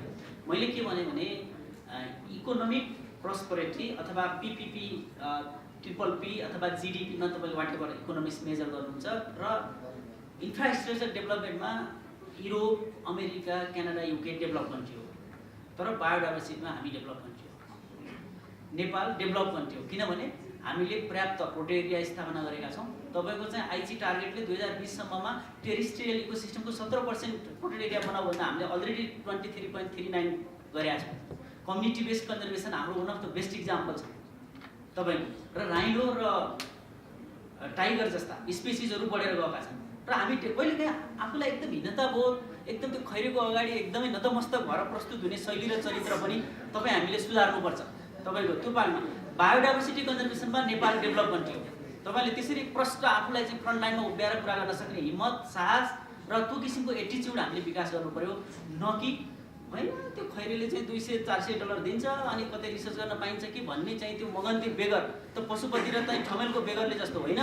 एकदम तपाईँको एकदम एट्र्याक्टिभ, एकदम तपाईँको प्रपोजल लेख्ने साथीभाइ बहिनीहरूलाई म भन्छु, प्रपोजल लेख्दा USA अथवा युकेमा बस्ने जुन के अरे के भनौँ रिसर्च फाउन्डेसन भन्नुहोस् अथवा त्यो चाहिँ पैसा दिने डोनर एजेन्सीहरू छन्, तिनीहरूलाई काठमाडौँमा बसेर यस्तो सेन्टेन्स र शब्द वाक्य लेख्ने ताकि तपाईँलाई नदेखिकन तपाईँले लेखेको शब्द र वाक्य मन पगाल्ने गरी त्यो किसिमको क्षमता, नलेज बेचेर खाने कि त्यो किसिमको ह्युमन रिसोर्स हुनु पऱ्यो नि हामीहरू। अनि त्यसपछि त्यसो हुँदा हामी नेपालीहरू र भाइ बहिनीहरू जो विदेशमा, म आफै विदेशमा मास्टर पिएचडी गरेर आएको मान्छे हो, विदेशमा जहाँ नेपालीहरू पढ्न गएको छ एकदम राम्रो हाई क्वालिफाइड छ। अहिले पनि पछिल्लो समयमा धेरै राम्रो यङ जेनेरेसनहरू आएको छ। त्यसो हुँदा हामी त्यसमा फेल भएको, त्यसमा चाहिँ हतोत्साही नहौँ, पेसिमिस्टिक नहौँ, अप्टिमिस्टिक बनौँ। हामी सक्सेस छौँ, सफल छौँ बायोडाइभर्सिटी। भलै पोलिटिकल मेन स्ट्रिम नभएको कारणबाट डेभलपमेन्टले मेन स्ट्रिम नलिँदाखेरि अहिले नेपाल एउटा डेभलपिङ कन्ट्रीको फेजबाट गुज्रिरहेको छ। आशा गरौँ तपाईँ हामीले नै बनाउने हो। अब भर्खरै चुनाव सिद्धिएको छ, स्थानीय निकायको निर्वाचन भएको छ, तपाईँ हामीले नै गर्ने हो र हामीले नै बनाउने हो यो देश। जहाँसम्म चाहिँ अब भनौँ न गभर्मेन्टले गरेन भन्ने कुरामा मेरो एउटा अगाडि हाम्रो डोल्पाको बहिनीले पनि जुन एउटा प्रश्न गर्नुभयो, उहाँका धेरै प्रश्नहरू छन्, तर म समग्रतामा तपाईँका प्रश्नहरूको उत्तर दिन्छु। अर्को कुरो चाहिँ तपाईँलाई म आज एउटा प्रश्न एउटा चाहिँ उत्तर सेयर गर्न चाहन्छु। जति बेला 2017 सालबाट पञ्चायती व्यवस्था सुरु भयो त्यति बेला नेपालका काङ्ग्रेस, कम्युनिस्टहरू अथवा पञ्चायत भन्दा इतर राजनीतिक पार्टीहरूले तपाईँको चाहिँ सरकारको विरोध गर्न सिकाएर अहिले चाहिँ तपाईँको बहुदल हुँदै गणतन्त्र आएको छ। तर एउटा विकृति योसँग सँगै जोडिएर के आएको छ भने हामी चाहिँ विरोध गर्दाखेरि इन्जोय गर्ने कल्चर पनि आएको छ। त्यसो हुँदा अगाडि उहाँले डोल्पाको बहिनीले सोधेको लास्ट क्वेसनमा तपाईँले ताली बेच्नुभयो, त्यो एटिच्युड पनि हामीले सुधार्नुपर्छ। तपाईँ एउटा ख्याल गर्नुहोस्, तपाईँ किन भन्नुहुन्छ भने बाहिर बसेर तपाईँको चाहिँ कुर्सीमा नबसिकन, कानुन प्रयोग गर्ने ठाउँमा नबसिकन बोल्न जति फ्लेक्सिबिलिटी हुन्छ अथवा जति तपाईँ चाहिँ एकदम लचकताको सुविधा तपाईँले पाउनुहुन्छ प्रजातन्त्रभित्र, कुर्सीमा बसिसकेपछि जिम्मेवार हुनुपर्छ। त्यहाँ चाहिँ समाजमा भएका राम्रा र नराम्रा सम्पूर्ण कुराहरूको जिम्मा लिनुपर्छ। अब उहाँ बहिनीले सुनेको भन्नुभएको छ, हेर्नुहोस् है, उहाँ त्यो अहिले सुनुलियोपडको घटना र उसको घटना। तर अब मेरो चाहिँ यङ जेनेरेसनलाई मेरो अनुरोध के हो भने अहिलेको टेक्नोलोजीको जमानामा र यो समयमा सुनेको भरमा अर्काले भनेका कुरामा तपाईँ विश्वास नगर्नुहोस्। त्यसलाई अनलेस एन्ड अनटिल तपाईँले एउटा लेभलको भेरिफाई गर्नु पर्यो फर्मल फोरमहरूमा र फर्मल अफिसहरूमा गएर कुरा गर्ने हो भने। सुनेको भरमा त के सुनिन्छ, सुनेको पछाडि नदौड्नुहोस्। तपाईँलाई मेरो एउटा सुझाव, अब जहाँसम्म यदि त्यहाँको कर्मचारीले र नेपाल पुलिस इन्क्लुडले यदि बदमासी गरेको हो र तपाईँलाई त्यसमा प्रमाण छ भनेर दिनुहुन्छ भने तपाईँलाई म अहिले पनि एस्योर गर्छु, जतिसुकै पुरानो केस भए पनि हामी कारबाही गर्न अहिले पनि कारबाही गर्न पहल गर्छौँ। डिएस साहब यहाँ हुनुहुन्छ, म यहाँ छु, हामी अहिले पनि कारबाही गर्छौँ यदि तपाईँले प्रमाण सहित दिनुहुन्छ। अब जहाँसम्म चाहिँ प्रमाण छैन भने यस्ता कुराहरूलाई हामीले अलिकति समाजलाई स्टेबलाइज गराउने, हाम्रो समाजलाई समुन्नत बनाउने सन्दर्भमा यस्ता इन्फर्मल कुराहरू बोल्दा ठाउँमा विचार गरौँ र भेरिफाई गरेर मात्रै बोलाउँ। तपाईँलाई मेरो त्यो अनुरोध छ। अब अर्को एउटा लास्टमा जन्नु भएको छ कि नियम कानुन कसलाई हो भन्ने कुरामा पहिला एउटा चाहिँ हाम्रो अब यो लेभलको तपाईँको चाहिँ मलाई लाग्छ बिए, बिएससी अथवा मास्टर, पिएचडी भन्दा माथिको भाइ बहिनीहरू यहाँ हुनुहुन्छ। अब नियम कानुनहरू इन्फर्मल भाषामा भन्दाखेरि कहिलेकाहीँ एकदम भनौँ न पीडितहरूलाई हेर्ने सन्दर्भमा गरिबलाई मात्रै नियम कानुन बनेको हो कि भन्ने जस्तो कता अब अहिलेको सर्वोच्चको यो छताछुल्ला भएका घटनाले पनि मान्छेहरूले बेला मौकामा गफ गरेको अवस्था छ। तर नियम कानुन कहिले पनि त्यस्तो हुँदैन र हुनु हुँदैन पनि, किनभने नियम कानुन भनेको तपाईँको चाहिँ सबैको आँखामा बराबर हुनुपर्ने र अनि कानुनहरू भन्दा माथि कोही पनि नहुने अहिलेको राज्य व्यवस्था सिस्टम भएको हुनाले नियम कानुनहरू सबैलाई बराबर हुन्छन्। तर अब समाजमा राम्रा नराम्रा मान्छे हुने भएको हुनाले नराम्रा काम गरेका छन् भने तपाईँले नजिकको अथोरिटीलाई चाहिँ खबर गर्नु पर्यो। जस्तै अब मैले नै सुनेको अब यही केस हो कि अर्को केस हो, डोल्पामा हिउँ चितुवा मान्छेले मार्यो, कुनै मान्छेले थाहा पायो तर त्यहाँको वार्डनलाई खबर नगरिकन फेसबुकमा फोटो राखेर काठमाडौँको जो आयोगलाई खबर गरेको छ अनि त्यो अर्को अपराध हो कि होइन? त्यसो भएको हुनाले विचार गर्नुपर्ने हुन्छ। रेस्पोन्सिबल नागरिकको हिसाबले राज्यको नजिकको कानुन कार्यान्वयन गर्ने इकाइलाई इन्फर्म गर्नु पनि नागरिकको दायित्व हो। त्यसमा त सुनेको भरमा पनि नजाउँ, कानुन सबैलाई बराबर हो र राज्यलाई बलियो बनायो भने नि हामी बलियो हुन्छ र राज्यले पनि आफूले के सोच्नु पर्यो भने कानुन प्रयोग गर्दा एकदम ऱ्यासनल तरिकाले गर्नु पर्यो। त्यसरी गरौँ जस्तो लाग्छ। हस् धन्यवाद। धन्यवाद सर। हामी कार्यक्रमको सुरुवातीमा पनि हाम्रो निर्धारित समयभन्दा लगभग 20-25 मिनट पछाडि मात्रै सुरु गर्न सफल भएको थियौँ, किनभने हामी सबै नआइपुगेर र अहिले पनि हामी समय लगभग क्रस गरिसकेका छौँ। त्यही भएर अब हामी अन्तिम 3वटा प्रश्न लिन्छौँ र आफ्नो प्रश्न एकदम सटिक राखिदिनु होला, कसको लागेको भनेर पनि राखिदिनु होला र जवाफ पनि एकदमै सटिक दिइदिनु होला। धन्यवाद। सबैलाई नमस्कार। मेरो नाम चाहिँ इच्छा थापा। म चाहिँ द माउन्टेन इन्स्टिट्युटलाई रिप्रेजेन्ट गरेर आएको छु यहाँ। अब द माउन्टेन इन्स्टिट्युटमा काम गरेपछि पक्का पनि मेरो प्रायोरिटी मेरो एकदमै प्रायोरिटीमा पर्ने त माउन्टेन्सै होला, किनभने मलाई अब इन्भाइरोमेन्ट साइन्स पढ्दादेखि नै माउन्टेन्सदेखि पनि लगाव। अनि त्यो आएर चाहिँ अब त्यही विषय पढ्दाखेरि र त्यही इस्युहरूलाई गर्दाखेरि द माउन्टेन इन्स्टिट्युटमा पुगेँ। त्यहाँ पुग्दा पनि मैले के चाहिँ एउटा कमी कमजोरी भेटाएको छु भन्दा माउन्टेन्सहरू यति प्रिसियस छ, हामीलाई हेर्दा पनि आहा पुगिरहँ जस्तो लाग्छ, रमाइलो लाग्छ। तर पनि जब पनि कुनै पनि एउटा कन्जर्भेसनको इफर्टदेखि लिएर जे कुरा जानुपर्छ एकदमै कम जान्छ माउन्टेन्समा, होइन? मैले एडभोकेसी गर्न खोजेको पनि होइन, मैले कसैलाई दोष प्रत्यारोप पनि गर्न खोजेको होइन। तर पनि हेर्दाखेरि प्रोटेक्टेड एरियाजको क्याटेगोराइजेसन या उसको चाहिँ डिस्ट्रिब्युसन हेर्नुभयो भने माउन्टेन्समै बढी देख्छ। अलिक एकदमै इम्पोर्टेन्ट स्पेसिसदेखि लिएर इन्डेन्जर फ्लोरा फाउनादेखि लिएर सबै रिचनेस टुरिज्ममा पनि के छ, माउन्टेन्स नै अगाडि छ। तर पनि माउन्टेनको प्रोटेक्टेड एरियाजमा पनि सेलेक्टिभमा मात्रै चाहिँ डिफ्रेन्ट स्टेक होल्डर्सको बढी ध्यान जान्छ, होइन? के त्यसमा चाहिँ टुरिज्मको रेभेन्यूको मेन फ्याक्टर हो कि त्यसमा के छ त्यस्तो एट्र्याक्सन जसमा चाहिँ खालि सेलेक्टेड प्रोटेक्टेड एरियाजमा मात्रै गइन्छ। अब अहिले आएर हेर्नुहोस्, मकालु बरुनको चाहिँ एउटा कम्युनिटी बेस्ड कन्जर्भेसनबाट एउटा नयाँ एउटा पाइनियरिङ खालको कन्सेप्टबाट Makalu Barun national park establish भयो। त्यसरी कम्युनिटीले नै रन गरेको थियो। कुनै बाहिरबाट एक्सटर्नल आर्मीदेखि लिएर कोही आएर चाहिँ एक्सटर्नल फोर्स गएर त्यसलाई चाहिँ कहिले पनि प्रोटेक्ट गर्नु परेको थिएन। तर अहिले आएर चाहिँ के भइरहेछ भन्दाखेरि बिस्तारै त्यसलाई चाहिँ आर्मीले टेक ओभर गर्ने खालको सिचुएसनहरू आइरहेको केसमा चाहिँ के कारणले गर्दा चाहिँ माउन्टेन्समा चाहिँ अलिकति बढी एटेन्सन जान्छ। मेरो नम्बर 1 प्रश्न त्यो। नम्बर 2 प्रश्न चाहिँ के हो भन्दाखेरि माउन्टेन्समा पनि प्रोटेक्टेड एरियाज छ, तर मान्छेको ध्यान के हुन्छ, प्रोटेक्टेड एरियाजमा मात्रै बढी फोकस हुन्छ। ल म एउटा सानो इक्जाम्पल दिन्छु। म प्रायः रसुवा गइराख्नुपर्छ, म रसुवा जान्छु, होइन? हामी कहाँबाट पास हुनुपर्छ, लाङचाङ नेसनल पार्कको चेकपोस्टबाट पास हुनुपर्छ। तर पास गर्दा के हुन्छ भन्दा हामीले एउटा अब आउटसाइड द प्रोटेक्टेड एरियाज अरू ठाउँबाट सिमीदेखि लिएर अलिकति केस सिस्नु लग्यो भने त्यहाँनिर हामीले छोडेर जानुपर्छ, होइन? लाङचाङ नेसनल पार्कबाट।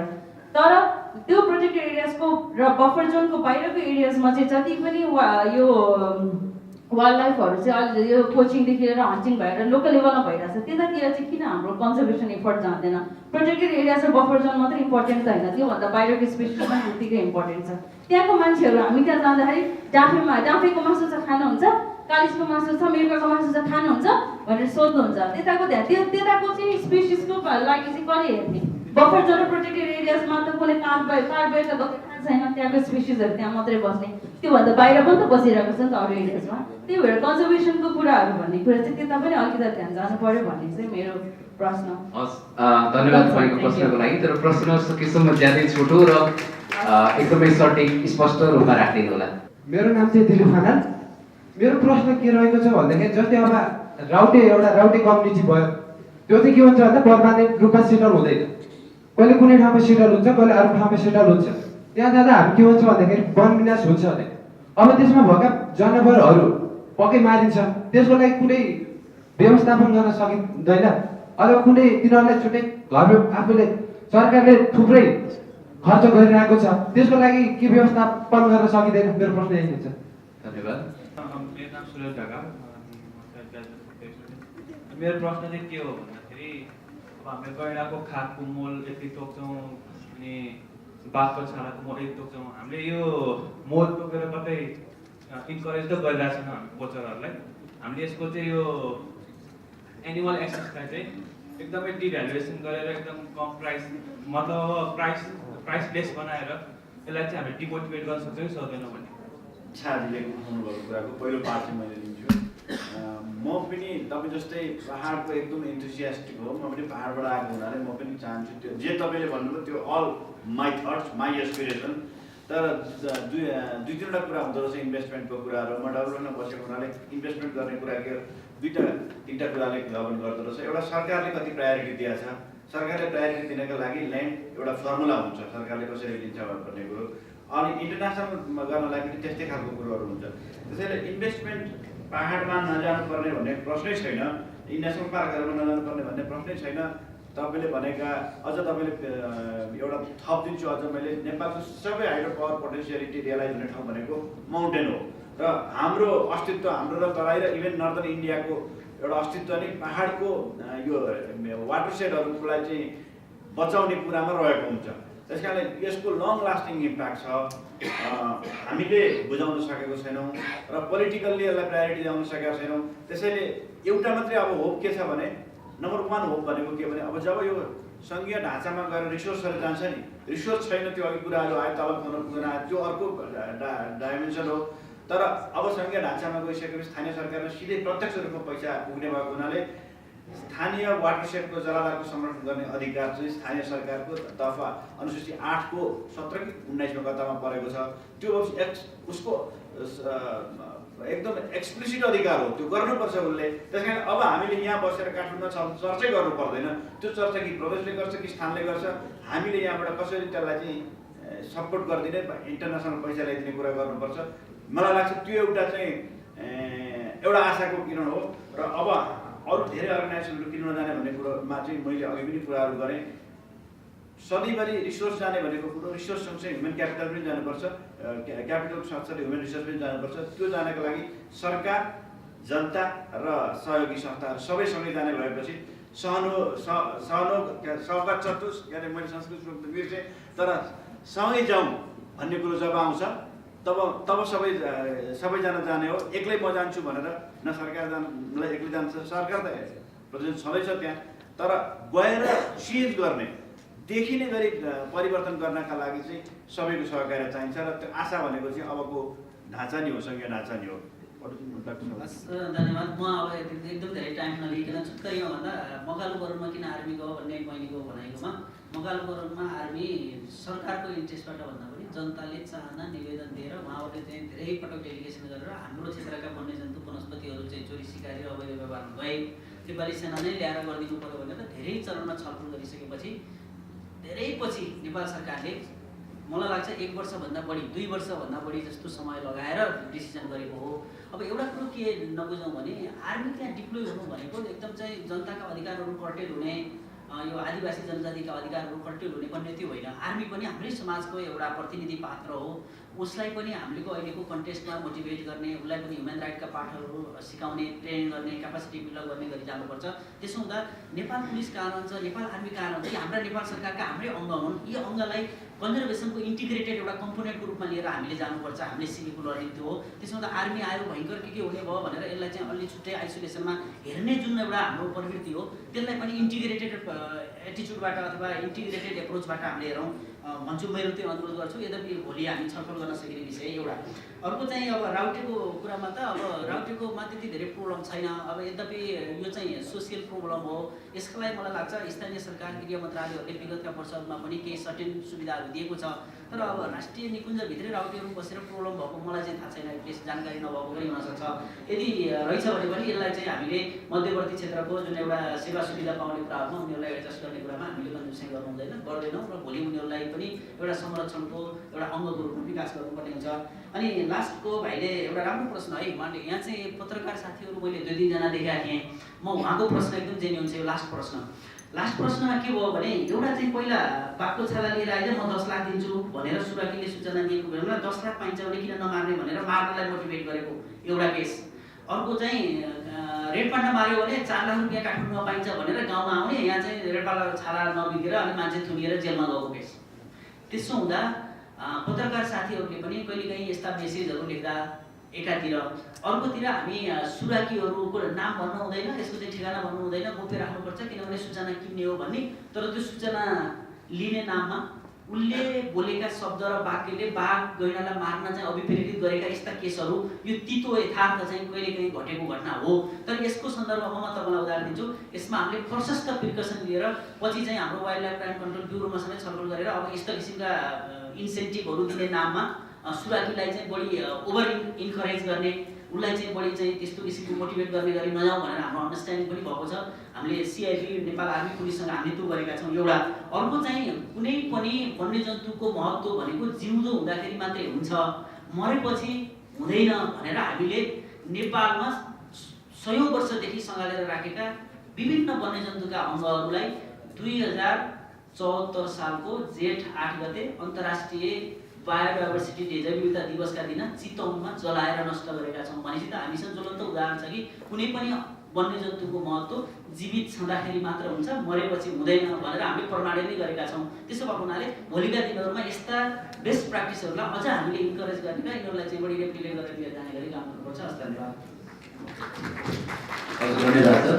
र अब हामी कार्यक्रमको लगभग अन्तिम चरणमा आइपुगेका छौँ र यो अन्त्य गर्नु कि म एउटा कुरा मात्रै सरहरूलाई सोध्न चाहन्छु। यो चाहिँ एकदमै सर्टेज छोटो जवाफ दिनु होला, किनभने मलाई लाग्छ यो प्रश्न मैले आज सोधिनँ भने फेरि केही नपुगे जस्तो हुन्छ जस्तो लाग्छ।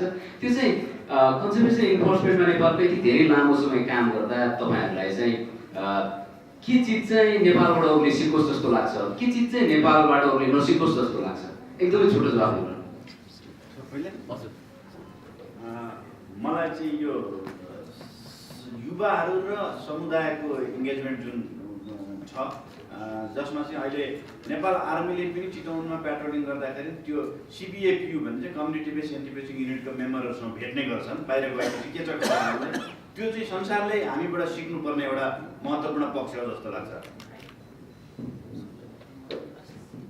नसिक्नुपर्ने केही छ भने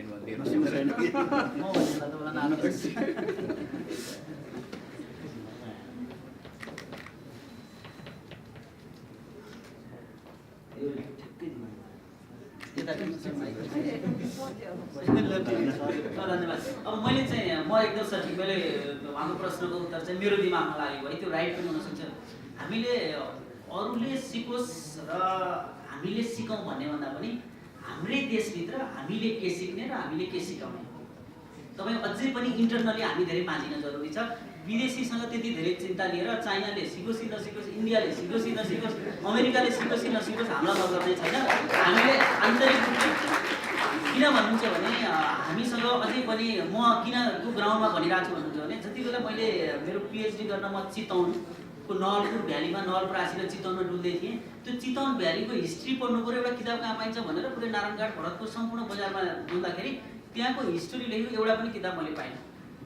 मैले भन्न खोजेको हामीले सिक्नुपर्ने कुरा भन्छु, विदेशीले सिक्नु नसकेछ भने हामीले सिक्नुपर्ने कुरा यङ जेनेरेसन भाइ बहिनीहरू हुनुहुन्छ, हामीले पनि बढीभन्दा बढी आर्टिकलहरू लेखौँ, बढीभन्दा बढी हामीले गरेका कामहरूलाई ब्ल्याक एन्ड व्हाइटमा उतारौँ। तपाईँले यो भाषण गरेर अहिले यहाँ मैले बोलेको कुरा पनि वास्तवमा त्यति महत्त्व होइन जति मैले चाहिँ यसलाई लेखेर ब्ल्याक एन्ड व्हाइटमा लेख्न सक्छु। त्यसमा त मेरो चाहिँ तपाईँहरूलाई हामीले सिक्नुपर्ने र सिकाउनु पर्ने, हामी अलिअलि बुझेकाले अलिअलि नबुझेकालाई सिकाउनु पर्ने, लेख पढ, अनि अलिअलि बुझेकाले पनि अझै बुझ्न प्रयास गरौँ। विदेशीको चाहिँ साह्रै चिन्ता नलिनुहोस्, अब लिए सम्झौताले लिनुहुन्छ किनभने डक्टरहरूले फन्डराइज गर्नुपर्छ। नेपाल सरकारले त्यति धेरै चिन्ता लिँदैन। धन्यवाद सर। र अन्त्यमा हाम्रो निमन्त्रणालाई स्वीकारेर यहाँसम्म यति लामो समयसम्म यी सबै कुरालाई चाहिँ इन्टरटेन गरिदिनु भएको, केही यहाँसम्म उपस्थित भइदिनु भएकोमा तपाईँ सम्पूर्ण researcher, student, professor, government officer सबैजनालाई चाहिँ संरक्षणकर्मी सबैजनालाई म ज्यादै धेरै धन्यवाद दिन चाहन्छु। ग्रेनुड नेपाल, ल्याङ्कास्टर इन्भाइरोमेन्ट सेन्टर र EIA सबैको तर्फबाट धन्यवाद दिन चाहन्छु। र आदरणीय सरहरूलाई प्यानलमा बसेर आफ्ना कुरा सबैलाई चाहिँ सबैलाई सुन्ने जान्ने मौका दिनुभएकोमा पनि ज्यादै धेरै धन्यवाद दिन चाहन्छु। र यस सँगसँगै आजको यस कार्यक्रम यही अन्त्य भएको घोषणा गर्दछु। र तपाईँहरूले यो कार्यक्रम पछाडिको सत्रमा IT व्यवस्था छ, तपाईँहरूले IT लिएर जानुहोला भन्दै जय संरक्षण भन्न चाहन्छु। धन्यवाद।